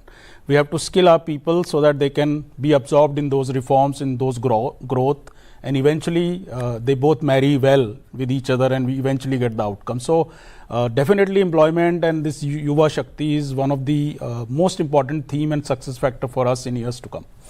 Rakesh ji, जो हम लोग चर्चा कर रहे थे mother of all deal FTA जो हुआ है यूरोपीय यूनियन के साथ, क्या उसको देखते हुए भी डिज़ाइन किया गया है इस बार का बजट, उस पर हम चर्चा कर रहे थे और प्रधानमंत्री ने भी उस तरफ इशारा किया है। उन्होंने कहा कि इस डील का लाभ भारत के युवाओं को ज़्यादा से ज़्यादा मिल सके, उसका प्रावधान इस बजट में किया गया है। जी सही कहा आपने। जो मदर ऑफ ऑल डील्स जो हमारा जो फ्री ट्रेड एग्रीमेंट है, इसमें देखिए इसमें कई बातें देखनी पड़ेगी। जो हमारा अभी जो अमेरिका के साथ अगर हम उसको देखें, जो टैरिफ वॉर हमारा चल रहा, उससे भी कई तरीके से हमारा जो ये डील है उससे हमें निकलने में काफ़ी मदद करेगी। हम आर्थिक दृष्टि से अगर इसको देखें तो हमारा जो निर्यात क्षेत्र है, एक्सपोर्ट सेक्टर, उसको भी बहुत एक सपोर्ट मिलेगा, क्योंकि हम देखते हैं कि जो हमारा टेक्सटाइल सेक्टर है वो इससे थोड़ा प्रभावित हुआ था, तो इससे एक नई दिशा मिलेगी, एक नई ऊर्जा मिलेगी। और जैसा कि आपने कहा, प्रधानमंत्री जी ने भी कहा कि युवा शक्ति बजट है। ऑफ कोर्स ये हम डेमोग्राफिक डिविडेंड की बात करते हैं। भारत में एक युवाओं की जो प्रतिभा है ये हमें 2040 तक अवेलेबल है और भारत इसको पूरे अच्छी तरीके से नियोजित करके एक सही मार्गदर्शन में जाना चाहता है। उसके लिए ये जो डील है, मदर ऑफ ऑल डील है, ये बहुत ही मुझे लगता है क्रियान्वित रहेगा और बहुत ही लाभदायक रहेगा। दूसरी बात मैं जो जोड़ना चाहूँगा, इस डील में जो लेदर सेक्टर है, एक्सपोर्ट ओरिएंटेड सेक्टर है, वो तो है ही। उसके अलावा जो ऑरेंज इकॉनमी की हमने बात की है, डेटा सेंटर्स की बात की है, ऑरेंज इकॉनमी जो कि बहुत इंपॉर्टेंट एरिया है। आज युवाओं का जो इंटरेस्ट है, जो उनका जो झुकाव है, हम देखते हैं विजुअल इफेक्ट्स की तरफ, क्रिएटिव की तरफ इफेक्ट है और इसमें उनको काफ़ी बूम देगा, एक उड़ान देगा। जो प्रधानमंत्री जी ने इसके वर्ड यूज़ किए, उनको बहुत ऊंचाई तक लेके जाएगा, क्योंकि उसी ऊर्जा के साथ उसमें भी काम करेंगे। और जो हमने टैक्स हॉलीडे दिया है 2047 तक, जो हमारा विकसित भारत का लक्ष्य है, उसमें भी काफ़ी लाभदायक रहेगा। तो कुल मिलाकर के हम देखें तो ऑरेंज इकॉनमी जो हमारा ऑरेंज इकॉनमी है, ये जो लेदर एक्सपोर्ट्स जो होंगी और जो डेटा सेंटर्स का जो बूम आएगा, इससे विकसित भारत 2047 का लक्ष्य है उसे हम आसानी से प्राप्त कर लेंगे और भारत एक विकासशील देश से विकसित देश की तरफ निश्चित ही 2047 से इस कदम से बहुत अच्छे तरीके से पहुंच सकता है। और यशोवर्धन जी, जो प्रधानमंत्री कह रहे हैं, शुरुआती की उन्होंने कि फिस्कल डेफिसिट कम करने और इन्फ्लेशन को कंट्रोल करना, ये दोनों फोकस रहा है बजट में भी और सरकार की प्राथमिकताओं में भी। कैसे समझे जो पूरे टैक्स को लेकर जितने रिफॉर्म्स की बात की जा रही है, जिन भी कदमों का जिक्र किया जा रहा है, जो बेटर टैक्स एडमिनिस्ट्रेशन है वो इन्फ्लेशन मैनेजमेंट में एक तरह से मैं कहूँ क्वाइटली लेकिन इफेक्टिवली रोल कैसे निभाता है? माननीय प्रधानमंत्री जी ने आज एक मैंने सुना उनके संबोधन में, उन्होंने एक रिफॉर्म एक्सप्रेस करके कहा कि अब हम रिफॉर्म एक्सप्रेस के ऊपर देश रिफॉर्म एक्सप्रेस की तरह चल रहा है और 2047 तक जो हमारा लक्ष्य है विकसित भारत का, उस लक्ष्य को हमें पूरा करना है। डेफिनेटली उस लक्ष्य में सिंप्लीफिकेशन ऑफ टैक्सेस और फिस्कल कंसोलिडेशन, हमारी जो हमारे मेन इकोनॉमिक के पैरामीटर्स हैं उनको हमें पूरा करना है। और ये जो बजट है, ये बजट उसी ध्येय को लेके उस दिशा में आगे चल रहा है। बहुत से ऐसे इनिशिएटिव्स हैं इस बजट में जो हमें उस डायरेक्शन में ले जा रहा है। जैसे आप क्लाउड सेंटर्स को देखें, जो फॉरेन की AI से रिलेटेड जो सबसे विश्व की बड़ी कंपनियां हैं टॉप 5, उनके जो डेटा सेंटर्स हैं वो कैसे इंडिया में आएँ और उन डेटा सेंटर्स को एक टैक्स हॉलिडे दिया गया है। टॉप 5 उसमें अमेजॉन है, उसमें गूगल है, उसमें बड़ी कंपनीज हैं। मेडिकल टूरिज्म एक अपने आप में जो 5 जगह स्टेट के साथ और प्राइवेट पार्टनर्स के साथ मेडिकल टूरिज्म को 5 हब्स बनाने की बात कही गई है, वो अपने आप में एक बहुत बड़ा विजनरी स्टेप है। इंडिया में मेडिकल ट्रीटमेंट वर्ल्ड ओवर बहुत चीप है और इसको हमें कैसे ग्लोबल मार्केट में इसको हमें सेल करना है और इसको हमें इससे न सिर्फ हमारी फॉरेन एफडीआई एफपीआई वो सब इंक्रीज़ होगी बल्कि इससे हमारे एम्प्लॉयमेंट में भी बहुत बड़ा एम्प्लॉयमेंट जनरेशन में भी एक बहुत बड़ा बूस्ट मिलेगा। इसके अलावा सेमीकंडक्टर के हब्स, सेमीकंडक्टर कॉरिडोर्स, जो फास्ट रेल नेटवर्क कॉरिडोर्स हैं, जो इंफ्रास्ट्रक्चर को एक वर्ल्ड विश्व स्तरीय इंफ्रास्ट्रक्चर जो हम बनाना चाह रहे हैं और उस दिशा में रोज आगे बढ़ रहे हैं, उसी से वही एक बदलते भारत की, एक बढ़ते भारत की बुनियाद है। और उस दिशा में बहुत से डायरेक्शन मिलेंगे आपको, जैसे मदर ऑफ ऑल डील्स की अभी हम बात कर रहे थे। हमारी जो चैलेंज हमें यूएस इकॉनमी से आ रहा है, यूएस की तरफ से, तो हमारे जो टेक्सटाइल सेक्टर्स हैं, हमारे जो जेम्स एंड ज्वेलरी सेक्टर हैं, उसको अब यूरोप में एक बहुत बड़ा मार्केट मिलेगा। विश्व के सेकेंड लार्जेस्ट इकॉनमी जो ईयू है एंड 4th लार्जेस्ट इकॉनमी जो हम हैं, दोनों के बीच एक फ्री ट्रेड अग्रीमेंट है। उसे सही शब्दों में कहा गया है मदर ऑफ ऑल डील्स। तो इन सब का इम्पैक्ट भारत के ग्रोथ पे, भारत के ग्रोथ मोमेंटम पे, भारत के फिस्कल कंसोलिडेशन पे, हमारी जो जिस दिशा में एक डेवलप्ड इंडिया की तरफ जो हम बढ़ रहे हैं, हर दिन उसमें चीज़ें आ रही हैं। और एक विजनरी बजट, जैसे मैंने शुरू में भी कहा, एक बहुत ही फ्यूचरिस्टिक बजट है ये, एक बहुत ही विजनरी बजट है जिसमें आपको बहुत सी मॉडर्न चीज़ों का समावेश किया गया है। आप जो सनराइज इंडस्ट्रीज़ हैं, प्रधानमंत्री जी ने अभी कहा कि उसमें ईवी हो गया, उसमें सेमीकंडक्टर्स हो गई, उसमें और भी जो सोलर से रिलेटेड इशू, सोलर एनर्जी से रिलेटेड, ग्रीन एनर्जी से रिलेटेड चीज़ें हैं, उनको टैक्स हॉलिडेज़ दी गई हैं। और ट्रेड को भी जिस तरीके से, बिकॉज कोई भी कंट्री अगर वो एक ग्लोबल इकोनॉमिक सुपर पावर की तरफ बढ़ता है तो उसमें ट्रेड का एक बहुत महत्वपूर्ण योगदान होता है। उसमें इंपोर्ट ड्यूटीज़ को कैसे सिंप्लीफाई करना है और एक्सपोर्ट को कैसे बूस्ट करना है SEZ और बाकी माध्यम से, इन सब का इस बजट में प्रावधान है। अलग अलग जगह विस्तार से बताने के लिए थोड़ा समय ज़्यादा लगेगा, but otherwise it is a all encompassing budget, a budget which will take India to the next leap, as I say कि नेक्स्ट बाई 2030 और लेट्स से 2035 जो हमारी ग्रोथ मोमेंटम है, उस ग्रोथ मोमेंटम बरकरार रहे।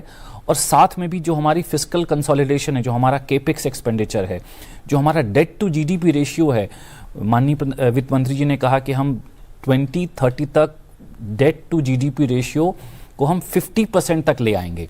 और ऑलरेडी जो हम उसको हम जिस स्पीड से कम करना है, इस साल वो 54 या 53 के आसपास रहेगा, and by 2030 we would be achieving that target. So all in all, in this, it's a very visionary budget and a budget in the right direction and a very balanced budget. Manoj ji, जब आपसे बात कर रहे थे MSME पर हम लोग चर्चा कर रहे थे, बीच में प्रधानमंत्री का वक्तव्य आ गया, वो भी बहुत महत्वपूर्ण था। और जिस बात को यहाँ पर हम उठा रहे हैं, जिन बिंदुओं को, उस और प्रधानमंत्री ने थोड़ा सा विस्तार से इशारा किया है। तो MSME की बात करें, उसको थोड़ा सा नई शक्ति देने का प्रयास किया गया है। उद्योग जगत को जो है और ज़्यादा बेहतर और मजबूत बनाने का प्रयास किया गया है। यहाँ पर MSME से सरकारी खरीदी बढ़ाई जाएगी, इस पर जो है जोर दिया गया है। वस्त्र उद्योग में रिफॉर्म लाए जाएंगे और मेगा टेक्सटाइल पार्कों का निर्माण भी होगा और खेलों के सामान बनाने पर भी जो है भारत आत्मनिर्भर बन पाए, उस और भी जो है हम लोग काम करेंगे। ये एक दिशा रही इस पूरे बजट की। आप इस दिशा को कैसे देखते हैं?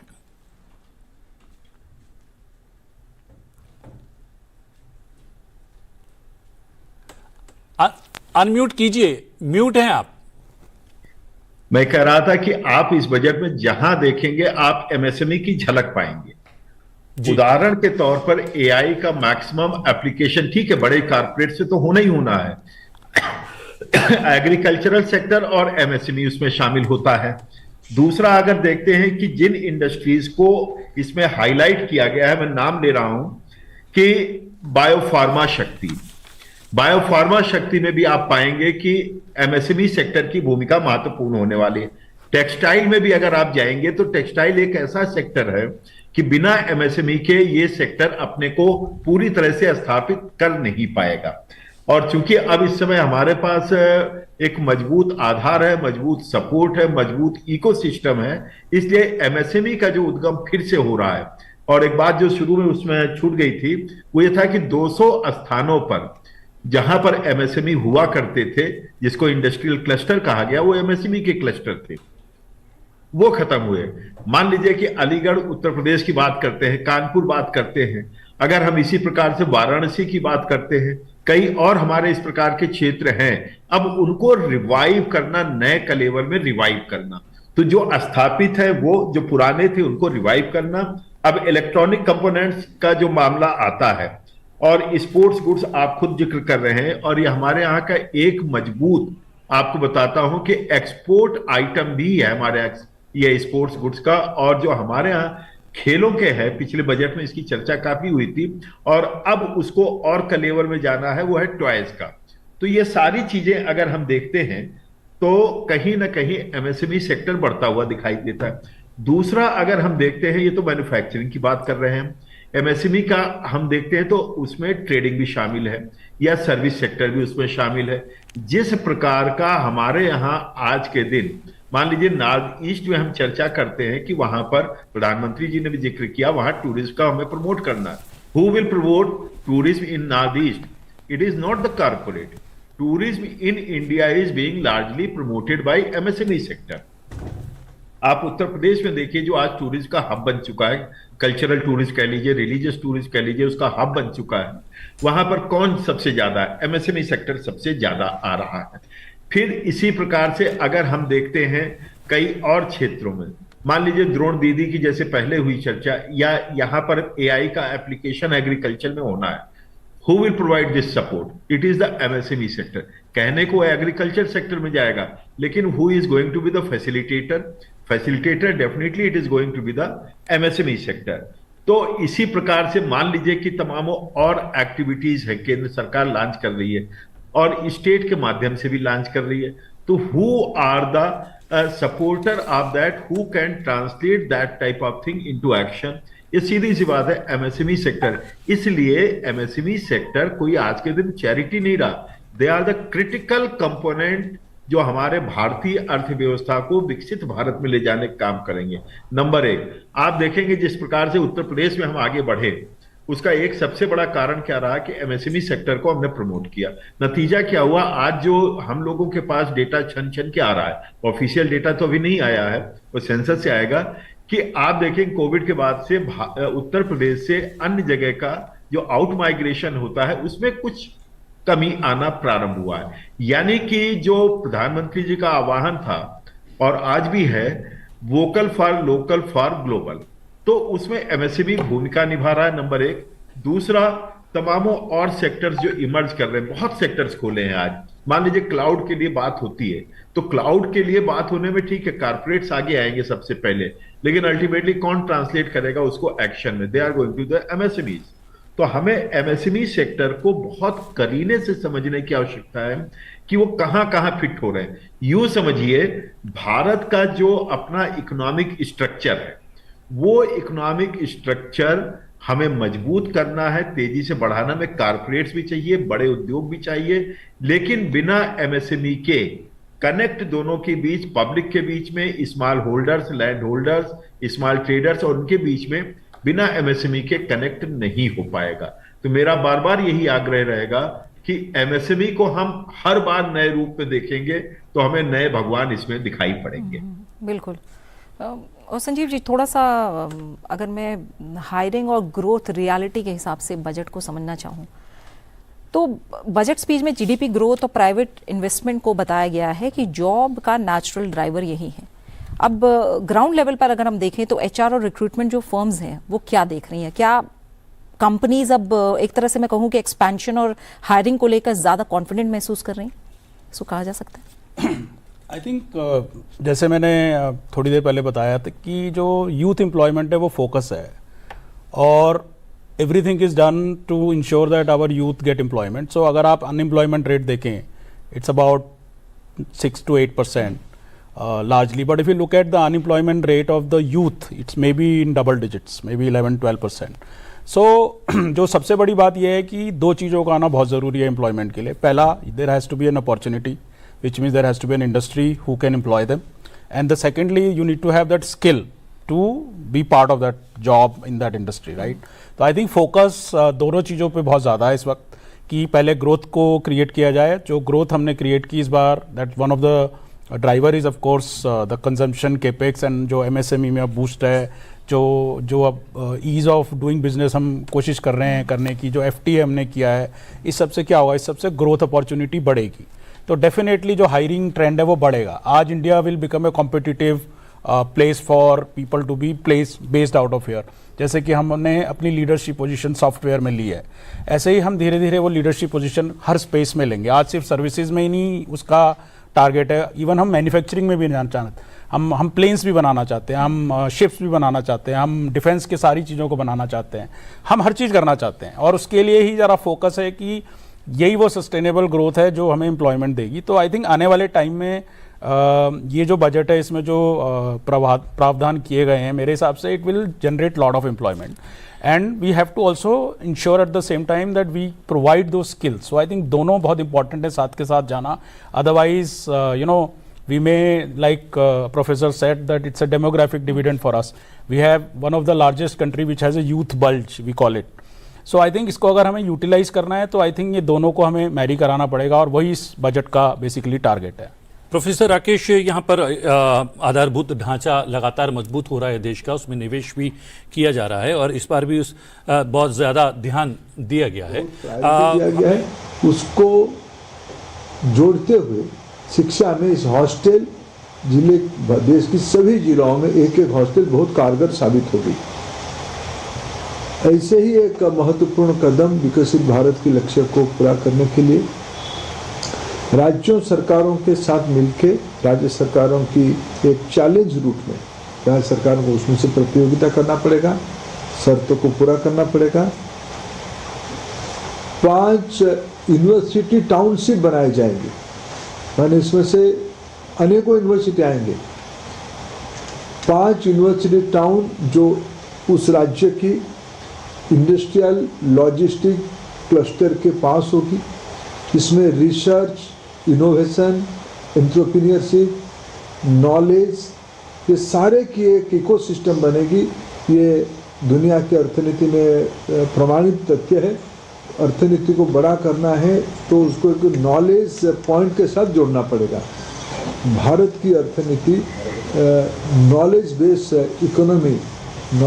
इकोनॉमी की ओर बढ़ रही है. ये 5 यूनिवर्सिटी टाउनशिप इसकी सहयोगिता राज्य सरकार के साथ मिलकर किया जाएगा. ये भी एक महत्वपूर्ण उपलब्धि है. वैसे ही हमारी 15,000 स्कूल्स में, सेकेंडरी स्कूल्स में, हायर सेकेंडरी स्कूल्स में animation, visual effect, gaming and comics, ABGC की जो एक नई राष्ट्रीय इंस्टीट्यूट हुई है उसकी अगुवाई में इसे जोड़ते हुए 15,000 स्कूल्स में एबीजीसी की पढ़ाई की जाएगी, कोर्स खुली जाएगी. उसकी हायर स्टैंडर्ड्स की कोर्सेज के लिए 500 कॉलेज में एबीजीसी की कोर्सेज चलाया जाएगा. ये ऑरेंज इकोनॉमी को देश में, हमारे देश में गुणवत्ता की, सृजनता की, कला की कोई कमी नहीं है, उसको और आगे बढ़ावा देने के लिए ये 15,000 स्कूल्स में कोर्सेस और 500 स्कूल में, 500 कॉलेजेस में इस प्रकार के कोर्स, ये बहुत कारगर साबित होगी. पूर्वी भारत में national institute of design NID देश में अनेक स्थान पर काम कर रहा है. पूर्वी भारत में NID नहीं था. केंद्रीय बजट में इस बार पूर्वी भारत में NID स्थापित करने के लिए घोषणा किया गया है. ऐसे 4 जगह पे एस्ट्रोफिजिक्स और एस्ट्रोनॉमी की स्टडी को और आगे बढ़ाने के लिए 4 जगह पे टेलीस्कोप इंफ्रास्ट्रक्चर फैसिलिटी को अपग्रेड और नया सेटअप किया जाएगा। एक महत्वपूर्ण निर्णय इस बार बजट में किया गया है, जो विद्यार्थी बाहर पढ़ने के लिए जाते थे उनको जाने की पहले 5% की टैक्स देना पड़ता था। आपने जितना रेमिटेंस उनको देना पड़ता था, जिनका उनको फीस वगैरह उनके खर्चे के लिए पैसा खर्चा करना पड़ता था, उसमें 5% टैक्स लगती थी। इसको सरकार ने इस बार घटा के 2% किया। उसमें हमारे स्टूडेंट्स को बाहर जाके एडवांस रिसर्च करना, पोस्ट डॉक्टरल करना और जनरल एजुकेशन में जाना और सुलभ हो जाएगी। एक महत्वपूर्ण घोषणा इस बार बजट में किया गया है। एक हाई पावर्ड कमिटी बनाई जाएगी, education to employment and enterprise, E2E standard committee बनाई जाएगी, जिसमें विकसित भारत की लक्ष्य को पूरा करने के लिए technology driven AI empower school education SCRT को इन्वॉल्व करते हुए एकदम एक नई एजुकेशन इकोसिस्टम, नॉलेज इकोसिस्टम देश में कैसे बनाया जाएगा, इसके लिए E2E स्टैंडर्ड कमिटी, एक हाई पावर्ड कमिटी बनाई जाएगी। इस बार NCRT हमारी डीम्ड यूनिवर्सिटी हो चुकी है, डीम्ड टू यूनिवर्सिटी हो चुकी है। इस बार बजट एलोकेशन में NCRT के जो परंपरागत बजट होती थी उसमें से 14% की ग्रोथ हुई है। ये NCRT हमारे नेशनल एजुकेशन पॉलिसी की इम्प्लीमेंटेशन में प्रमुख इंस्ट्रूमेंट हमारा NCRT है, HCRT है। इसको गति देने के लिए NCRT के बजट को भी बढ़ाया गया है। अन्य 2 एजुकेशन इंस्टीट्यूट के बारे में मैं आज यहाँ उल्लेख करना चाहूँगा। देश में जिस प्रकार की बच्चों के ऊपर डिस्ट्रेस होने की प्रायोरिटीज दिया जा रहा है, इकोनॉमिक सर्वे में भी मेंटल हेल्थ के बारे में खूब चर्चा की गई थी। आज बजट में उस विषय को आगे ले जाने के लिए दक्षिण में बेंगलुरु में निम्हांस एक बहुत सेंटर ऑफ एक्सीलेंस करके काम कर रहा है। देश में दूसरी निम्हांस बनाने के लिए भी बजट में अनाउंस किया गया है। मैं मानता हूँ बच्चों के लिए मेंटल हेल्थ के लिए उस प्रकार के advance research centre of excellence बहुत कारगर साबित होगी। ऐसे और 2 संस्था के बारे में उल्लेख किया गया। नाइपर देश में फार्मास्यूटिकल इंडस्ट्री को बढ़ावा देने के लिए, एंटरप्रेन्योरशिप को बढ़ावा देने के लिए, रिसर्च को बढ़ावा देने के लिए जो अभी के 7 नाइपर है उसको अब अच्छा किया जाएगा। उसके अलावा 3 नाइपर और खोला जाएगा। इसमें देश में 10 नाइपर हो जाएंगे। ये भी एजुकेशन सेक्टर में एक बहुत बड़ी उपलब्धि होगी। हमारे देश में टूरिज्म को बढ़ावा दिया जा रहा है। टूरिज्म पे पहले हमारे देश में IIHM संस्था दायित्व में है। Indian institute of hotel management अनेक राज्यों में सरकार की ओर से काम कर रहा है, अच्छे कैपेसिटी बिल्डिंग हो रहा है। इसको थोड़ा अपस्केलिंग करते हुए सरकार ने इस बार बजट में निर्णय किया है। National institute of hospitality, national institute of hospitality खोली जाएगी, उसको अपग्रेड किया जाएगा, इसकी मानक और बढ़ेगी, उसकी कोलैबोरेशन भी बढ़ेगी। ये सब निर्णय भारत की नॉलेज बेस्ड इकोनॉमी को बढ़ाने के लिए कारगर साबित होगी, बहुत बड़ी उपलब्धि होगी। मैं बीजेपी के राष्ट्रीय जिस तरह से सभी सेक्टर काम कर रहे हैं, सभी सेक्टरों में बजट में भी ध्यान दिया गया है, वहीं सबसे तेजी से बढ़ने वाले सेक्टरों में EV सेक्टर है। और हम बात करें तो सोलर की बात करें, उस पर सबसे ज़्यादा ध्यान दिया जा रहा है। केंद्र सरकार भी इस पे लगातार काम कर रही है। इस पर बात करने के लिए हमारे साथ मौजूद हैं सर्वोटेक के MD। सर, कैसे देखते हैं रमन भाटिया जी आप इस बजट को, और किस तरह से देखते हैं जो सोलर एनर्जी की हम बात करें, EV की हम बात करें, तो आने वाला भविष्य इसी सेक्टर का है। तो जो बजट एलोकेशन हुआ है उसको कैसे देखते हैं, और विकसित भारत का जो रोड मैप है 2047 का, उसको देखने के लिए आज जो ये बजट एलोकेशन है उसको किस तरह से आप देखते हैं और कैसे आंकते हैं? बैटरी एनर्जी स्टोरेज पे गवर्नमेंट का काफ़ी फोकस है इस बार, क्योंकि वो भी समझ रही है कि एनर्जी में जो उन्होंने बहुत फोकस किया है पिछले टाइम में, अब उसका पूरा प्रेशर जो है वो इंफ्रास्ट्रक्चर पे है। तो इस टाइम इंफ्रा पे बहुत जोर है, और इंफ्रा को स्टेबल करने के लिए एनर्जी स्टोरेज का बहुत बड़ी मांग है और उसकी जरूरत भी है। तो उसके लिए लिथियम बैटरीज के इम्पोर्ट पे काफ़ी सारा काम किया है गवर्नमेंट ने, कुछ ड्यूटीज़ में एग्जेम्पशन देने की कोशिश हो रही है। बस जो मुझे लगता है वो ये है कि एग्जीक्यूशन, ये जो बजट है वो मोर फॉर एग्जीक्यूशन है, नॉट मोर फॉर इंसेंटिव और सब्सिडी। तो अगर हम एग्जीक्यूशन पार्ट को देखें तो उस पर काफ़ी फोकस किया जा रहा है। अगर हम एग्जीक्यूट ठीक से कर लें ग्राउंड लेवल पे तो 2047 की तरफ हम बहुत तेजी से बढ़ेंगे। तो हो सकता है वो 2047 हमारी ज़िंदगी में 2035 में आ जाए। इस दिशा में काम हो रहा है। जी, जिस तरह से आज की दुनिया में पेट्रोलियम पदार्थों पे ज़्यादा डिपेंडेंसी है, वहीं अगर अब सोलर की बात करें, हम ईवी की बात करें, तो दोनों में बैटरीज का बहुत इंपॉर्टेंस रोल आ जाता है। वहीं हाल ही में एक चर्चा भी रही है, बात करें सिल्वर की, तो उसकी जो इम्पोर्टेंस है वो इन सेक्टर्स में बहुत ज़्यादा है। और सिल्वर का रोल जो हाल ही में आपने भी देखा होगा, हमने भी देखा है कि किस तरह से जो प्राइसेस हैं बहुत तेज़ी से अप एंड डाउन हुए हैं। उसको देखते हुए क्या चैलेंजेस आपने महसूस किए हैं कि आने वाले समय में होने चाहिए, और उसके लिए सरकार का स्टेक क्या है? जो सिल्वर है वो अपने आप में कोई डायरेक्टली कोई यूज़ नहीं होता कि सिल्वर लगाया उससे गाड़ी बन गई या बैटरी बन गई। सिल्वर का यूज़ होता है कंपोनेंट्स में, राइट।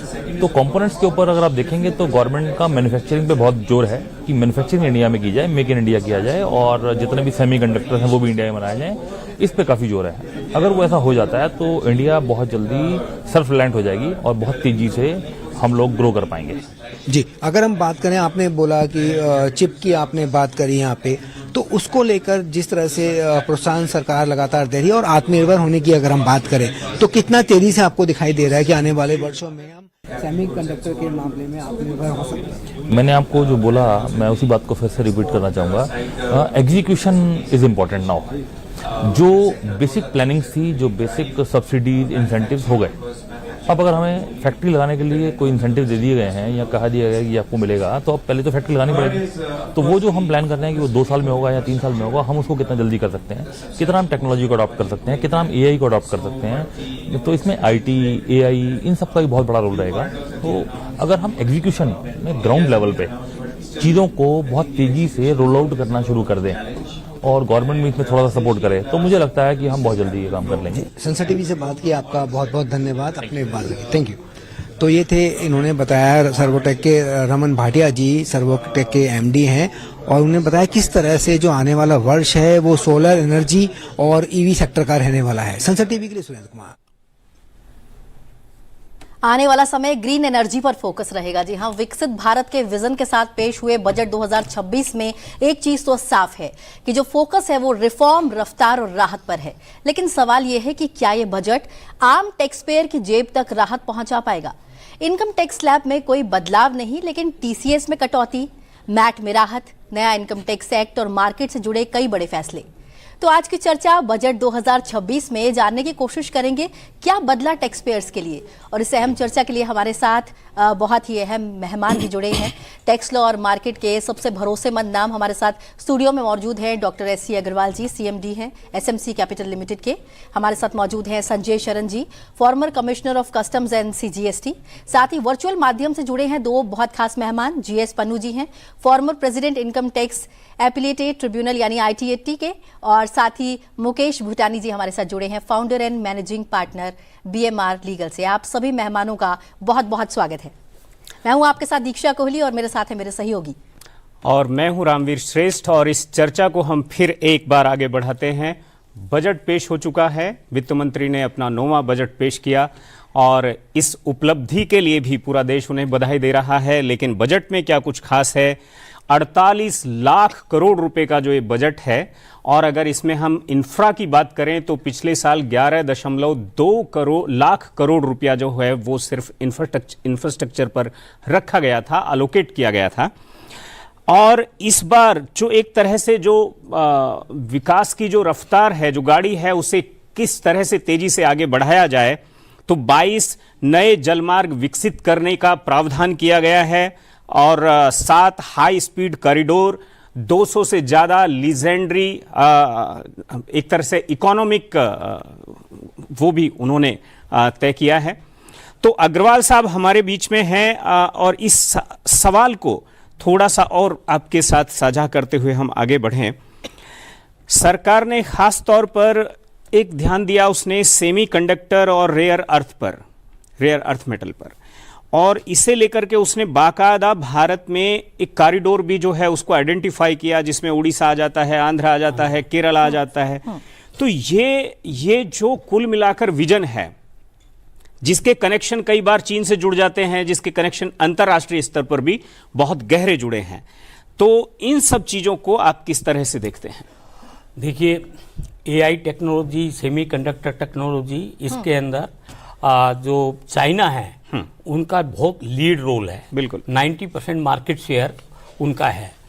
और यूएस, इंडिया, वो सबको एक तरीके से ब्लैकमेलिंग कह लीजिए या डिक्टेशन कह लीजिए, वो करता रहा है। तो इंडिया इसके लिए अभी जो 4 स्टेट जहां ये रेयर अर्थ एलिमेंट्स का माइंस हैं, उसको एक स्पेशल कॉरिडोर और स्पेशल फोकस करके उस पर वहाँ मैन्युफैक्चरिंग और इंसेंटिव देना चाहता है, सो दैट हम रेयर अर्थ एलिमेंट्स के अंदर पिछड़े नहीं रहें और हम आगे बढ़ें। और यही कोशिश है, इसलिए इस बजट के अंदर प्रावधान हुआ है, इस पर स्पेशल फोकस दिया गया है। 4 स्टेट को आइडेंटिफाई किया है, Orissa, Kerala, Andhra Pradesh and 1 more state. तो उसमें वहाँ पे जो भी प्रोडक्शन होगा उसके ऊपर स्पेशल फोकस रहेगा गवर्नमेंट का, और इसको बढ़ावा देने के लिए, क्योंकि आज ये एआई मॉडर्न टेक्नोलॉजी के लिए मिसाइल्स टेक्नोलॉजी या डिफेंस टेक्नोलॉजी या इलेक्ट्रॉनिक्स टेक्नोलॉजी सब जगह रेयर अर्थ एलिमेंट यूज होता है। और इसके बगैर आगे इलेक्ट्रिकल व्हीकल, अपने मोबाइल्स एंड कंप्यूटर्स, सब जगह इनका यूज है। तो इसका इंपॉर्टेंस बहुत ज्यादा है मॉडर्न टेक्नोलॉजी के लिए हिसाब से। तो ये बहुत इंपॉर्टेंट है और इस पर फोकस दिया है। मतलब नई दुनिया में एंट्री लेने के लिए इस पर अपना दबदबा जरूरी है। बिल्कुल दबदबा जरूरी है। हम यदि इंडिपेंडेंट बनना चाहते हैं और इंडिपेंडेंट की तरफ से यदि हम इस पर आत्मनिर्भर बनना चाहते हैं, तो हमें अपने को इस चाइना या किसी और कंट्री के ऊपर निर्भर नहीं रहें। जिसकी एक्सपर्टिज्म है उसको हम कोलाबोरेशन में एज ए पार्टनर ले लें प्रोडक्शन के अंदर, और वहां पर भी इंसेंटिव दिए गए हैं, बिल्कुल हमारे साथ कोलैबोरेशन करेगा। बिल्कुल अग्रवाल जी, हमारे साथ जीएस पन्नू साहब जुड़े हैं वर्चुअल माध्यम से। पन्नू साहब, बजट 2026 में सरकार ने इनकम टैक्स स्लैब तो नहीं बदले हैं, लेकिन कंप्लायंस और प्रोसेस को आसान करने की बात की गई है। क्या समझें कि बजट दरों से ज्यादा टैक्स सिस्टम में सुधार पर फोकस दिखता है या फिर कुछ और है? और साथ ही ये जो एक्ट है, ये लिटिगेशन कम करेगा या फिर कानून की भाषा ही बदलेगी? Thank you for inviting me on this forum. First of all, एक चीज मैं आपसे शुरू में, I will just make an opening remark before I come to the specific questions आपने दिए हैं। यू सी, ओवरऑल बजट और जो बैकग्राउंड था, जिस बैकग्राउंड में बजट प्रेजेंट किया आज फाइनेंस मिनिस्टर ने, तो वो बहुत ही क्रेडिटेबल है इन द सेंस कि 2 चीजें बड़ी साफ नजर आई। एक तो कंसिडरिंग द बैकग्राउंड, इंटेंट क्या होनी चाहिए थी गवर्नमेंट की, वो क्लियर है। सेकेंडली, जो डायरेक्शंस हैं वो क्लियर है।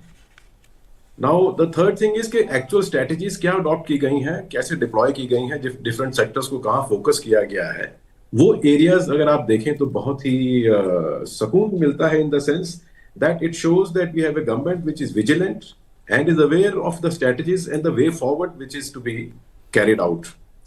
Of course we have the plan for Viksit Bharat तो 2047, तो उसके संदर्भ में दिया जा रहा है। But coming back to your specific question on direct taxes, yes, there is no change in the tax rates for the taxpayers, either individual or the corporates or the non-individuals, other categories also. Yes, the opportunity has been used to do some fine tuning and also clear out some procedures. I would not say that everything has been done and everything cannot be done in a single shot. So therefore it's a welcome measure जो भी किया है। TDS provisions को थोड़ा rationalize किया गया है। Then TCS also, जहाँ थोड़ा sore points थे when TCS collection at the time of education payment of education under the liberalized foreign exchange remittance scheme में, overseas packages में, so those are things which is facilitating. Plus taxpayers where there could be a default on their part of and they're requiring to file revised returns, there has been a simplified version on that too. Updated returns अगर किसी को file करनी है to correct some mistakes, there also some liberalization has been shown. Of course there are some fine tune जो हमने देखा है, speech में covered नहीं था FM के, 2-4-5 ऐसी लीगल कंट्रोवर्सीज चल रही थी टैक्स फील्ड में। जी one relating to some tax limitation, period limitations on making of assessments, उसको एड्रेस किया गया है by way of making retrospective amendments. I will not go into the rights और wrongs of that amendment, but the fact is at least litigation की एक certainty की और एक उस तरफ बढ़ने की बात हो रही है। बिल्कुल पन्नू साहब, हम आपके तरफ फिर आएंगे एक बार, और हमारे साथ संजय शरण हैं, आप पूर्व जीएसटी कमिश्नर हैं। और इस सारी चर्चा को जो पन्नू साहब कहने की कोशिश कर रहे थे, इसको हम थोड़ा सा और अगर एलुब्रेट करने की कोशिश करें, टैक्स को सिंप्लीफाई करने की बात की गई है।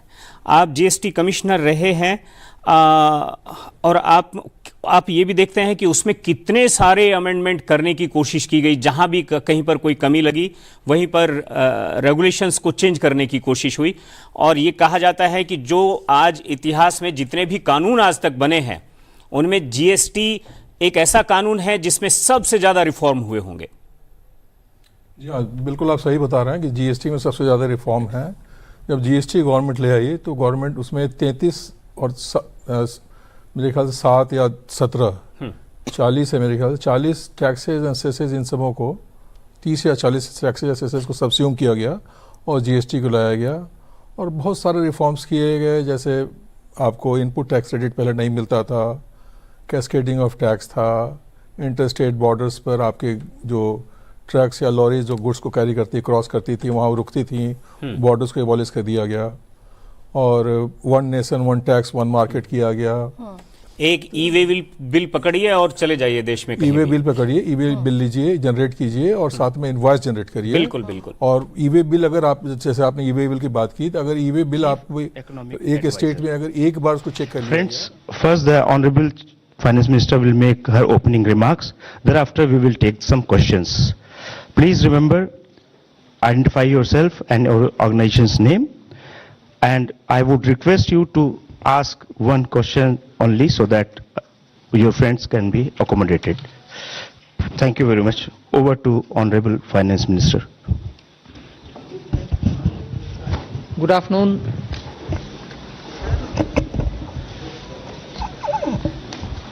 This is the customary press conference that we hold with all the secretaries. You've heard the entire budget being presented in the Parliament. So as opening remarks, I'll just highlight some of the points which we want to draw your attention to. But subsequently, of course, we'll answer all your questions. All the secretaries are here with me. So this budget being the first one, as the Honorable Prime Minister said 2 days ago, this being the first one for the second quarter of this century, also leading towards Viksit Bharat 2047. We are laying the path and giving a push to the economy to maintain the growth momentum, and for that growth momentum or sustained economic growth which we want to ensure, primarily we are looking at building the ecosystem with structural reforms which will go on. Reforms have been carried out. We are continuing to do the reform activities, so it will continue with an aim to make sure that we create enough environment for improving productivity and making sure employment is generated. Also, technology, 21st century, this century is completely driven by technology. So we will ensure that technology is brought in to benefit the common man, to make sure common man benefits in the sense of ease of doing living, or for his business to prosper, or for farmers for greater productivity or better logistics, whatever. So technology for benefiting every common man, and above all, with all this, inclusive development, sabka saath sabka vikas. And that is why you heard me bringing in schemes which have good allocations for bringing better health facilities, creating a cadre of people, not cadre in that sense, but a bulk of people who can come in as health workers. Also making sure we are able to provide dignified opportunities for Divyangjan. Mental health has also received a lot of attention. So these are the side for Vikasit Bharat and making sure Sabka Vikas hoega. But the idea is the advantage and the momentum that we gained since after COVID by increasing public capital expenditure will continue. We've announced that 12.2 lakh crores are coming through public expenditure this time. It is 4.4% of the GDP. I'd like you all to please notice that, which is the highest, at least in the last 10 years. It could even be highest if you were to take data earlier. No increment in capital expenditure, sustained fashion, has happened ever before. This one marking 4.4% of the GDP. Then what are the kind of things which will happen through it? You will have dedicated freight corridors. I've named Dankuni in the east, Surat in the west. Then I've also highlighted that 20 new national waterways, not national highways, national waterways are being planned. And again there, those are going to pass through some of the critical mineral areas. Orissa, where the mineral-rich state, you have the waterways taking it to the port, and the two ports have been identified, Paradip and Dhamra. Similarly, we are also making sure that the coastal cargo movements will be enabled through a cargo route, so that through the coastal area we are able to cut down on cost of movement of goods. City economic regions, developing them is a very big new measure that we are coming up with. And for that, an allocation of 5,000 crore per city economic region. Imagine the amount, 5,000 crores in 5 years, 1,000 crore per year per city is being given, and the emphasis is going to be largely on tier 2, tier 3 cities. And then talking of infrastructure further, with the capital expenditure coming with the big number, you're having also the high-speed rail corridors, 7 of them announced, and the destinations are clear, so that they become the bridge for all these economical robust centers. So those are for making sure that the infrastructure and the capital expenditure are getting tied up, and the country benefits from the ripple effects that these can bring in. The 7 strategic and frontier sectors in which we've highlighted that will increase productivity and also have new investments come in and give emphasis for India's own brand on those things is on the biopharma sector. I think that's going to be a big change in the way in which we are looking at giving capacity for those who are able to research, who are able to undertake research and development. So 10,000 crore initiative again over 5 years for domestic biologics and biosimilar production. This is a clear message and backed with enough substance that India's lead in the pharmaceutical sector should be kept intact, but at the same time bring in newer ways of helping the pharma sector, and also because it has an impact on human health. Semiconductor mission had 2 major announcements that will improve the India stack and also the IP related matters. Electronic components manufacturing scheme for 40,000 crores is a major encouragement for electronics to become self-sufficient. We have also announced establishing rare earth corridors so that India can face and be able to meet its own requirements with its materials. So once we identify and are able to explore these minerals and process them, make them available for us, our dependency on external sources for bringing in the rare earths will be lesser, and we've identified the states where we want to establish this rare earth corridors. They are going to be in Orissa, Kerala, Andhra Pradesh and Tamil Nadu. So these are very important developments, and they are going to have multiple decadal impact on the Indian economy. Our dependence on magnets and rare earths will be brought down.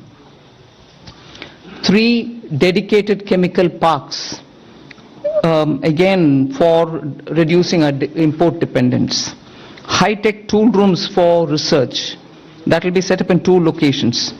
Very important thing is about the construction equipment being imported. That could be for building tunnels or metros or high energy and also heavy duty equipments which we are relying on imports. We want to manufacture them in India, and that is why I said, how does it affect a common man? It affects because firefighters today have novel, new, big ticket and small, very small firefighting tools and weapons or equipments. We don't have them in this country. That's why if there is a fire accident in some very congested area, our equipments are not able to reach those points, whereas there are equipments which today are produced abroad, which can navigate those small corridors and go save people's lives. Whether they or huge ones, all of which we want to make sure that we will have production in this country itself, whether they are tunnel boring or anything else, from small to big, we want to bring in those very impactful infrastructure into India. So we'll support domestic manufacturing. Then container manufacturing is another which we'll support. I think I've gone in detail talking about the textile support in various forms. One very important announcement was made, Mahatma Gandhi Gram Swaraj initiative, which will make sure khadi, handloom, handicrafts will all be brought in, and one district, one product will all be brought in this initiative, and we'll be able to support rural artisans, rural workers and handloom weavers in those areas. Legacy industrial corridors have got saturated. Manufacturing happening there is now very constricted because they are not able to bring in newer robotics and others. So we want to upgrade these legacy industrial clusters so that they become cost competitive and efficiency comes into these places.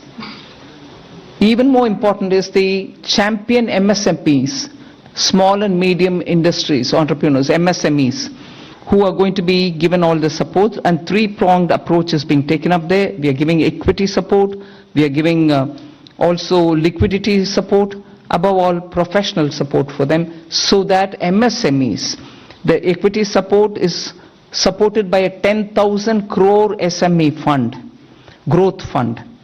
Above all, we are also topping up the Self-Reliant India Fund with 2,000 crores. So MSMEs should not feel any dearth of resources for equity. Similarly, they shouldn't feel any difficulty for liquidity in their hands, because the TREADS platform will now be treated almost as a backed up, security backed up instrument with which they'll be able to discount and get their monies.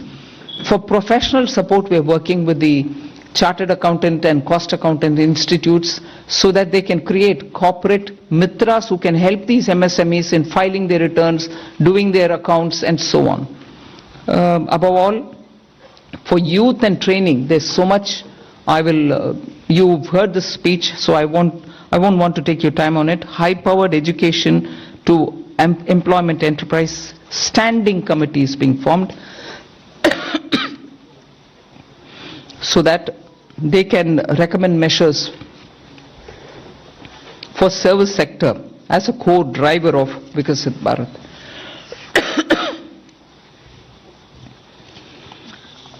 Part B concentrated a lot on tax and related concessions that are being offered. More importantly is the process simplification which has been announced. So elaborate measures have been taken. You will be able to also seek clarification if you want. New export opportunities for fishermen who can go into the economic India's zones, high seas, and also assess and access the global markets. The one very touching, and I really was moved by this proposal, is where we have identified 17 drugs or medicines which are going to be basic custom duty exempt, which are important for cancer patients. Similarly, 7 more rare diseases are added to the import exemption list of the import duties. Baggage clearance and personal items which you bring in when you travel are all being given enhanced duty-free allowance. Besides that, there are quite a few direct tax and indirect tax proposals. Decriminalizing the penalty proceedings and support to the IT sector are some of the high points. As an opening remark, I'll conclude here. I'm sure you'll be able to ask questions and seek clarification. Thank you for coming. Thank you, ma'am. I'll start this question, taking the questions. First question is 17.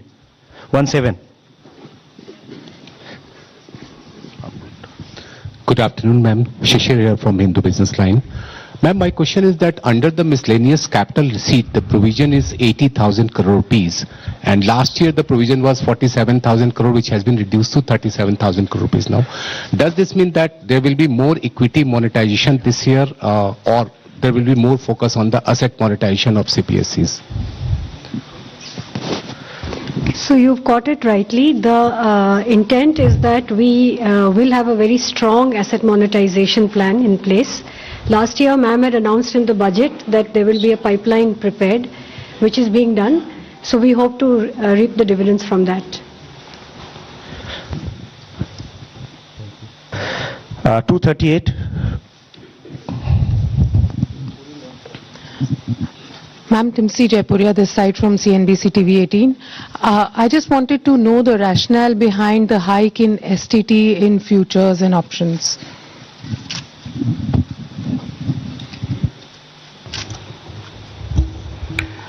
So, first of all, I believe some confusion. In fact, the question that you have asked rightly reflects the announcement itself, that the only change made in STT is in the future and options. All the other STT rates remain the same. The primary objective of raising the tax rates on STT has been that it is felt that when you look at the volume of transactions in futures and options, whether you compare it to the size of GDP or size of the underlying securities market, it is largely in the realm of heavy speculation, which results in losses to small, retail, unsophisticated investors. And the government's intention is to discourage speculative tendencies, and the increase in rate is essentially in that direction. So it is meant to essentially handle the systemic risk in derivative markets.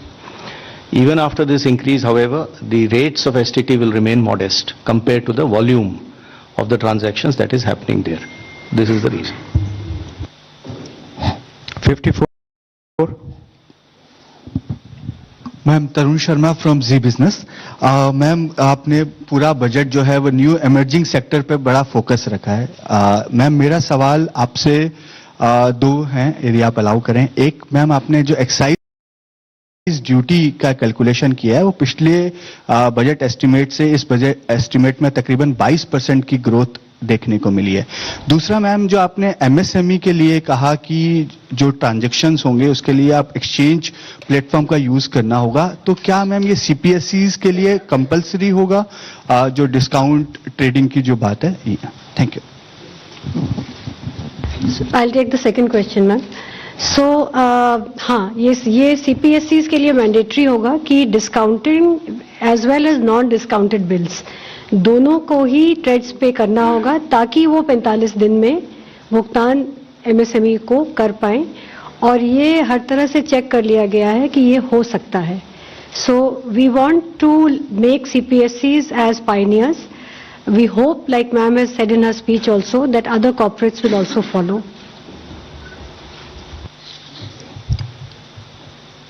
On excise?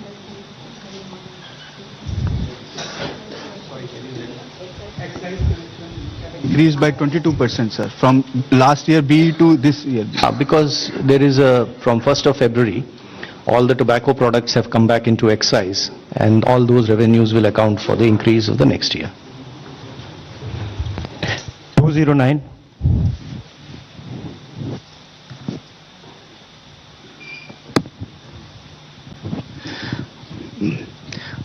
Ma'am, Prakash Predashi from ET now. The budget has announced restructuring of PFC and REC. What will this restructuring look like? And Does this also mean that these NBFC will be merged going forward? What is the later part of your question? That these NBFCs are not going to merged going forward? Yeah, I've said we are rationalizing it. You'll get to know as we go forward. We want to streamline it, and therefore we'll be taking some steps. We'll let you know the moment we decide on how to go about it. 234. Hello ma'am, Harsh Kumar from Business Standard. Ma'am, two questions. One is, you said that a high level committee will be formed on the banking reforms in order to 2047. Are we going further for any kind of merger or something, since government is continuously saying that we need at least 2 of the big banks, in at least of the top 20 banks. So are we going towards that?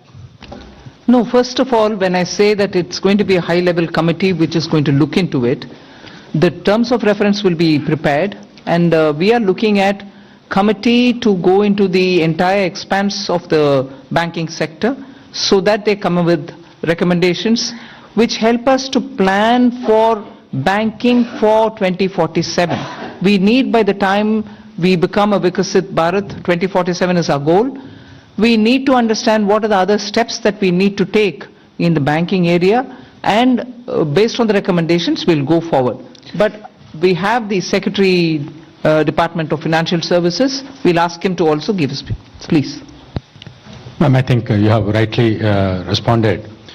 There are large number of aspects relating to the banking requirement. For example, the credit to the GDP, commercial credit to the GDP ratio low, and the expansion of the banking network, and what kind of procedures currently we have that is impeding both the deposits as well as credit. All those aspects will be looked at by an expert panel, a committee, and we'll definitely have TOR, and then also consult the all the stakeholders, and the government will take a view on how to lay strong foundation for 2047 Viksit Bharat. Ma'am, one more question. 229. Left side, yes. Ma'am, Premanshu from Anandabazar Patrika. Ma'am, have you consciously avoided announcing any bonanza for the poll-bound states? And secondly, can you elaborate on this East Coast corridor, industrial corridor you announced? See, the industrial corridors are very critical for supply chains. We need a predictable mineral, rare earth and magnet related products to be made available for India's manufacturing. Whether it's lithium ion, whether it's automobile sector, whether it's the new age solar, you need these rare earths to be processed and be made available. We have enough raw materials. The coastal areas are rich in these minerals, and therefore states also felt, I must credit that the interaction that I had with the finance ministers pre-budget, many states felt that there are rare earths which they can utilize. We then sat up in the budget group that we have, Revenue Secretary, DFL, Secretary DA, and thrashed out, talking with the states. What are the kind of things that we can do so that their capacities to extract these minerals, process them, make them something which the industry can benefit from. So India can be less dependent on imports of these materials. That is where, having spoken to states, we thought it's very important to recognize the corridor and give a policy for it so that industries can invest, private sector can come in, governments, state and center can come together on it. That is where these corridors were announced. And looking at the success of the defense corridor, I can confidently say these rare earth corridors will make that big a difference to the Indian economy. The first question, I think there's enough to cover all the election states. If I do, you will ask me, why have you done it only for the election states? Now I've done it for election and non-election states as well. You want me to spell out what has been done only for the election states? I'm quite happy to do it. 262, front. And the front, please. Here. Front side. Front row. Good afternoon, ma'am. Sapna Das here from CNBC TV 18. Two quick questions. Just wanted to understand the gross borrowing at over 17 lakh odd crore. Would the government look at it as being on the higher side? Just asking that. And within that also, if you look at your net tax revenue stream, of course, B to RE it's higher, and a lot of concessions have been given away both on direct and indirect taxes. But the trend seems to be a bit flat, around 28 lakh odd crore. So if you could explain to us, how is this entire thing looking? And second, ma'am, in terms of the disinvestment aim, 80,000 crores, would this also include IDBI stake sale sometime in FY27, ma'am? Thank you very much. So you've covered a number of secretaries all at one go. So on the borrowings, no, we don't think it's on the higher side because the net market borrowings are in the range of 11.73, which is been plus around that number for the last couple of years. The larger number is because we have 5.5 lakh crores which have to be repaid this year. So to that extent, we don't think that it's a large number. We have a plan how to manage this, and according to that plan, which also gets released from time to time, the markets would also know, as well as all of you all. 4. Okay. So, on the tax stream, because of some concessions that were given this year, there has been some course correction. But if you look at the next year, the direct tax is growing at 11.4% and continues to be 3.1% of the GDP. The total collection would be 6.9%. The indirect tax excise is growing very healthily because of the base correction, the base which has got added. Customs too is showing a decent buoyancy. So on the tax revenue, I think we are looking up. And even GST, as you would have seen the collection figures today, after rate rationalization, the buoyancy which we had expected, and in this hall we had discussed about it, you can see that coming back on that tax. Hi, ma'am. Meghna Mittal from Money Control. The fiscal deficit target that you have set for next year from 4.4 to 4.3 is being seen as very, very gradual. Is there a specific reason, or is it because of the global uncertainties as one of the major factors for being such a gradual fiscal consolidation path?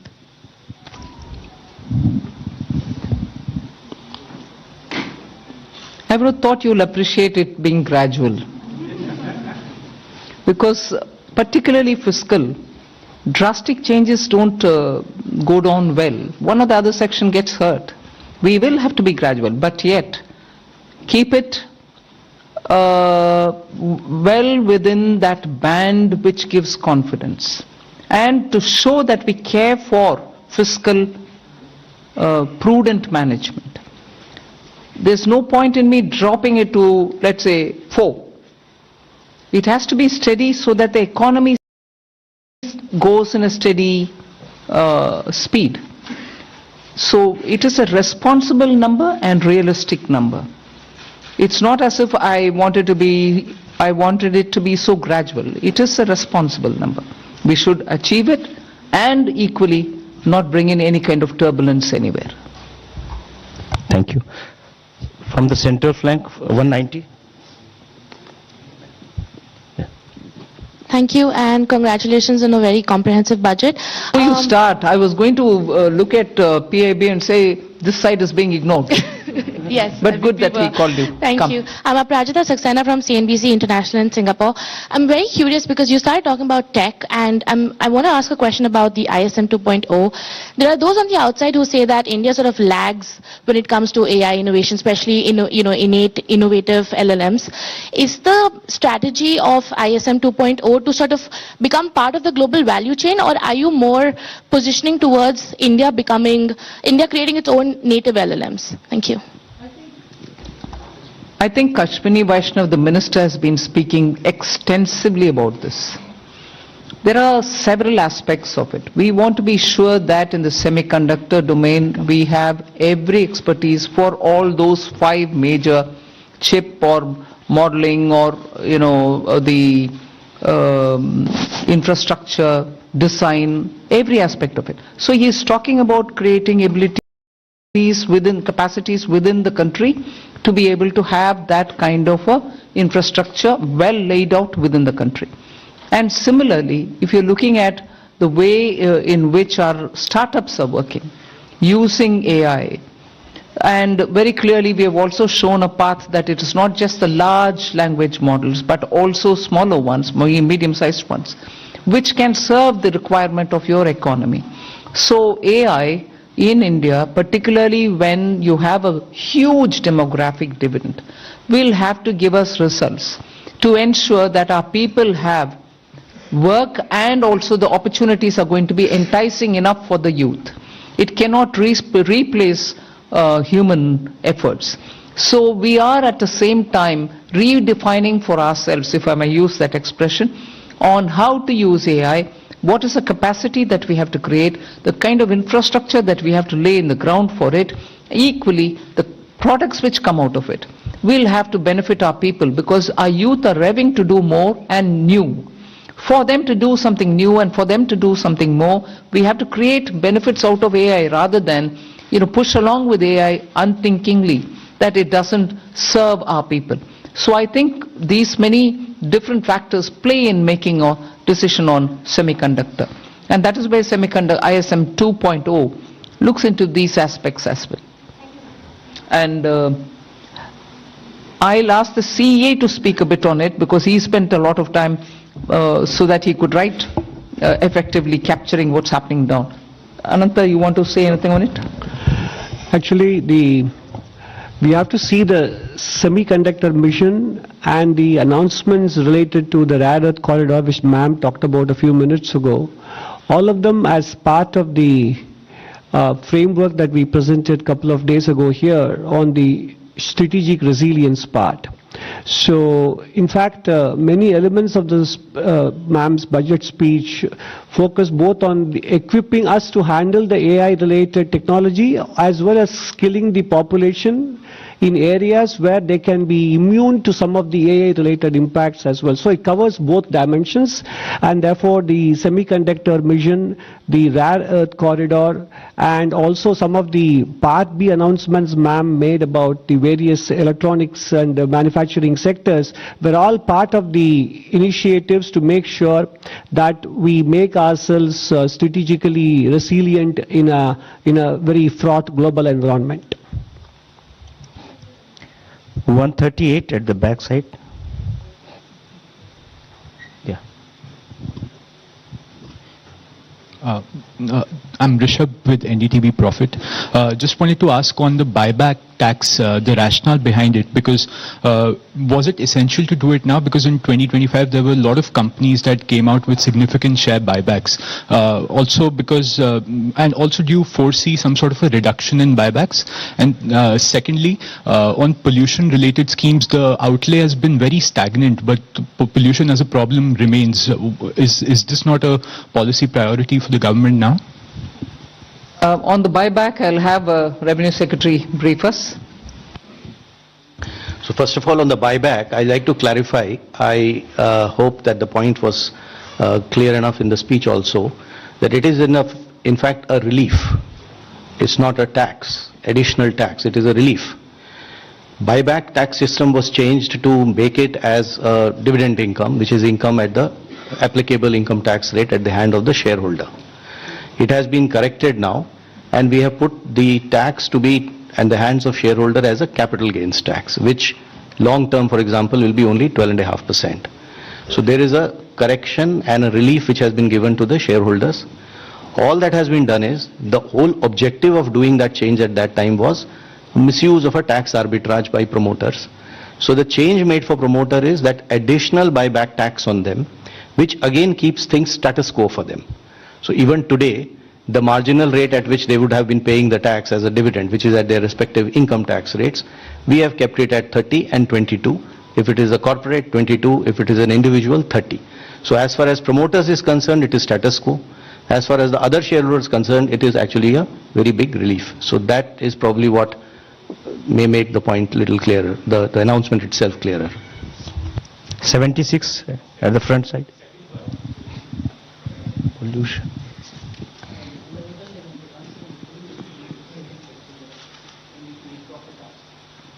So pollution is a priority with government, and not everything has to appear at the budget speech is how I would put it, ma'am. So we are working with many state governments on projects related to air pollution, even water pollution. There is a significant budgetary outlay on sewage control as well as drainage. And as it was noted, you would have seen the Finance Commission recommendations also. A large portion of the Finance Commission grants to the local bodies, urban and rural, is tied to water and sanitation, particularly I would say sanitation. So pollution of all kinds remains a top priority, and there are different ways in which we are trying to tackle it. Hello, ma'am. Ma'am, I am Monica from Business Standard. Ma'am, I have two questions. Ma'am, I am here. Ma'am, I have two questions with regard to customs. Ma'am, in your budget speech, you said that honest taxpayers will be able to close their case and they can pay the additional amount in view of penalty. So I want to know whether this is a customs amnesty scheme, and if you can just provide the contours of this scheme. And also, ma'am, Economic Survey flagged the need for convergence between transfer pricing, which comes under income tax law, and customs valuation. But there was no mention in your budget speech. So is there any such proposal being considered by the government? Both on the direct tax and the indirect tax, this is not an amnesty scheme. This is essentially an offer given to the honest taxpayer who would otherwise, when he gets to know that he has to pay the duty, he will like to pay it.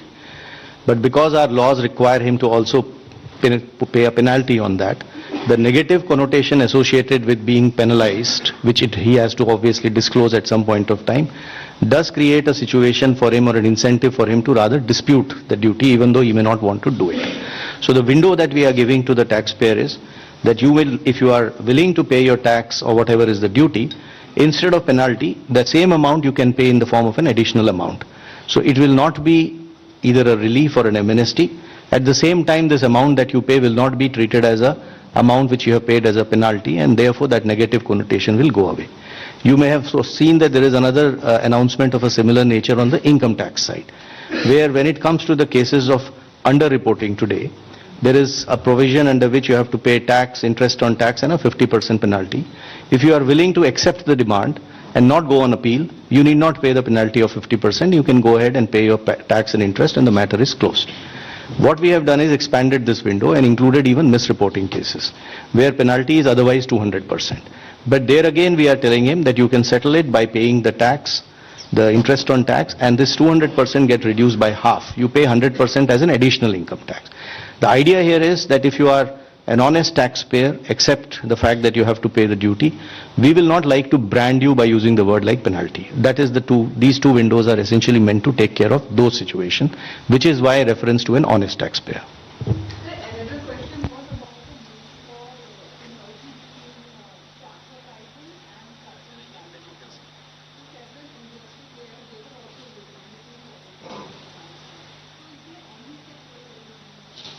Yeah, we are examining that separately.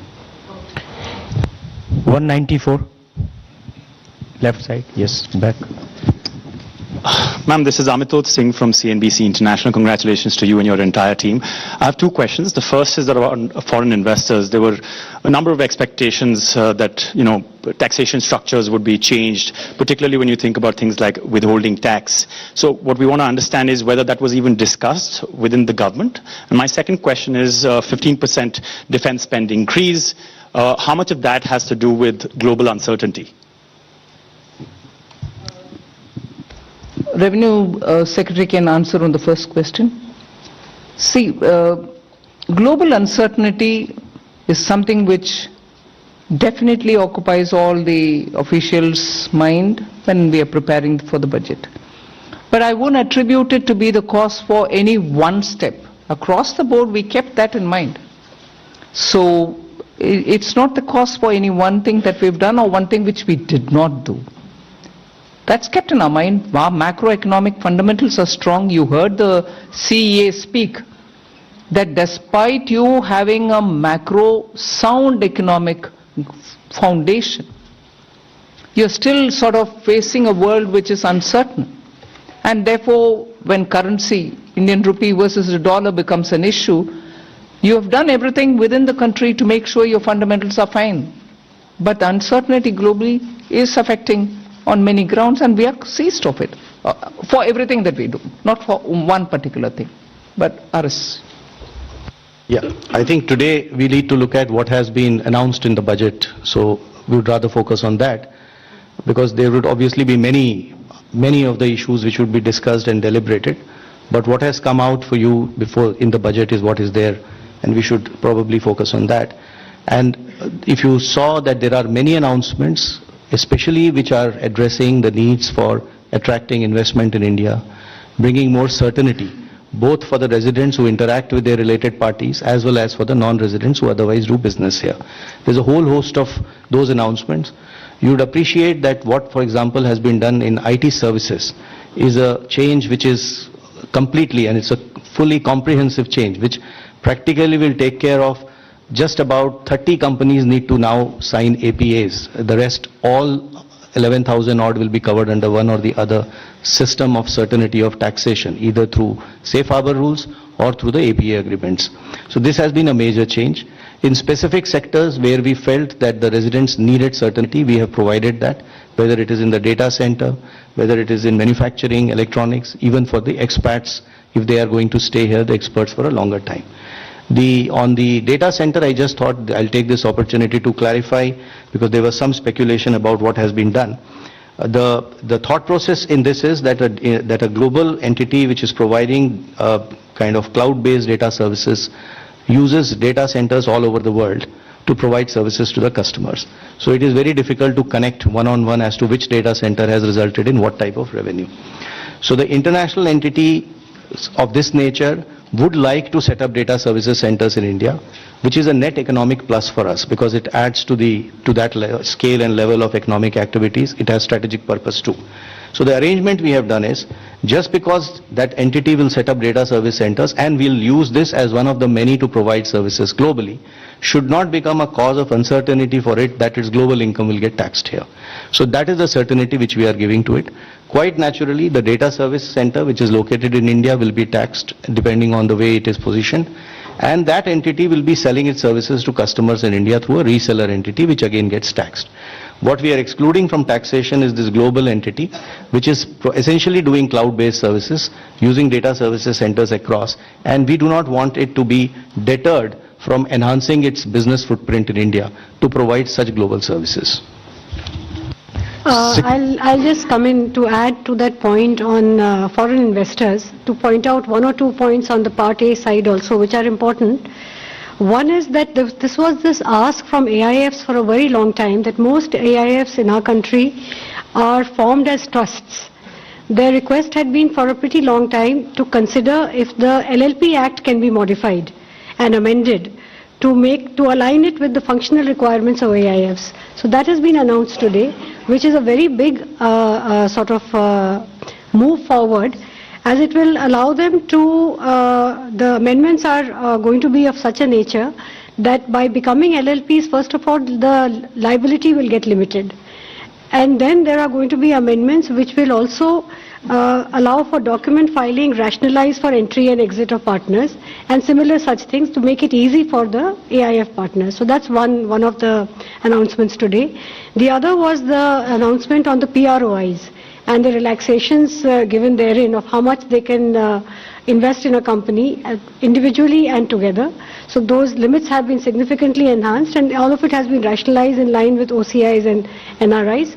Other than that, the FEM NDI rules, we intend to review it for two things. One is, again, we are continuously in touch with investors. There are asks over there. So instead of doing it one by one, this shows the intent of the government to actually reach out and address the world which is interested in investing in India and make it easy for them to do so.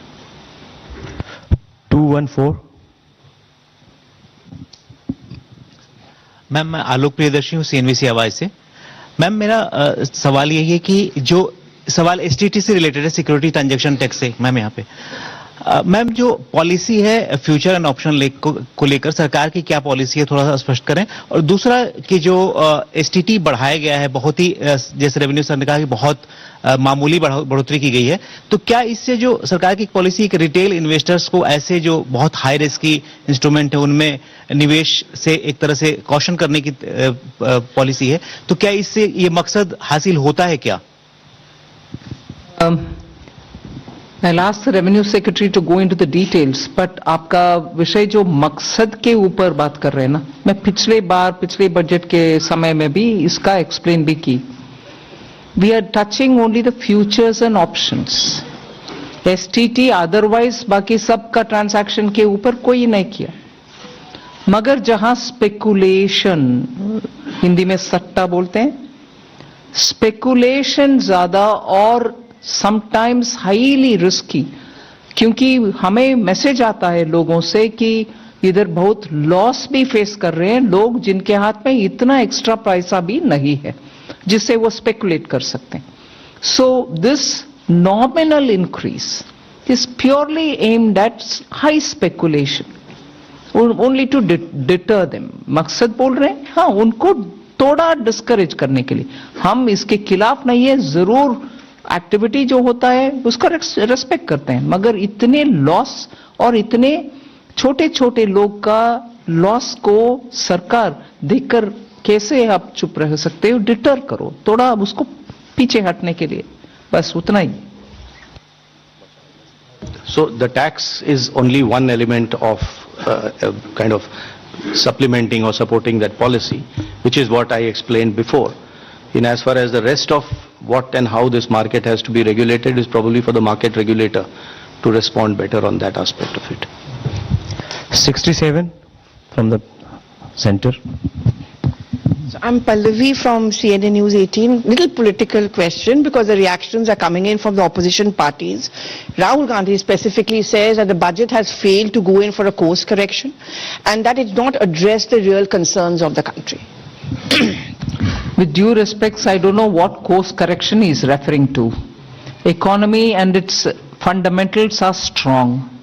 Global uncertainty is facing many of our sectors for whom we have brought in so many different schemes for those small and medium enterprises, for textiles, for leather, for shoe uppers, for people who are working in the rural areas, schemes for benefiting them, for even the farmer and value addition, for women entrepreneurs who are chote groups, self-help entrepreneurs, the she marts that we've come up with. These are ways in which we are reaching out to the common small people to make sure that they don't have to face big changes in their life because of any volatility coming from outside. They could be contributing to exporting small things.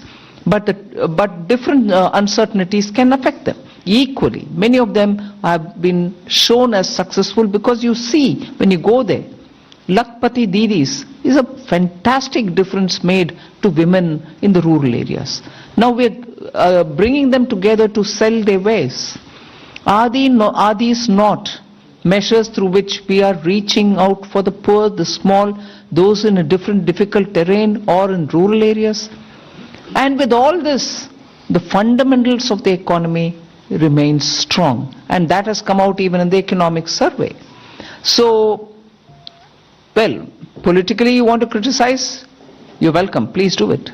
But if you want to give me the facts on which you're basing your argument, I'm willing to hear and willing to reply to that. 16 at the center, yeah, on left side. Ma'am, I am Bani Kinkar Patnaik from the Economic Times.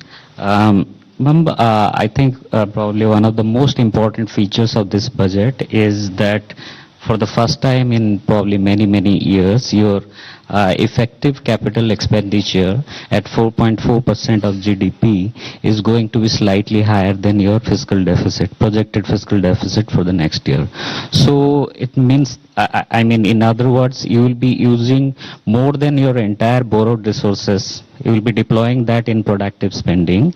So I wanted to ask you that, whether it is going to be the new normal in the coming years.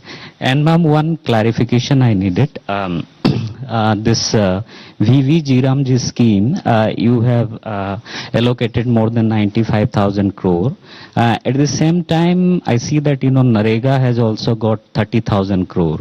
So is it going to be on top of that, or because Ramji scheme is supposed to replace this Narega scheme? I'll ask the Expenditure Secretary to respond on that.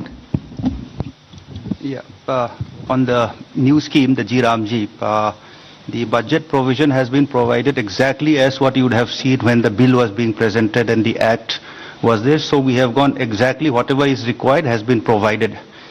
Now on the old scheme also having some money, in fact, it's a legacy of the inefficient way in which the scheme was, the MG and Narega was being implemented by the states. So there is some carryover of liabilities, 30,000 crores. So that we have taken the responsibility of verifying and fulfilling it. So that's why we have kept that, but otherwise fresh implementation will be on the new provisions.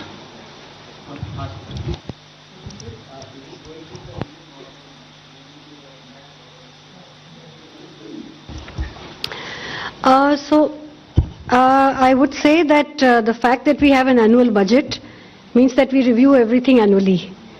So I will leave it at that point. We have done our fiscal math, and I think we come with a certain credibility on the fisc that we are confident of meeting, and while adhering to our commitment to higher capex.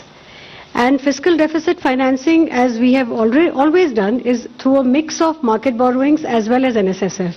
So that will continue. So there's not many major changes like that. Thank you. 37 at the back, yeah. Hi ma'am, this is Shrimi Chaudhary from NDTV Profit. Just wanted to understand that this one-time foreign asset disclosure scheme, how that will be different from the similar scheme in the past, and if you could elaborate a contour of that, and also is there any estimation of undisclosed foreign assets being done by the department? So this scheme is meant, first of all, for small taxpayers. There is a ceiling of the amount that can be disclosed. This window was provided for the first 3 months when the act was brought in, the BMA Act, and that time people utilized it. What has been found is that there are many small taxpayers who, because of their ignorance, etc., have not been able to do proper disclosures. So this window is being given as a one-time 6-month window for such small taxpayers, the list of which some idea of who they are has been given in the budget speech also. So there are two streams in this window. One is of the people who have paid their tax, the income is disclosed and is quite transparently known. All that they failed to do is they were not able to disclose the asset, foreign asset that they had because of that. Which means they will be able to prove that the income was put to tax. However, the asset was not, just only thing they did not do is did not disclose it in their returns to the income tax department. So this is the window B, where we are saying that if you have a foreign asset of up to 5 crores, you can pay a fine of 1 lakh rupees, which today under the Act would have entailed them a fine of 10 lakh, a penalty of 10 lakh rupees and prosecution.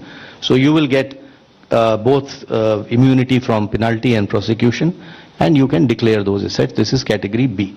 There would also be category of people who may not have been able to or have not properly disclosed their income. This is the category A, for which this limit is 1 crore rupees. So 1 crore rupees of foreign asset or income, if they have not disclosed, then they can disclose it during this window. In this case, however, they will have to pay the tax as well as 30% tax and then 30% additional tax on top of that, and a certain amount of interest. Again, they will get immunity from penalty and prosecution. The idea is to essentially help those NRIs, returning NRIs, students, some professionals, people who have gone out, people who may have got ESOPs, any kind of such assets that they may have outside, they'll be able to disclose it and be able to protect themselves against penalty and prosecution and come clean. And it has been structured in a manner that it addresses only small assets, and secondly, it is something which will be helping them to also, get away from all the procedural problems of penalty and prosecution. 25. Hello, ma'am. Ruchika Chatravanshi from Business Standard. Ma'am, while you have stated that global uncertainty was playing on the minds of officials across the board, if I may ask you, what was the one challenge that you were trying to address, or economic concern that you were trying to address in this budget? We said global uncertainties play in the minds of all the officials. It is a truth that all of us are watching, that global uncertainties are really of the magnitude that we've never seen before.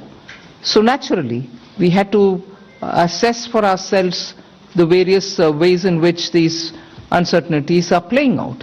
So all of them are equally important. 243.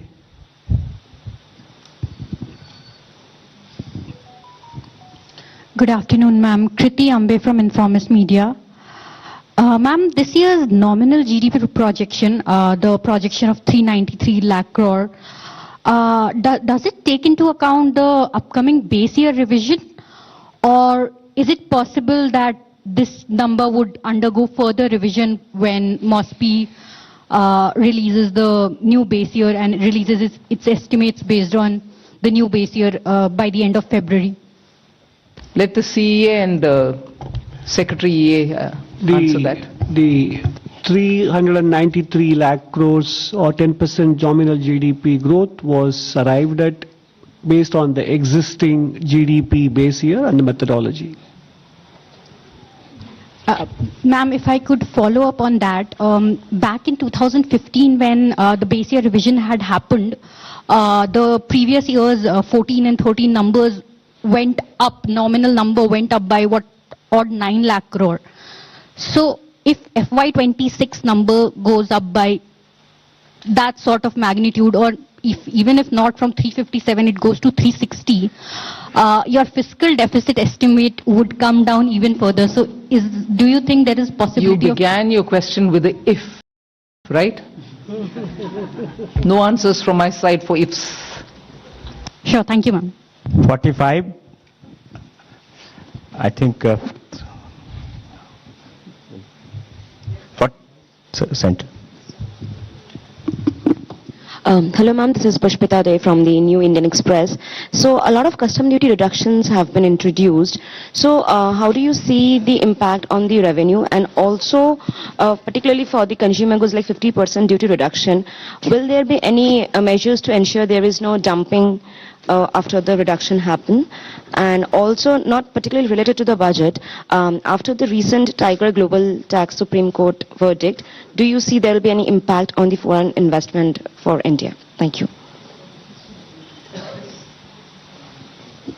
Customs duty, the reductions, etc., which have been given have a logic for that sector, the need for those items to be brought into India, and customs duty not to add cost to it. So there is an economic logic of why it has been done. And if you have seen, most of them are meant to essentially enhance either manufacturing or value addition within India, or help the cause of exporters who are using those imported items to export items from out of India. So this is a very conscious sectoral call. For each sector item, the value chain has been analyzed, based upon which decision on whatever moderation or whatever calibration of duties were to be done have been done. The second part in terms of revenues, etc. is concerned, what you would have seen is there are a lot of custom process reforms that have been proposed. And the idea is essentially to enhance the volume of international trade, which should fetch us more revenues rather than playing on the rate itself. So we do hope that these process reforms will encourage more people to kind of, export, in the process probably the part of global value chain, more imports, and duty or revenues will be a result of that buoyancy. I just want to add one additional point to what my colleague Revenue Secretary said. If you look at many of the customs duty reliefs given in Part B, you have to read them in conjunction with the announcements made in Part A on manufacturing. So you look at electronic component manufacturing and you look at the concessions given in Part B, there is a certain logic, alignment and synergy between the two. So that's exactly what you need to focus on. So actually, the fear of dumping there, will you be monitoring it? We are looking at only those sectors where we need to have our production capabilities improved, and raw materials shouldn't be a constraint on those items which are necessary for us. So it is a very calibrated way in which we've done that. 39, the front row. Thank you, sir. Congratulations, ma'am, and everybody. Karishma from Business Today. Ma'am, I just want to also continue the question on the rural employment scheme. A couple of states have shared skepticism and apprehension if they'll be able to fiscally absorb it and if they have the appetite on the cost sharing for the scheme. Ma'am, second, just a follow-up question, if there could be an update given on IDBI disinvestment. I think the Agriculture Minister has spent a lot of time interacting with states to tell them what actually is Vikasit Bharat Gram, the G Ramji program is about. It is not about money. We have continuously given. That's why you heard Expenditure Secretary say, Manrega, balance which had to be carried forward, had to be provisioned for, we had to pay them back. Although inefficiently spent, we have to still give them, though we made the provision. And Vikasit Bharat Ji Ramji, as was at the time of the act getting passed, whatever was predicted was going to be provided, we provided for that. So I think there need not be any doubts in the minds of what is going to happen about rural employment guarantee scheme. In a way, the new scheme actually understands how efficiently it can function in the ground. Inefficiencies have been removed from it, and the money allocation proves that we have put the money where we spoke about. So that's fine. All disinvestments which have been approved by the cabinet earlier, that list will continue to be before us, and we will carry forward every such. And on specific, if you want to know, we have our Deepam Secretary. Please do tell.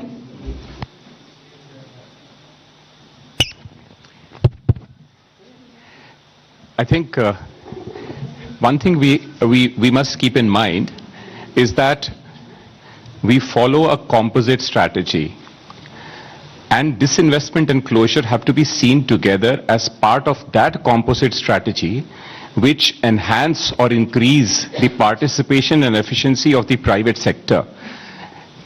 As part of that strategy, as Honorable FM said, whatever in principle approvals we have obtained for both disinvestment and closure, say about 50 of them, half of them have already been completed, which means about 12 closures and 13 strategic disinvestment transactions. The other ones are on track. That is why we keep aspirational targets, because we are fully on track and fully committed to completing each one of them and taking to a logical conclusion. Thank you. Yes. 81, backside.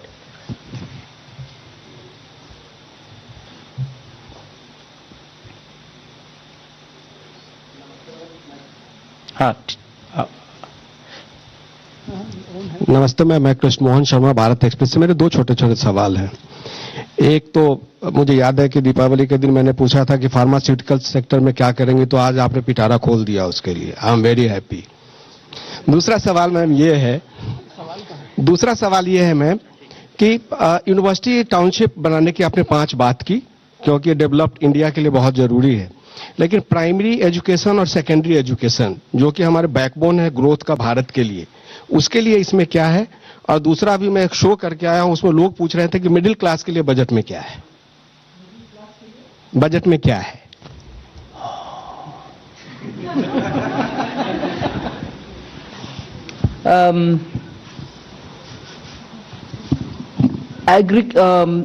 Higher education के लिए जब हम 5 university hubs बनाने जा रहे हैं, it is very important to recognize that आज private sector में यूनिवर्सिटीज बहुत आ रहे हैं. स्टेट्स का मन लग रहा है कि और हायर एजुकेशन सेंटर्स जरूर होना चाहिए.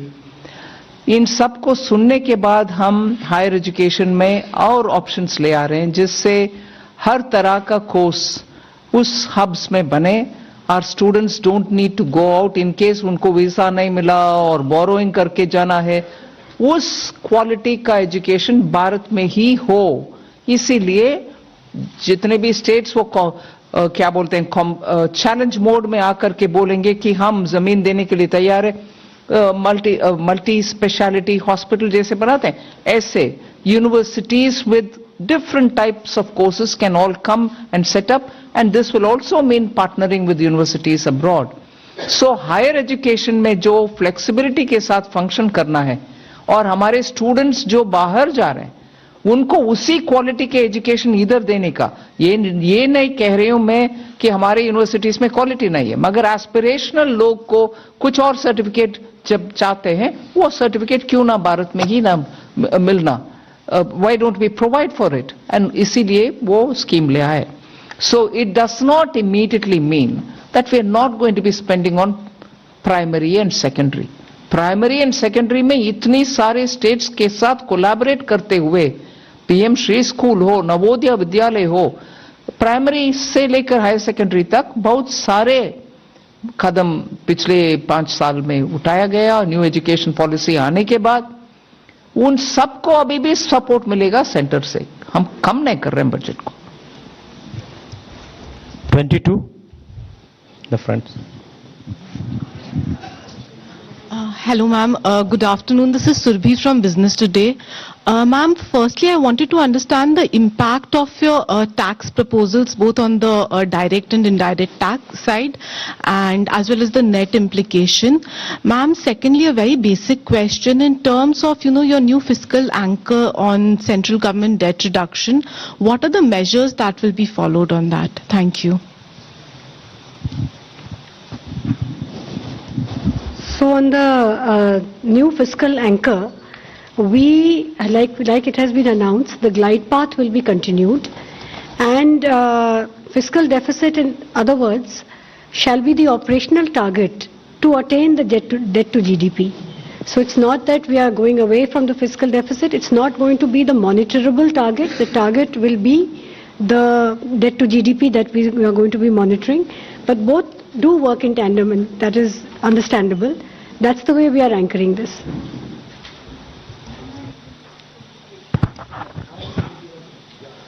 So I have already explained the growth rates for the tax the next year. So if you look at the buoyancy, for example, for direct tax, we are taking the buoyancy would be around 1.14. So which shows that we expect that with all these reforms, the tax growth should become and would be growing at a rate faster than that of the economy itself. So we do expect the tax income, the tax revenues to be sufficiently buoyant in the coming year. 46, this side, left. Ma'am, this is Priyansh from Money Control. I have 2 questions. One is on the GST. So the GST numbers that the target for FY27 is 2.5% lower than this year's target. So although there has been, this is due to the reduction in rates, but when can we expect the growth to be in the positive territory? And second question on the nominal GDP number, have you taken under consideration the conclusion of the trade deal with US on the nominal GDP? And if it is concluded, can it be higher?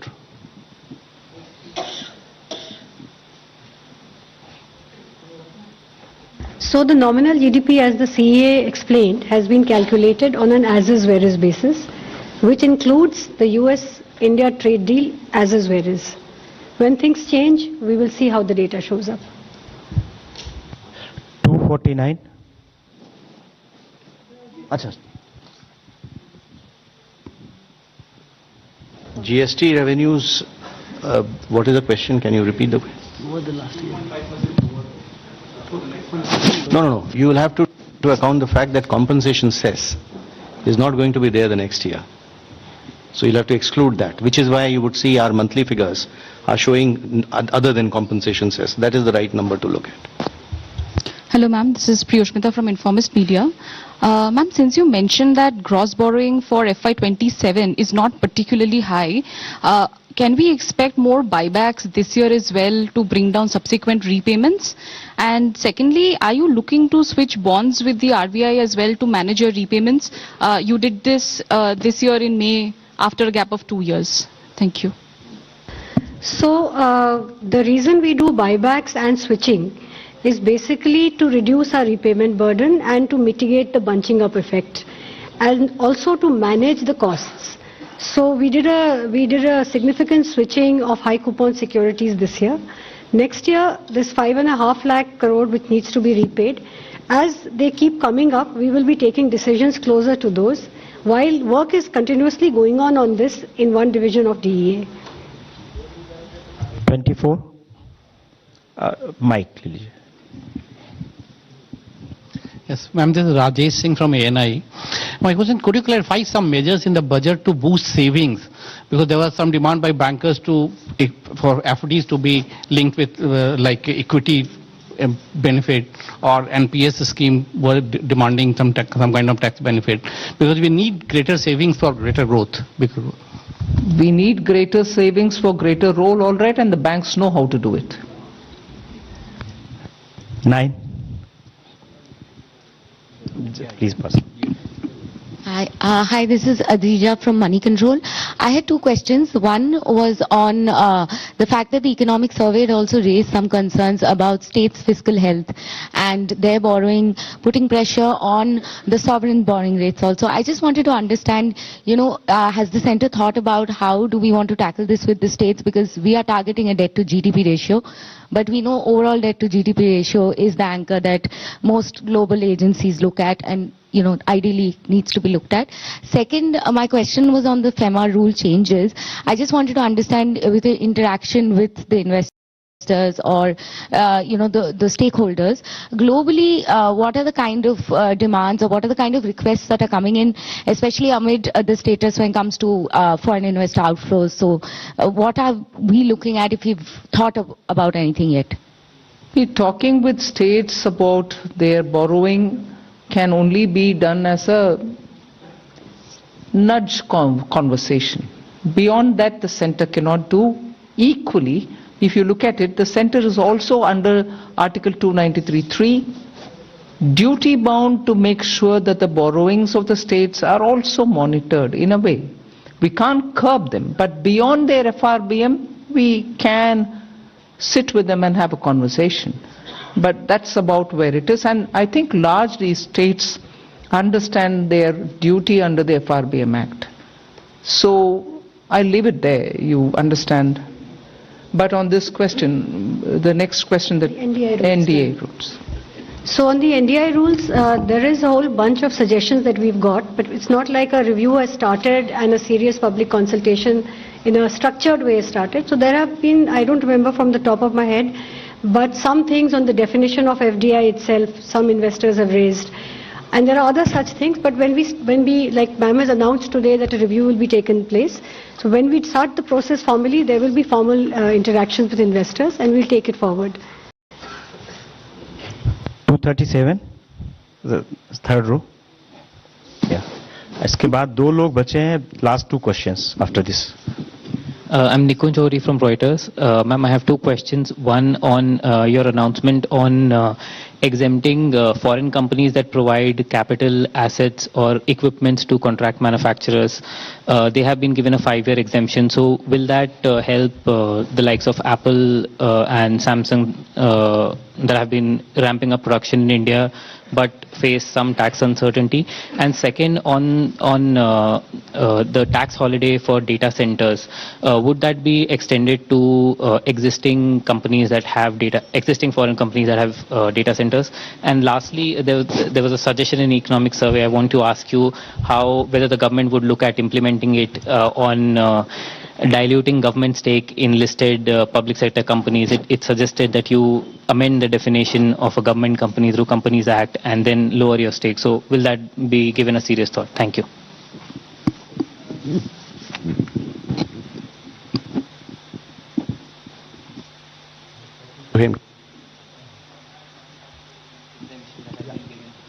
See, the contract manufacturing, that is the toll manufacturing exemption that has been given, essentially is for the companies which will give their capital goods. There will be no transaction, there will be no sale, no lease. It's just given because they have some reason to do it, business reason to do it, and it is utilized by the entity here to manufacture. So this will be in a bonded zone, customs bonded zone. Therefore, we are saying that if you bring your machine, and that machine is used by a local manufacturer to produce something, we will not consider this to be a PE connection to India, and we'll exempt you for 5 years. I mean, for 5 years, the possibility of it being PE because its machine is being used here is something we are giving him certainty by saying that we'll be exempting him for 5 years. तो अभी ये press conference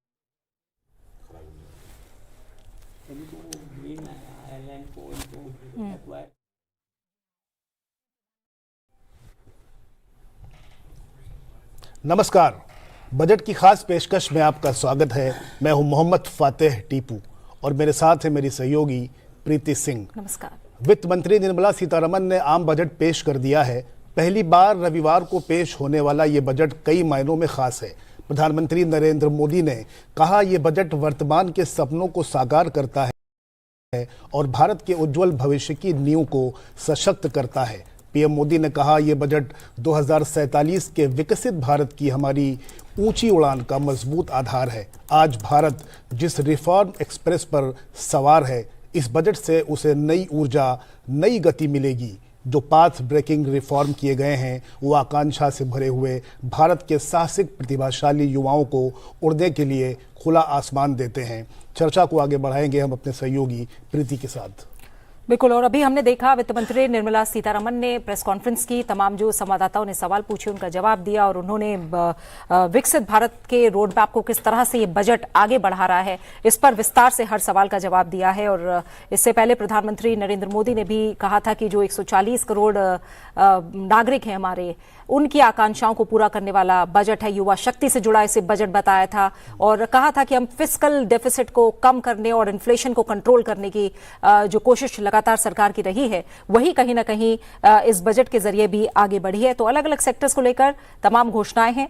4 खास मेहमान मेरे साथ जुड़े हुए। मनोज कुमार उपाध्याय जी मेरे साथ स्टूडियो में मौजूद हैं, जो कि डेप्यूटी एडवाइजर हैं एनर्जी नीति आयोग में। मनोज जी, बहुत बहुत स्वागत आपका और शुक्रिया संसद टीवी में इस चर्चा में हमारे साथ जुड़ने के लिए। संजय शरण जी हमारे साथ जुड़े हुए हैं, जो कि farmer commissioner of custom and GST हैं। संजय जी, बहुत बहुत धन्यवाद आपका भी हमारे साथ इस चर्चा में जुड़ने के लिए। डॉक्टर सुभाष चंद्र अग्रवाल हमारे साथ जुड़े हुए हैं, CMD SMC global securities limited. Subhash ji, आपका भी बहुत बहुत स्वागत है।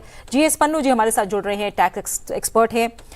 जीएस पन्नू जी ऑनलाइन हमारे साथ जुड़े हुए हैं, आपका भी बहुत बहुत धन्यवाद हमारे साथ इस चर्चा में जुड़ने के लिए।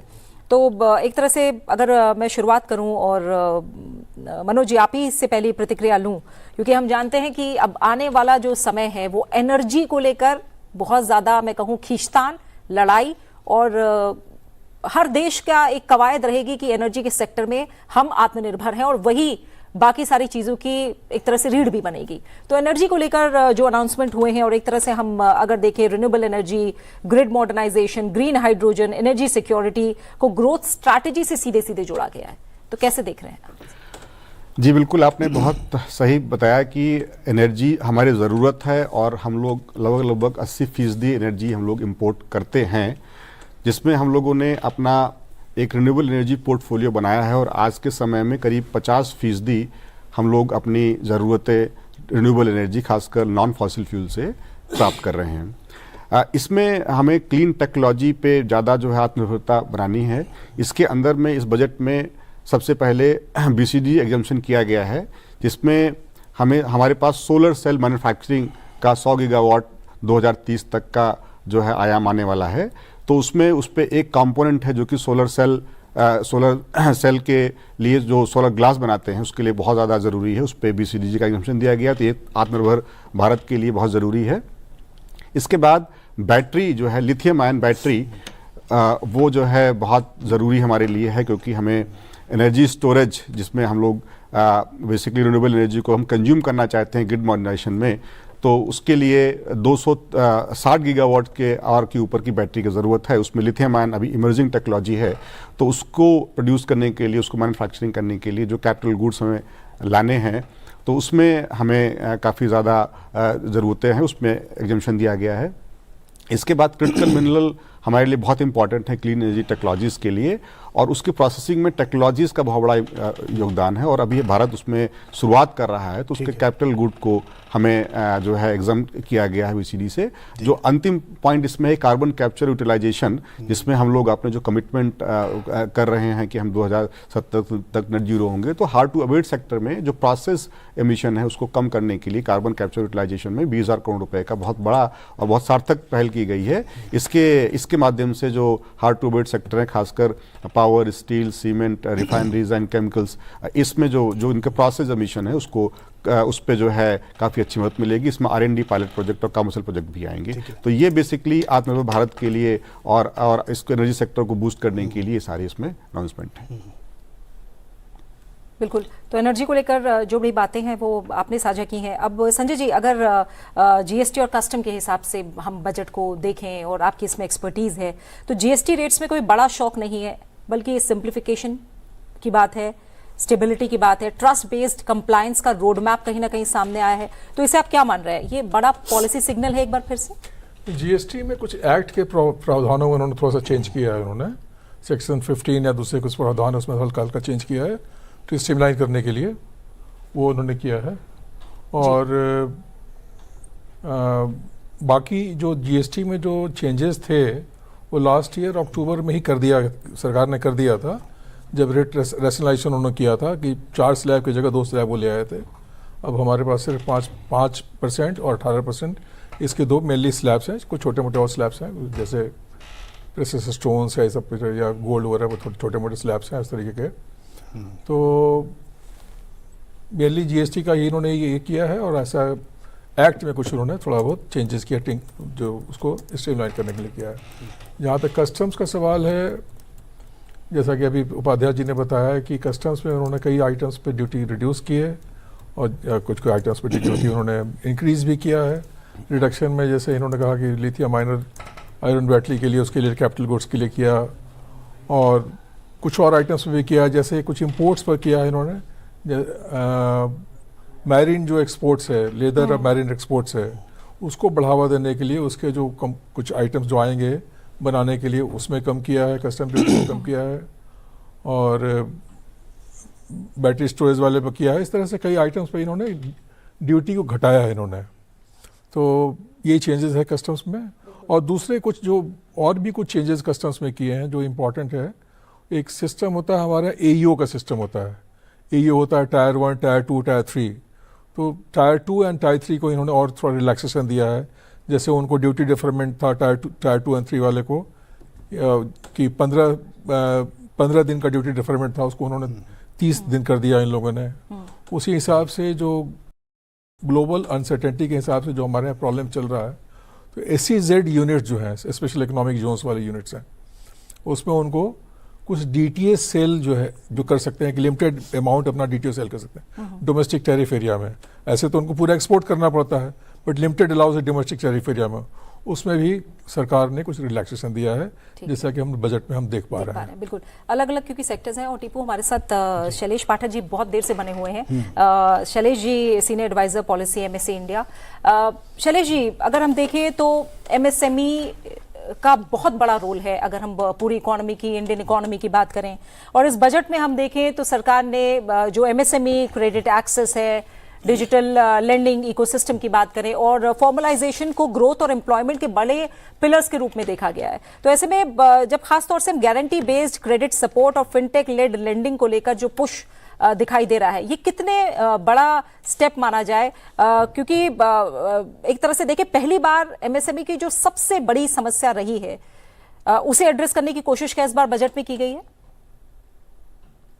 MSME का उत्तर देने के पहले मैं अपने जो 2 विशेष सेक्टर्स हैं, इंफ्रास्ट्रक्चर और शहरों के बारे में बात कर लूं, क्योंकि हर MSME तभी तरक्की करेगी जब इंफ्रास्ट्रक्चर अच्छा होगा और शहर अच्छे होंगे। तो सबसे पहले तो इंफ्रास्ट्रक्चर को ही देखें तो 11 साल में 6 गुना उस पे जो एक्सपेंडिचर हो रहा है 2 लाख करोड़ से बढ़ के 12 लाख का 12.2 लाख करोड़, और इसका परिणाम दिख रहा है हमें। जो एमएसएमई तिरुपुर से, तमिलनाडु से लुधियाना करीब 9 दिन में ट्रक चलता था, वो अब 3 दिन में पहुंच जाता है, जो प्रधानमंत्री गति शक्ति योजना के तहत है। इसी श्रृंखला में जो हमारे डेडिकेटेड फ्रेट कॉरिडोर से अभी दिल्ली और मुंबई, दिल्ली और कलकत्ता ज्वाइन कर रहे थे, कोलकाता, अब वो सीधे डांकुनी से सूरत ज्वाइन कर रहे हैं।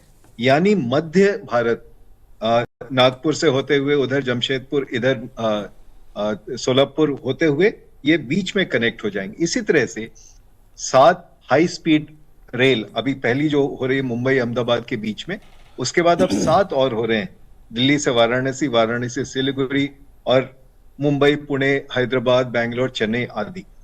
दूसरा जो शहरों के बारे में है, आज के दिन हिंदुस्तान में 70 ऐसे शहर हैं जो 5 लाख की आबादी से ज्यादा है। इन 70 में 10 को निकाल भी दिया जो सबसे बड़े हैं, 60 शहरों में ही केंद्रित होगी इंफ्रास्ट्रक्चर की स्पेंडिंग। तो कुल मिला के एमएसएमई की, जैसा आपने कहा, क्रेडिट नीड्स को पिछले 10 सालों में काफी कुछ हुआ है, लेकिन जो इंफ्रास्ट्रक्चर और सिटीज के ऊपर एम्फेसिस है वो देखकर बहुत अच्छा लगा। बिल्कुल। और जिस तरह से बात की है सुभाष जी, सुभाष जी, जिस तरीके से चर्चा बजट पर चल रही है, आपने देखा कि तमाम सेक्टरों पर हम बात कर रहे हैं। खासतौर पर मैं अगर एसटीटी यानी सिक्योरिटी ट्रांजैक्शन टैक्स की बात करूं तो इस बार बजट में इसको घटाया गया है, तो आप इसको किस नज़रिए से देखते हैं?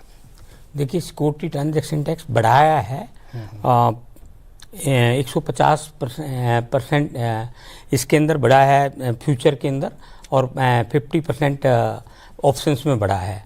तो इमीडिएटली तो ये मार्केट आज नीचे आया है, लेकिन लॉन्ग टर्म फिस्कल डेफिसिट वो हमारा डिसिप्लिन्ड है। 26-27 का जो टारगेट है वो 4.3% पे लाने का है, और इस साल हमारा फिस्कल डेफिसिट 4.4% पे है। तो इससे कॉन्फिडेंस, जो बाहर के इन्वेस्टर हैं उनका कॉन्फिडेंस बढ़ता है, क्योंकि और इंफ्रास्ट्रक्चर के ऊपर जो खर्च हुआ है 12,20,000 करोड़ है नहीं, ये भी एनकरेजिंग है इंडस्ट्री के लिए, इकोनॉमी के लिए। तो इससे भी इन्वेस्टर का, बाहर के इन्वेस्टर का भी और डोमेस्टिक इन्वेस्टर का भी कॉन्फिडेंस बढ़ता है, और कैपिटल मार्केट के लिए, इंडस्ट्री के लिए बहुत पुश करता है, क्योंकि यदि कैपिटल एक्सपेंडिचर होता है तो टोटल इकोनॉमी बेटर हो जाती है, 4 टाइम ग्रो करती है, और कंजम्पशन बेस्ट होता है, डिमांड बढ़ती है, और अगेन रेवेन्यू बढ़ता है, जीएसटी बढ़ता है। एक चक्का जिसे हम कहते हैं इकोनॉमी का, वो चक्का चल जाता है। तो ये बड़ा पॉजिटिव है। और ये एसटीडी जो बढ़ी है, इससे थोड़ी ट्रांजैक्शन कॉस्ट बढ़ेगी, और इससे इम्पैक्ट कॉस्ट बढ़ेगा, लिक्विडिटी में थोड़ा फर्क रहेगा। तो मैं समझता हूँ फाइनेंस मिनिस्ट्री इसको थोड़ा सा फेवरेबली भी देख सकते हैं, क्योंकि कैपिटल मार्केट की डिमांड तो एसटीटी घटाने की थी, उल्टा वो बढ़ गई है। तो वो थोड़ा इसको उस एक्सटेंट तक हम थोड़ा।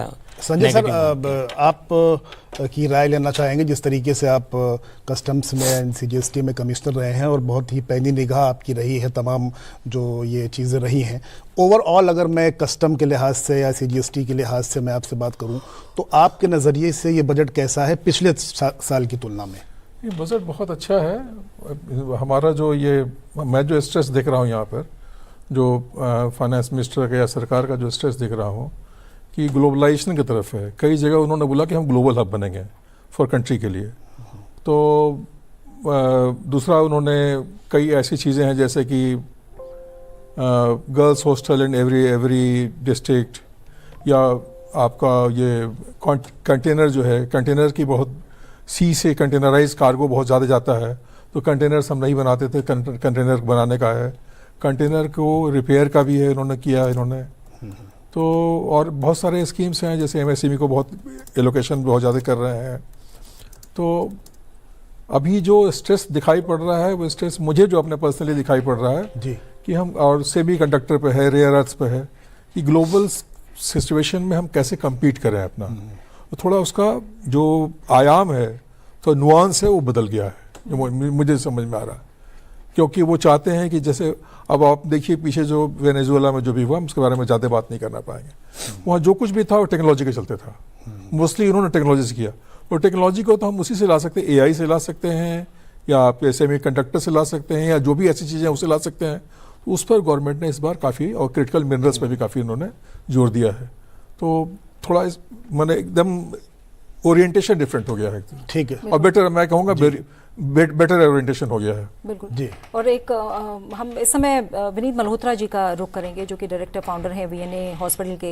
विनीत जी, स्वास्थ्य के नज़रिए से थोड़ा आप बताइए, क्योंकि अच्छा खासा फोकस हम स्वास्थ्य पर देख रहे हैं, और कहीं ना कहीं सिर्फ खर्च बढ़ाना ही नहीं, जो इकोसिस्टम है हेल्थ को लेकर उसे इम्प्रूव करने की कोशिश की गई है, उसकी दिशा में बड़ी तैयारी दिख रही है। जब हम बायोफार्मा शक्ति की बात कर रहे हैं, 10,000 करोड़ रुपए का निवेश इसमें होना है, कितना कुछ बदलेगा। अब इसके अलावा अगर मैं बात करूं, जो मेंटल हेल्थ को लेकर इंस्टीट्यूट की स्थापना की बात है, आयुष केंद्रों की स्थापना की बात है, तो हेल्थ के नजरिए से कितना अहम इस बार का बजट? काफ़ी अहम है, बिकॉज अगर आप देखें तो पिछले वर्ष के हिसाब से काफ़ी इस पे गौर किया गया है, एंड यहाँ पर इसका प्रावधान किया गया है, बढ़ाया गया है। और यदि हम देखें तो इस प्रकार की जो पर्टिकुलरली अगर हम देखें ICT ट्रायल सेंटर्स केंद्रों को 1,000 से अधिक केंद्रों का स्थापना करना, बायोफार्मा के ऊपर इन्वेस्ट करना, ये सारी चीज़ें मेरे ख्याल से एक पॉजिटिव व्यू है। 5 मेडिकल टूरिज्म हब्स इनने डिक्लेयर किए हैं, जो कि क्रिएट किए जाएंगे ताकि हम बाहर के अंतर्राष्ट्रीय पेशेंट्स की भी सहायता उस एक सिस्टमैटिक तरीके से कर सकेंगे। ये सारे के सारे जितने प्रावधान है मेरे ख्याल से काफ़ी फ़ायदेमंद होंगे। हम थोड़ा सा और चाहते हैं इंफॉर्मेशन रिगार्डिंग जो स्मॉलर प्राइवेट नेटवर्क है। हम जानते हैं हम देश में 80% स्मॉलर प्राइवेट नेटवर्क हॉस्पिटल्स हैं जो कि कर रहे हैं। प्रॉबेबली हम इसको और डिटेल में देखेंगे तो समझेंगे कि क्या असर उस पर भी आ रहा है, क्योंकि कहीं ना कहीं हम वो भी देखना चाहते हैं कि इसका असर स्मॉलर प्राइवेट नेटवर्क हॉस्पिटल्स पे कैसा है। बिल्कुल। और मैंने जैसा कहा आपसे कि पूरे इकोसिस्टम को लेकर विनीत जी, मैंने कहा इकोसिस्टम चेंज करने की बात है हेल्थ को लेकर, क्योंकि जब लास्ट माइल डिलीवरी की बात कर रहे हैं तो हेल्थ सिस्टम में भी कहीं ना कहीं जो एडवांस टेक्नोलॉजीज हैं, एडवांसमेंट जितना भी हेल्थ सेक्टर में हो रहा है, वो आम आदमी तक जल्द से जल्द पहुंचे। इसे लेकर जो ट्रायल्स को लेकर बात है, उसमें तेजी लाने की बात है, और उसका जो नतीजे हैं वो भी जल्द से जल्द पहुंचे। इससे जो हम फार्मेसी ऑफ द वर्ल्ड तो हैं ही, कहीं ना कहीं जब हम वैक्सीन की बात करते हैं, जिस तरह से उसे लेकर भरोसा दुनिया ने हम पर जताया, तो जब हम ट्रायल्स को और तेजी से करने की बात है, उसके रिजल्ट्स को जल्द से जल्द सामने लाकर आम आदमी तक पहुंचाने की बात हो रही है, उस दिशा में ये बजट कैसा है, अगर संक्षेप में आप बताएं। बहुत अच्छा है, बिकॉज अगर जैसे अभी संजय जी ने बात करी कि हमें कंपेयर करना है कि ग्लोबल एफर्ट में हम किस तरीके से पार्टिसिपेट कर सकते हैं। अगर हम मेडिकल इंडस्ट्री की बात करें तो अगर अमेरिका के बाद अब हम बात करें तो सारा रिसर्च चाइना से आ रहा है, एंड कहीं ना कहीं अगर हमें compete करना है तो वी हैव टू बिकम उसी तरीके का एक रिसर्च, हमें बैकग्राउंड बनाना है, एक बेस बनाना है यदि हमें उनके साथ compete करना है, चाहे वो टेक्नोलॉजी के बेसिस पे है और चाहे वो रिसर्च ट्रायल्स या फार्मास्यूटिकल के बेसिस पे। तो कहीं ना कहीं ये जो हम 1000 क्लिनिकल ट्रायल्स सेंटर्स की स्थापना कर रहे हैं, ये एक बहुत अहम स्टेप है जहां पर हम लोग अपने रिसर्च बेस को स्ट्रांग कर सकते हैं और यहाँ से हम एक इकोसिस्टम बना सकते हैं जो कि इन सारी चीज़ों के लिए फिर बहुत यूजफुल होगा। बिल्कुल। चले जी, एक बार फिर से हम आपका रुख कर रहे हैं। जैसे आपने कहा कि जब इंफ्रास्ट्रक्चर मजबूत होगा तो जाहिर तौर पर जो MSMEs हैं उनको भी सीधा सीधा फायदा इसका मिलेगा। एक तरह से देखें तो MSMEs को अब मैन्युफैक्चरिंग, एक्सपोर्ट्स और जॉब क्रिएशन की बैकबोन बताया गया है। हम जानते हैं कि इसके जरिए जो एम्प्लॉयमेंट है उसमें कितना बड़ा रोल MSMEs का रहा है। क्या एक तरह से देखिए कंप्लायंस जो सिंप्लीफिकेशन है, डिजिटल ऑनबोर्डिंग है और कॉस्ट ऑफ डूइंग बिजनेस कम करने पर जो जोर दिया गया है, तो पॉलिसी लेवल पर इसे आप कैसे देख रहे हैं? बजट MSMEs को अब प्रोटेक्शन सीकिंग सेक्टर से निकालकर कहीं ना कहीं क्या ग्लोबली कॉम्पिटिटिव ग्रोथ पार्टनर के रूप में प्रोजेक्ट करने की कोशिश है इस बजट के जरिए? आपने बहुत सही फरमाया। प्रोटेक्शन से अच्छा उनको ग्लोबली कंपेटिटिव बनाएं। और MSMEs को ज्यादातर 3 चीजों की जरूरत होती है। एक तो फाइनेंस, जो क्रेडिट टाइमली मिल जाए, दूसरा इनपुट एक्सेस, जो उनके कच्चा माल है वो आसानी से मिल जाए, और तीसरा मार्केट्स यानी लॉजिस्टिक्स और जल्दी से बायर ढूंढने की। तीनों चीजों पे इस सरकार ने पिछले 10-11 साल में अच्छा काम किया है। क्रेडिट में तो सचमुच पहले से ज्यादा उपलब्धता है। जीएसटी के कारण एमएसएमईज को सबसे ज्यादा फायदा है, क्योंकि बड़ी कंपनियां तो क्रेडिट आराम से ले जाती थी। आज के दिन जीएसटी के कारण क्रेडिट हिस्ट्री एक एमएसएमईज की बन रही है। और एक्सपोर्ट कंपेटिटिवनेस में जो एमएसएमई एक्सपोर्ट्स के लिए विशेष प्रयास किए गए हैं, न केवल इस बजट में बल्कि पिछले 5-10 साल में, वो काबिले तारीफ है। एक और चीज यहां मैं जोड़ना चाहूंगा। बड़ी कंपनियों के बारे में हम सोचते हैं, लेकिन कोई भी बड़ी कंपनी बिना एमएसएमईज के टिक नहीं सकती। तो चाहे वो टाटा ग्रुप हो या कोई भी बड़ा सा ग्रुप हो, उसके कम से कम 10-20 हजार एमएसएमईज होंगे जो उनके सप्लाई चेन में आते हैं। और सप्लाई चेन और लॉजिस्टिक्स को सुधारने का बीड़ा जो उठाया गया है, उससे एमएसएमईज को बहुत ज्यादा फायदा है। बिल्कुल, और इसी के साथ शैलेश जी आपका बहुत बहुत धन्यवाद, जो इनसाइट्स आपने दी हैं बजट को लेकर, जो बारीकियां आपने खासतौर से एमएसएमई को लेकर समझाई, उसके लिए आपका बहुत बहुत धन्यवाद। जीएस पन्नू जी हमारे साथ जुड़े हुए हैं, टैक्स एक्सपर्ट। जीएस पन्नू जी, थोड़ा सा हमें बताइए, जब आम आदमी देख रहा है तो वो कह रहा है कि टैक्स को लेकर कोई राहत नहीं दी गई है, लेकिन अगर इनडायरेक्टली इसके असर को समझा जाए तो आम आदमी को ही इससे फायदा होना है। बहुत सिंप्लीफाई करके अगर टैक्स के नजरिए से आप इस बजट की बारीकियां हमें समझाएं। यस, ऑस्टेंसिबली आपकी बात ठीक है। फर्स्ट परसेप्शन यही है कि भाई इसमें कोई डायरेक्ट टैक्सेस के रेट पे, इंडिविजुअल पे या नॉन इंडिविजुअल्स के टैक्स रेट्स पे कोई चेंज नहीं किया गया है, कोई स्लैब्स बदली नहीं गई है, एग्जम्पशंस बढ़ाई नहीं गई है, वो बात ठीक है।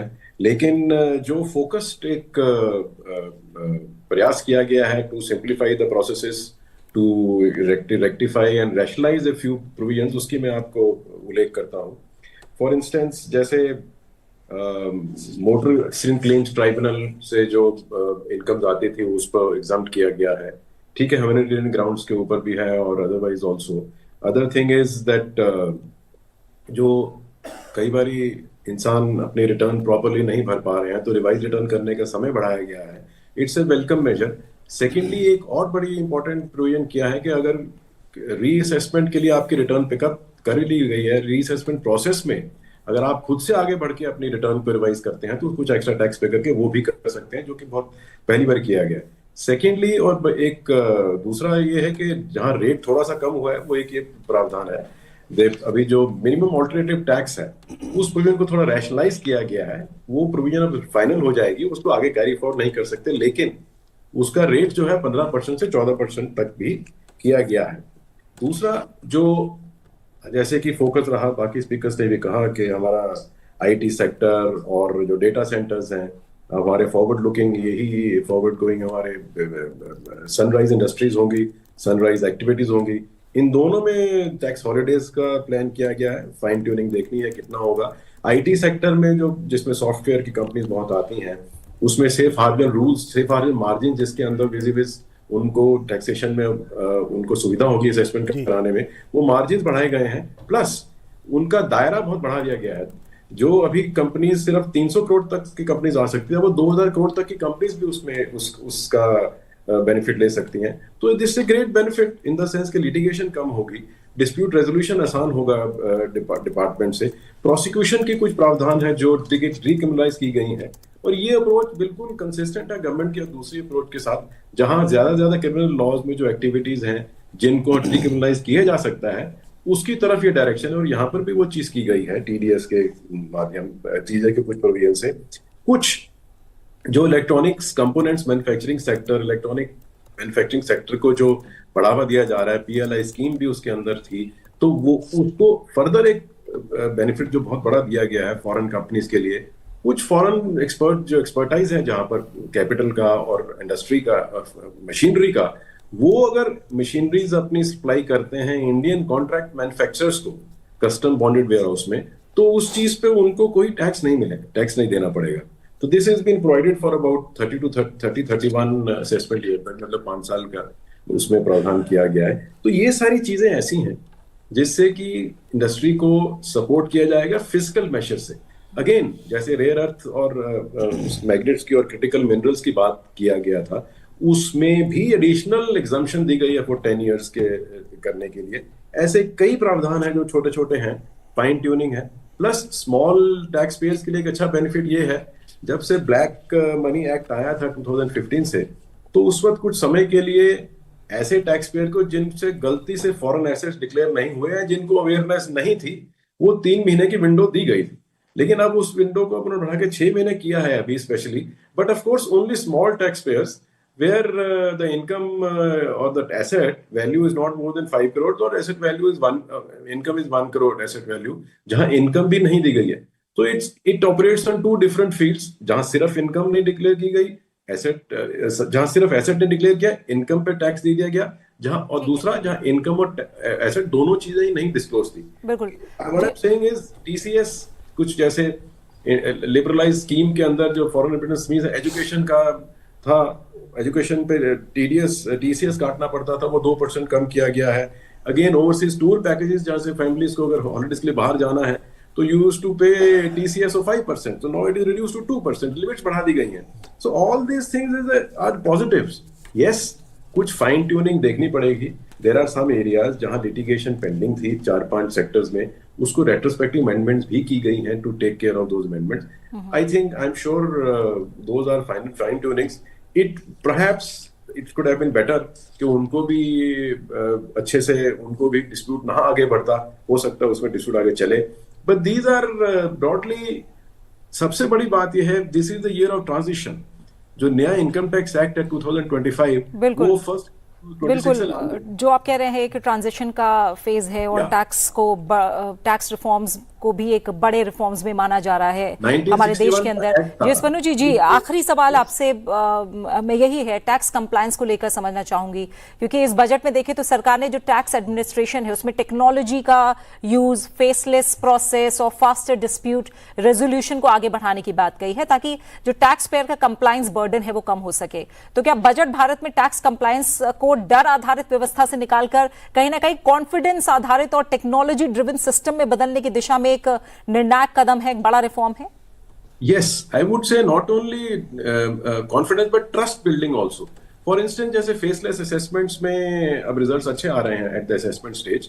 अब 2-3 provisions ऐसी हैं जो विचार procedural provisions, जिससे लेकिन फिर भी टैक्स पेयर को इंटरफेस होता था इनकम डिपार्टमेंट से। I'll give you one example जिसमें चेंज किया गया है। अगर किसी को अपने इनकम रिसीव करनी है at a lower rate of tax, lower rate of TDS, tax deduction at source, तो उसको अप्रोच करना पड़ता है असेसिंग ऑफिसर को टू सीक एग्जाम्पशन और a certificate which is called in the legal terms. अब ये चीज उसको इंटरफेस खत्म करके वो इलेक्ट्रॉनिक मैकेनिज्म से, ऑटोमेटिक मैकेनिज्म से वो चीज ये कर पाएंगे।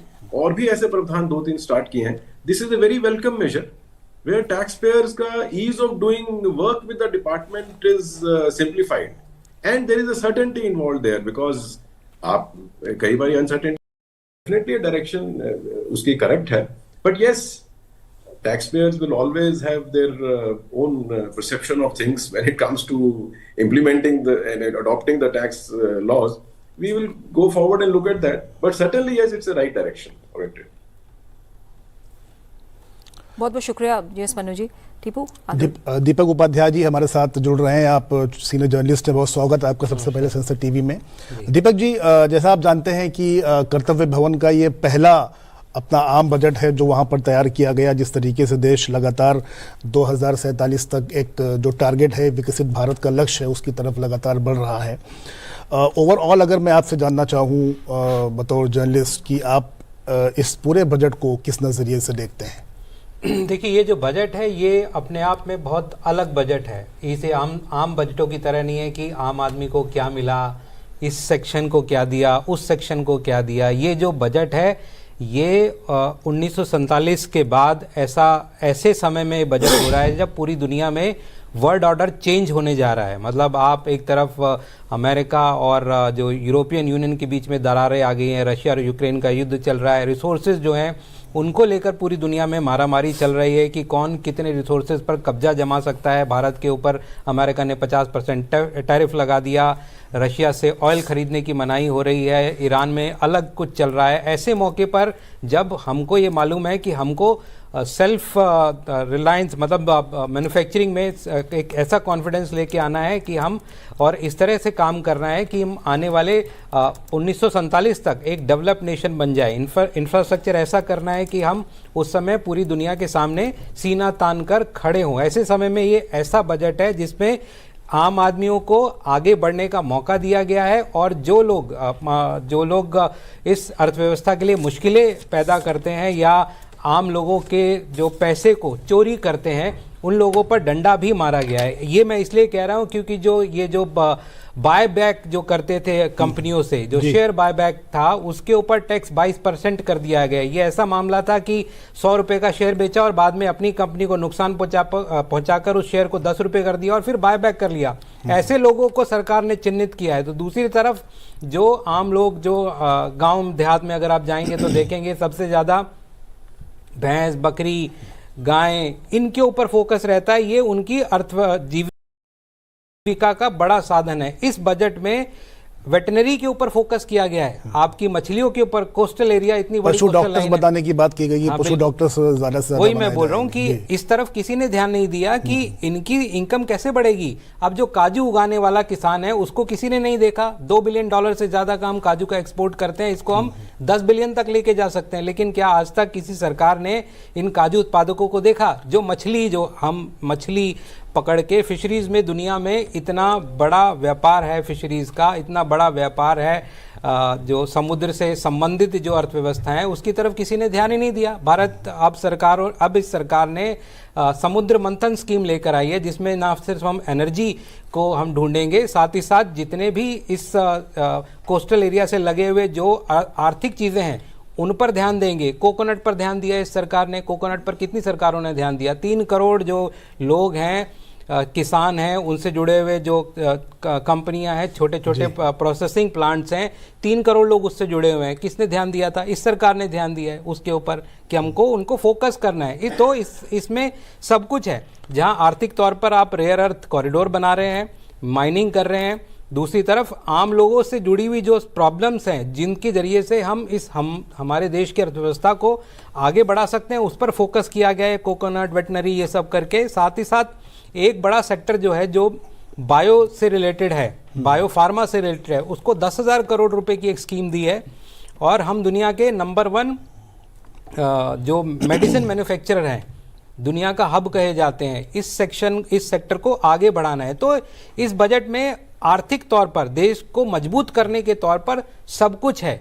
लेकिन हाँ, ये नहीं है कि इस सेक्शन को क्या मिला। मतलब जो संकीर्ण दृष्टि होती है किसी भी बजट को देखने की कि आपने क्या दिया, वो इसमें नहीं है। लेकिन पूरे देश को देने के लिए बहुत सारी चीजें हैं इसमें। दीपक जी, इसमें खास चीज देखी गई कि माइनिंग को लेकर के सरकार बहुत गंभीर है और माइनिंग कॉरिडोर का भी जिक्र किया गया है। झारखंड है, उड़ीसा है, छत्तीसगढ़ है, या जो और भी राज्य हैं, तो आंध्र प्रदेश है। तो उस लिहाज से आपको क्या लगता है कि इस घोषणा के बाद में इससे जो जुड़ी चीजें हैं उनमें क्या फायदे होंगे? देखिए, एक तो बड़ा जो कस्टम ड्यूटी हटा दी गई है, जो माइनिंग इक्विपमेंट है, रेयर अर्थ इक्विपमेंट जो आते हैं, जिनकी अगर वो इक्विपमेंट आएंगे तो हम ज़्यादा माइनिंग कर पाएंगे, जल्दी कर पाएंगे।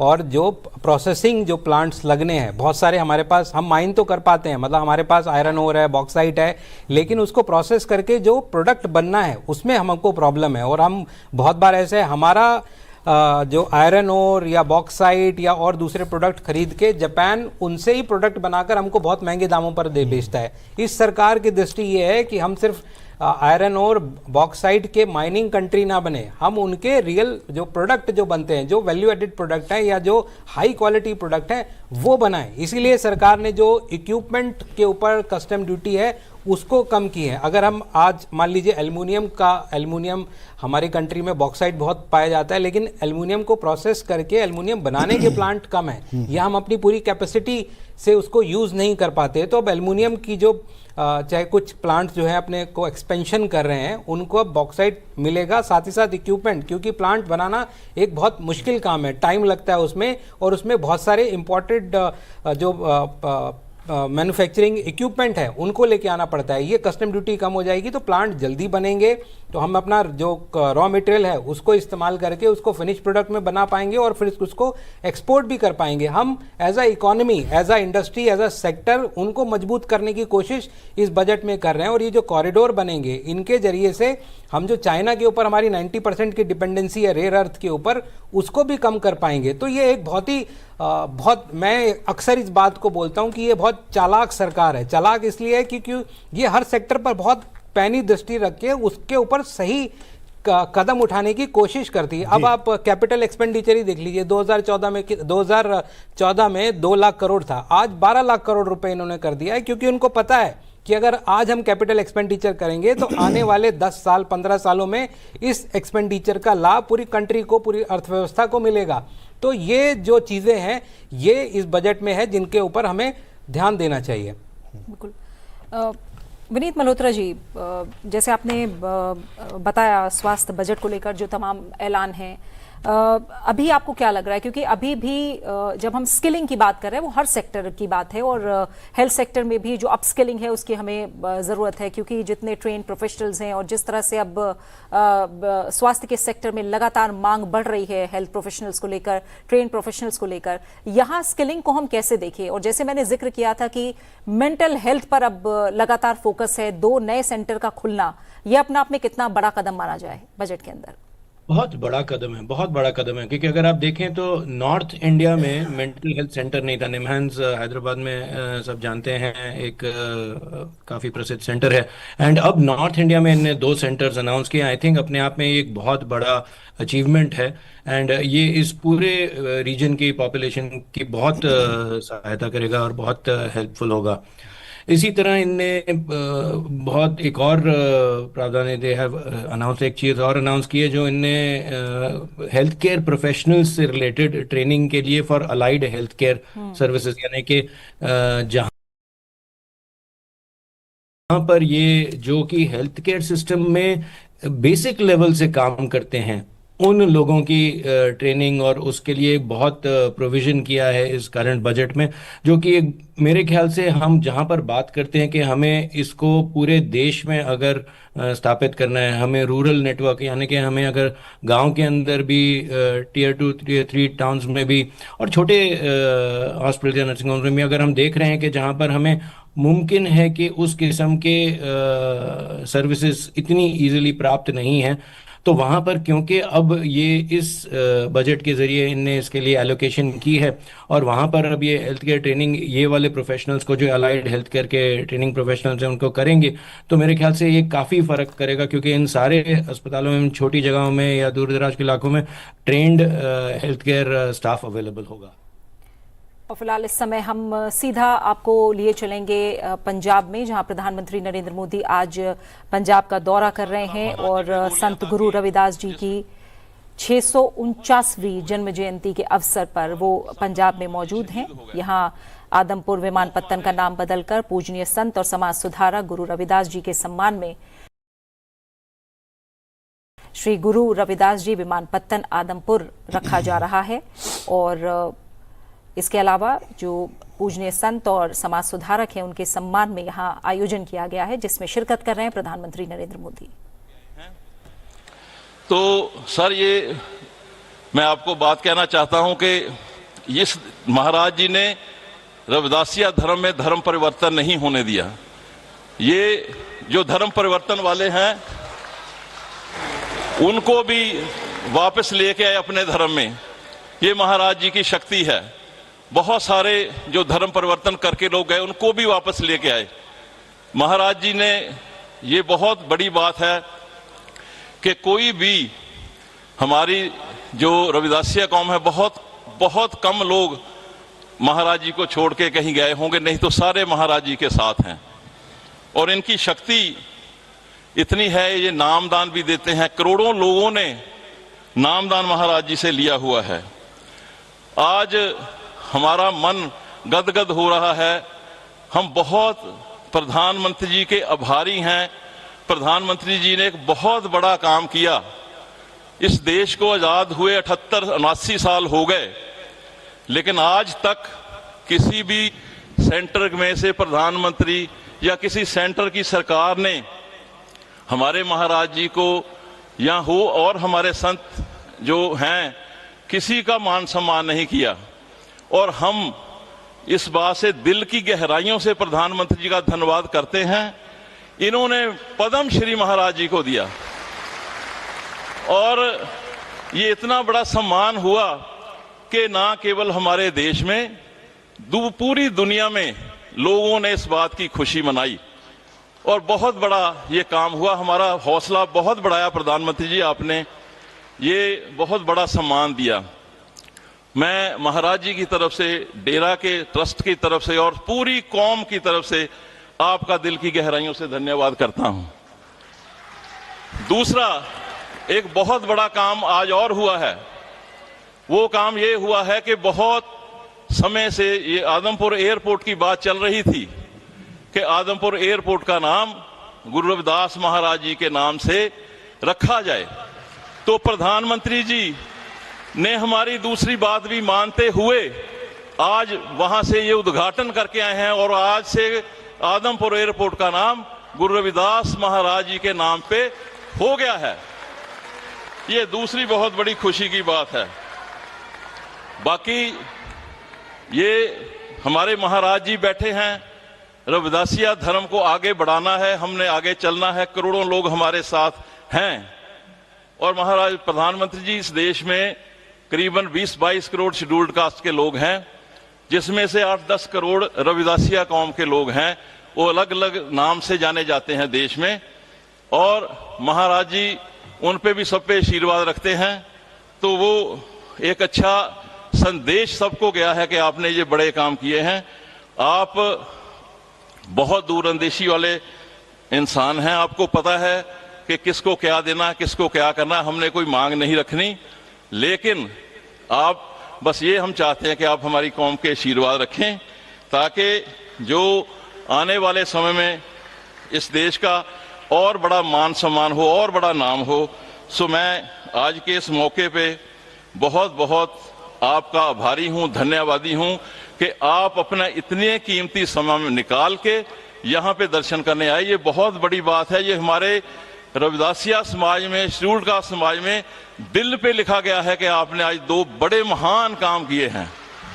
सो अंत में मैं महाराज जी से विनती करूंगा कि महाराज जी माननीय प्रधानमंत्री जी को जो मान सम्मान है वो इनको दें और मान सम्मान बढ़ाएं।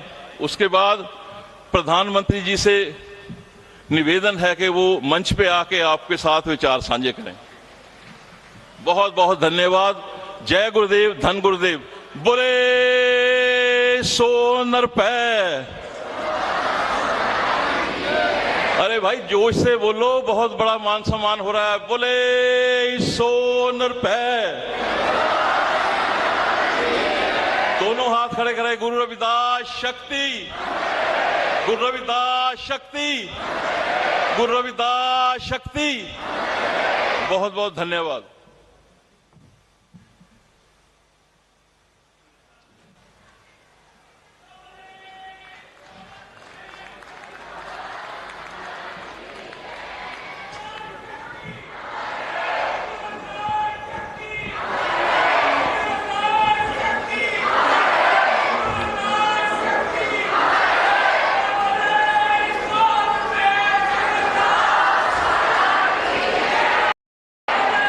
जय गुरुदेव, धन धन गुरुदेव। आज मेरा सौभाग्य है पद्मश्री संत निरंदास जी महाराज के आशीर्वाद प्राप्त करने का अवसर मिला है। डेरा सच्चखंड बल्ला के ट्रस्टी वरिंदर दास जी, हरदेव राम जी, कोऑर्डिनेटर अविनाश चंद्रा जी, सभी पूज्य संतगण, देश के अलग अलग हिस्सों से आए सभी श्रद्धालु, मेरे पंजाब के भाई और बहनों,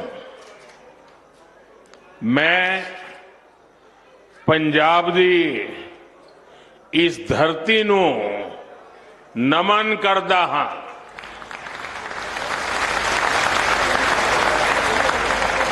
आज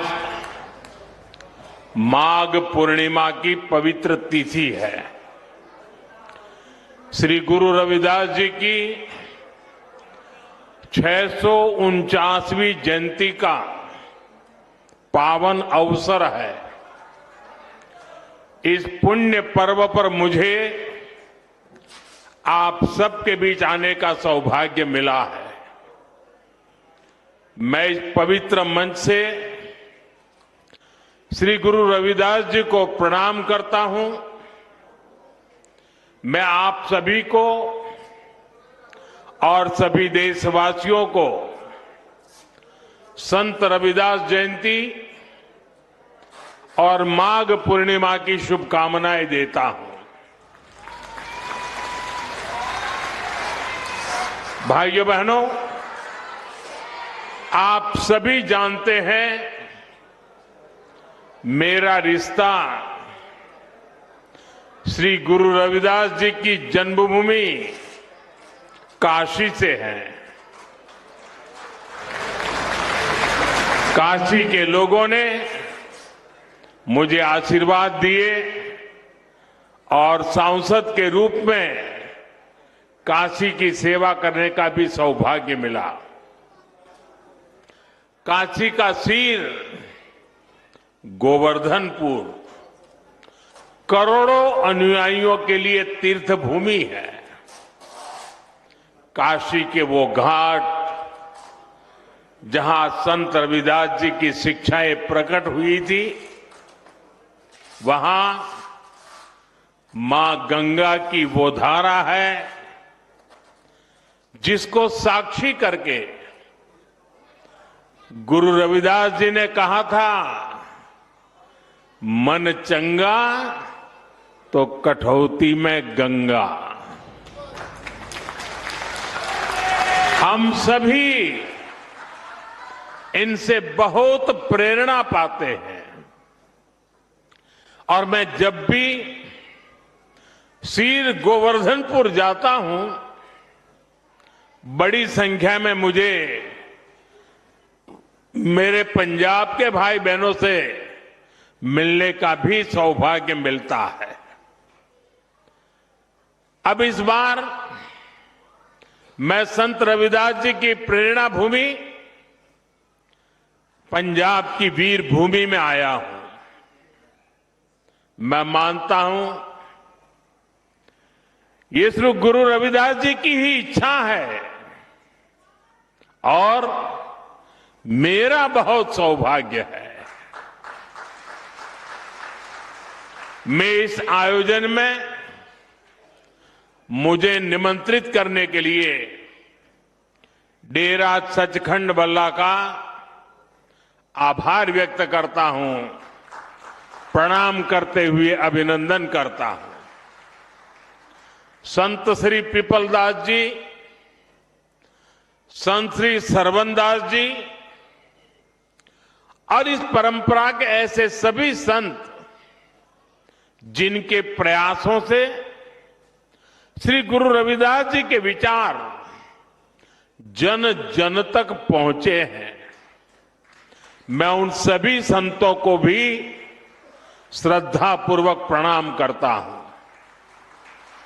साथियों, समाज सेवा के क्षेत्र में डेरा सचखंड बल्ला के कार्य बहुत सराहनीय रहे हैं। शिक्षा, स्वास्थ्य से जुड़े अनेक कार्य पूज्य संत श्री निरंजन दास जी महाराज के मार्गदर्शन में अविरत हो रहे हैं। उनके नेतृत्व में दुनिया के कई देशों में श्री गुरु रविदास जी के विचारों का प्रसार भी हुआ है। इस योगदान को सम्मान देने के लिए अभी हाल ही में हमारी भाजपा की केंद्र सरकार ने पूज्य संत श्री निरंजन दास जी महाराज को पद्म पुरस्कार से सम्मानित किया है। इस अवसर पर मैं उन्हें आदरपूर्वक नमन करता हूं। उनके सभी अनुयायियों को इस सम्मान के लिए बधाई देता हूं। सभी संतजन इस पवित्र पर्व पर मैं आप सबके बीच एक व्यक्तिगत कृतज्ञता भी व्यक्त करना चाहता हूं। अभी कुछ ही महीने पहले पूज्य संत निरंजन दास जी महाराज और संतों के स्नेह से मेरे जन्मदिन पर डेरा सचखंड बल्ला में अरदास हुई थी। मेरे लिए ये सामान्य बात नहीं है, मेरे जीवन में बहुत विशेष बात है। संत रविदास जी ने हमें सेवा का जो मार्ग दिखाया है, उस प्रेरणा को इससे और ऊर्जा मिली है। मैं इस स्नेह के लिए आप सभी का हृदय से बहुत बहुत धन्यवाद करता हूं। साथियों, आज मुझे एक और बात की भी खुशी है। अब से थोड़ी देर पहले ही संत रविदास जी के नाम पर आदमपुर एयरपोर्ट का नया नामकरण हुआ है।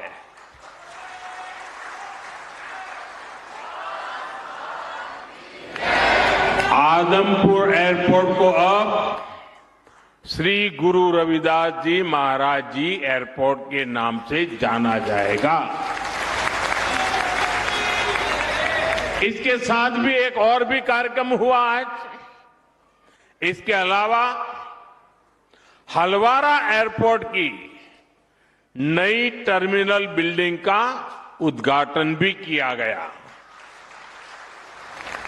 मैं पंजाब समेत पूरे देश के लोगों को इन कार्यों की बहुत बहुत बधाई देता हूं। साथियों, श्री गुरु रविदास जी ने समाज में बराबरी और समान अवसर की बात की थी। इसी भावना से अयोध्या के एयरपोर्ट का नाम महर्षि वाल्मीकि इंटरनेशनल एयरपोर्ट रखा गया। अब आज का ये आयोजन उसी भावना को आधुनिक रूप दे रहा है। साथियों, श्री गुरु रविदास जी के जन्म को 600 साल से ज्यादा हो चुके हैं, यानी 6 सदियां बीत गई।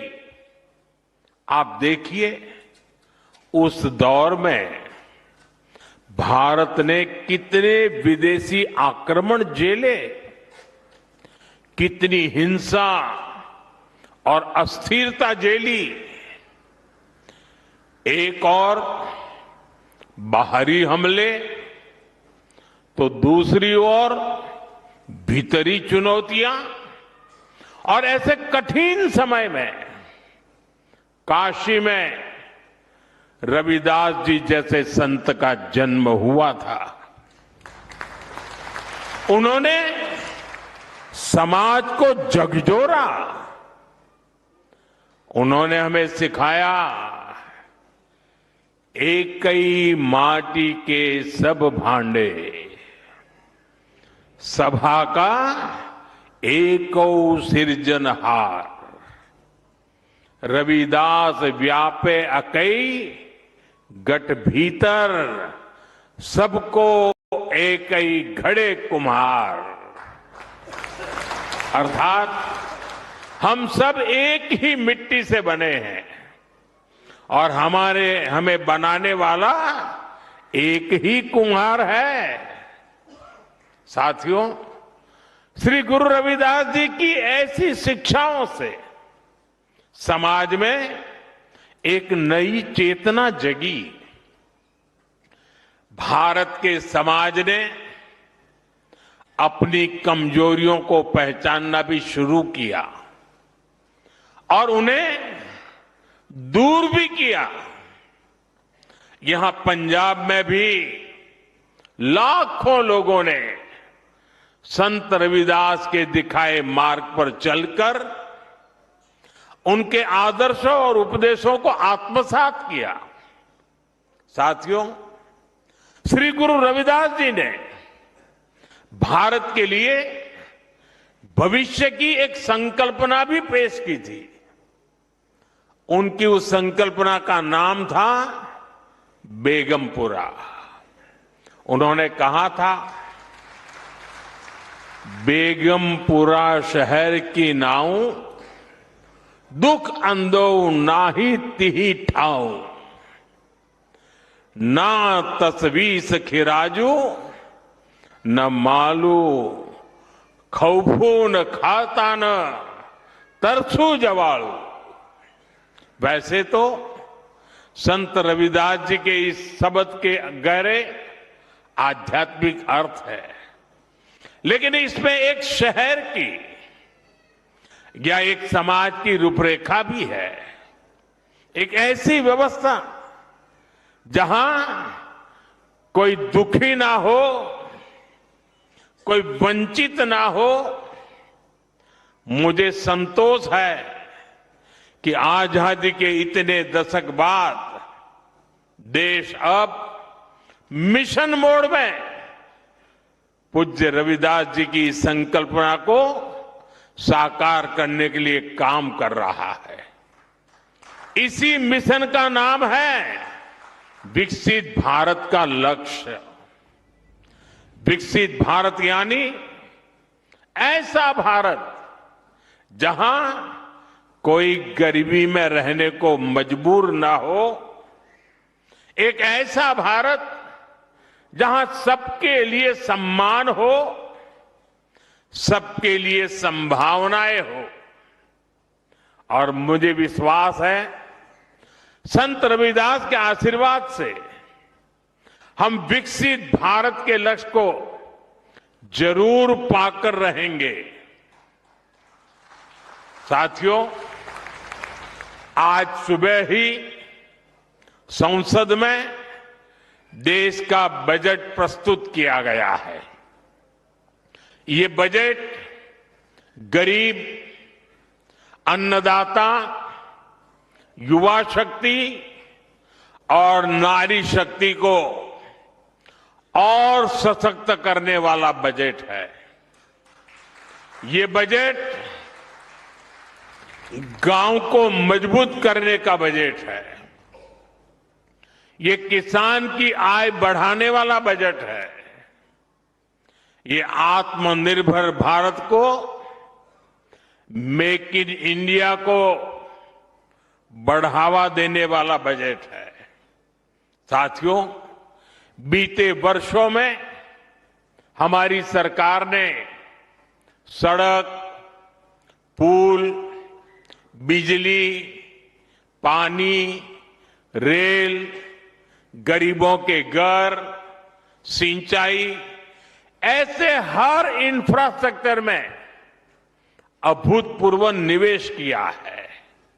इस बजट में ऐसे कामों के लिए पहले से भी अधिक यानी 17 लाख करोड़ रुपए का प्रावधान किया गया है। इससे गांव, गरीब, किसान, नौजवान सभी को फायदा होगा। इंफ्रास्ट्रक्चर निर्माण पर लगने वाला हर रुपया रोजगार के अनेक नए अवसर बनाता है। गांव में गरीब का घर बनता है तो मिस्त्री हो, गाड़ी वाले हो, स्थानीय दुकानदार हो, सबको फायदा होता है। गांव की सड़कें अच्छी होगी तो मंडी तक उपज पहुंचाना आसान होगा और इन सब का फायदा यहां आप सभी को मिलेगा। साथियों, बीते सालों में हमारी सरकार ने गरीबों और मध्यम वर्ग को सस्ता और अच्छा इलाज देने में बहुत ध्यान दिया है। पिछले 11 सालों में बहुत सारी दवाएं सस्ती की गई है। गरीबों को और बुजुर्गों को मुफ्त इलाज की सुविधाएं दी गई है। इस बजट में इसी संवेदनशीलता के साथ और भी महत्वपूर्ण निर्णय लिए गए हैं। कैंसर के इलाज को और सस्ता करने के लिए अनेक कैंसर दवाओं को और सस्ता किया गया है। कई ऐसी और बीमारियां हैं जिनकी दवाएं विदेशों से मंगानी पड़ती हैं। गरीब और मिडिल क्लास के लिए इतनी महंगी दवाएं पहुंच से बाहर होती हैं। ऐसी अनेक दवाओं को भी अब और सस्ता किया गया है। साथियों, इस बजट का बहुत अधिक फोकस जालंधर, लुधियाना, होशियारपुर जैसे देश के अनेक शहरों को विकास का बड़ा केंद्र बनाने पर है। ऐसे शहरों के विकास के लिए बहुत बड़े प्रावधान किए गए हैं। पंजाब तो देश के उन राज्यों में है जहां किसानों के साथ साथ छोटे छोटे उद्योगों की, एमएसएमईज की एक समृद्ध परंपरा है। देश के एमएसएमईज को बीते वर्षों में लाखों करोड़ की मदद दी गई है। इस बजट में भी एमएसएमईज के लिए हजारों करोड़ रुपए के फंड की व्यवस्था की गई है। बीते वर्षों में भारत का एक्सपोर्ट बहुत अधिक बढ़ा है। इस बजट में भी निर्यातकों के लिए, एक्सपोर्टर के लिए अनेक बड़ी घोषणाएं की गई है। साथियों, भारत अब दुनिया के बड़े कपड़ा और वस्त्र निर्यातकों में से एक बन रहा है। इसलिए इस बजट में टेक्सटाइल सेक्टर के लिए, हमारे बुनकर भाई बहनों के लिए भी अनेक घोषणाएं हुई है। महात्मा गांधी ग्राम स्वराज अभियान से हमारे गांवों में जो बुनकर है, हथकरघा और हस्तशिल्प से जुड़े साथी हैं, उनको बहुत फायदा होगा। कपड़ा क्षेत्र में ज्यादा से ज्यादा रोजगार बने, इसके लिए प्रोत्साहन का भी प्रावधान किया गया है। देश में और भी कई मेगा टेक्सटाइल पार्क बनाए जाएंगे। इससे कपास किसानों से लेकर श्रमिकों तक हर किसी को फायदा होगा। साथियों, बजट का एक और फोकस एरिया खेल है, स्पोर्ट्स है, और पंजाब तो इसमें बहुत आगे हैं। इस बजट में खेलो इंडिया मिशन की घोषणा की गई है। इसके तहत आधुनिक इंफ्रास्ट्रक्चर तो बनेगा ही, साथ ही जो कोच है, सपोर्ट स्टाफ है, स्पोर्ट्स साइंस है, इससे जुड़े प्रोफेशनल्स भी तैयार किए जाएंगे। साथियों, बजट से कुछ दिन पहले ही देश की अर्थव्यवस्था में नई ऊर्जा भरने वाला एक और ऐतिहासिक काम हुआ है।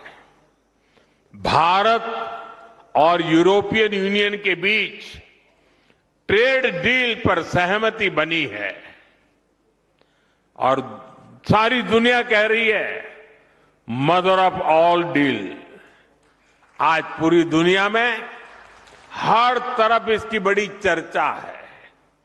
इस ट्रेड डील के बाद यूरोप के 27 देशों के साथ हमारा व्यापार खूब फलेगा फूलेगा।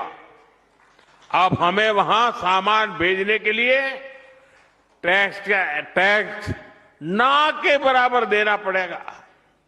हमारे पंजाब की पहचान तो यहां के मेहनती लोगों से है, यहां के किसानों से है।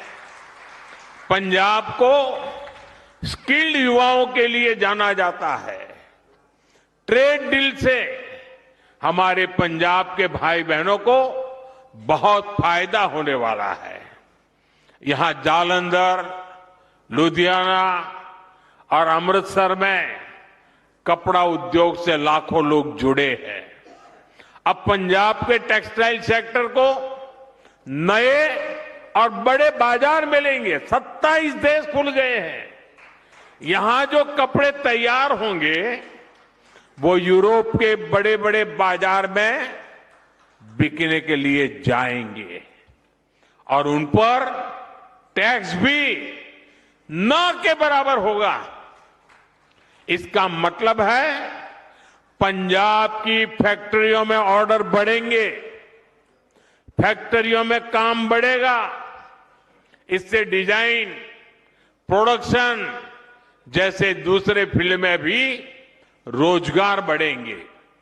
साथियों, हमारा ये जालंधर स्पोर्ट्स से जुड़े सामानों के लिए, स्पोर्ट्स गुड्स के लिए विश्व प्रसिद्ध है। European union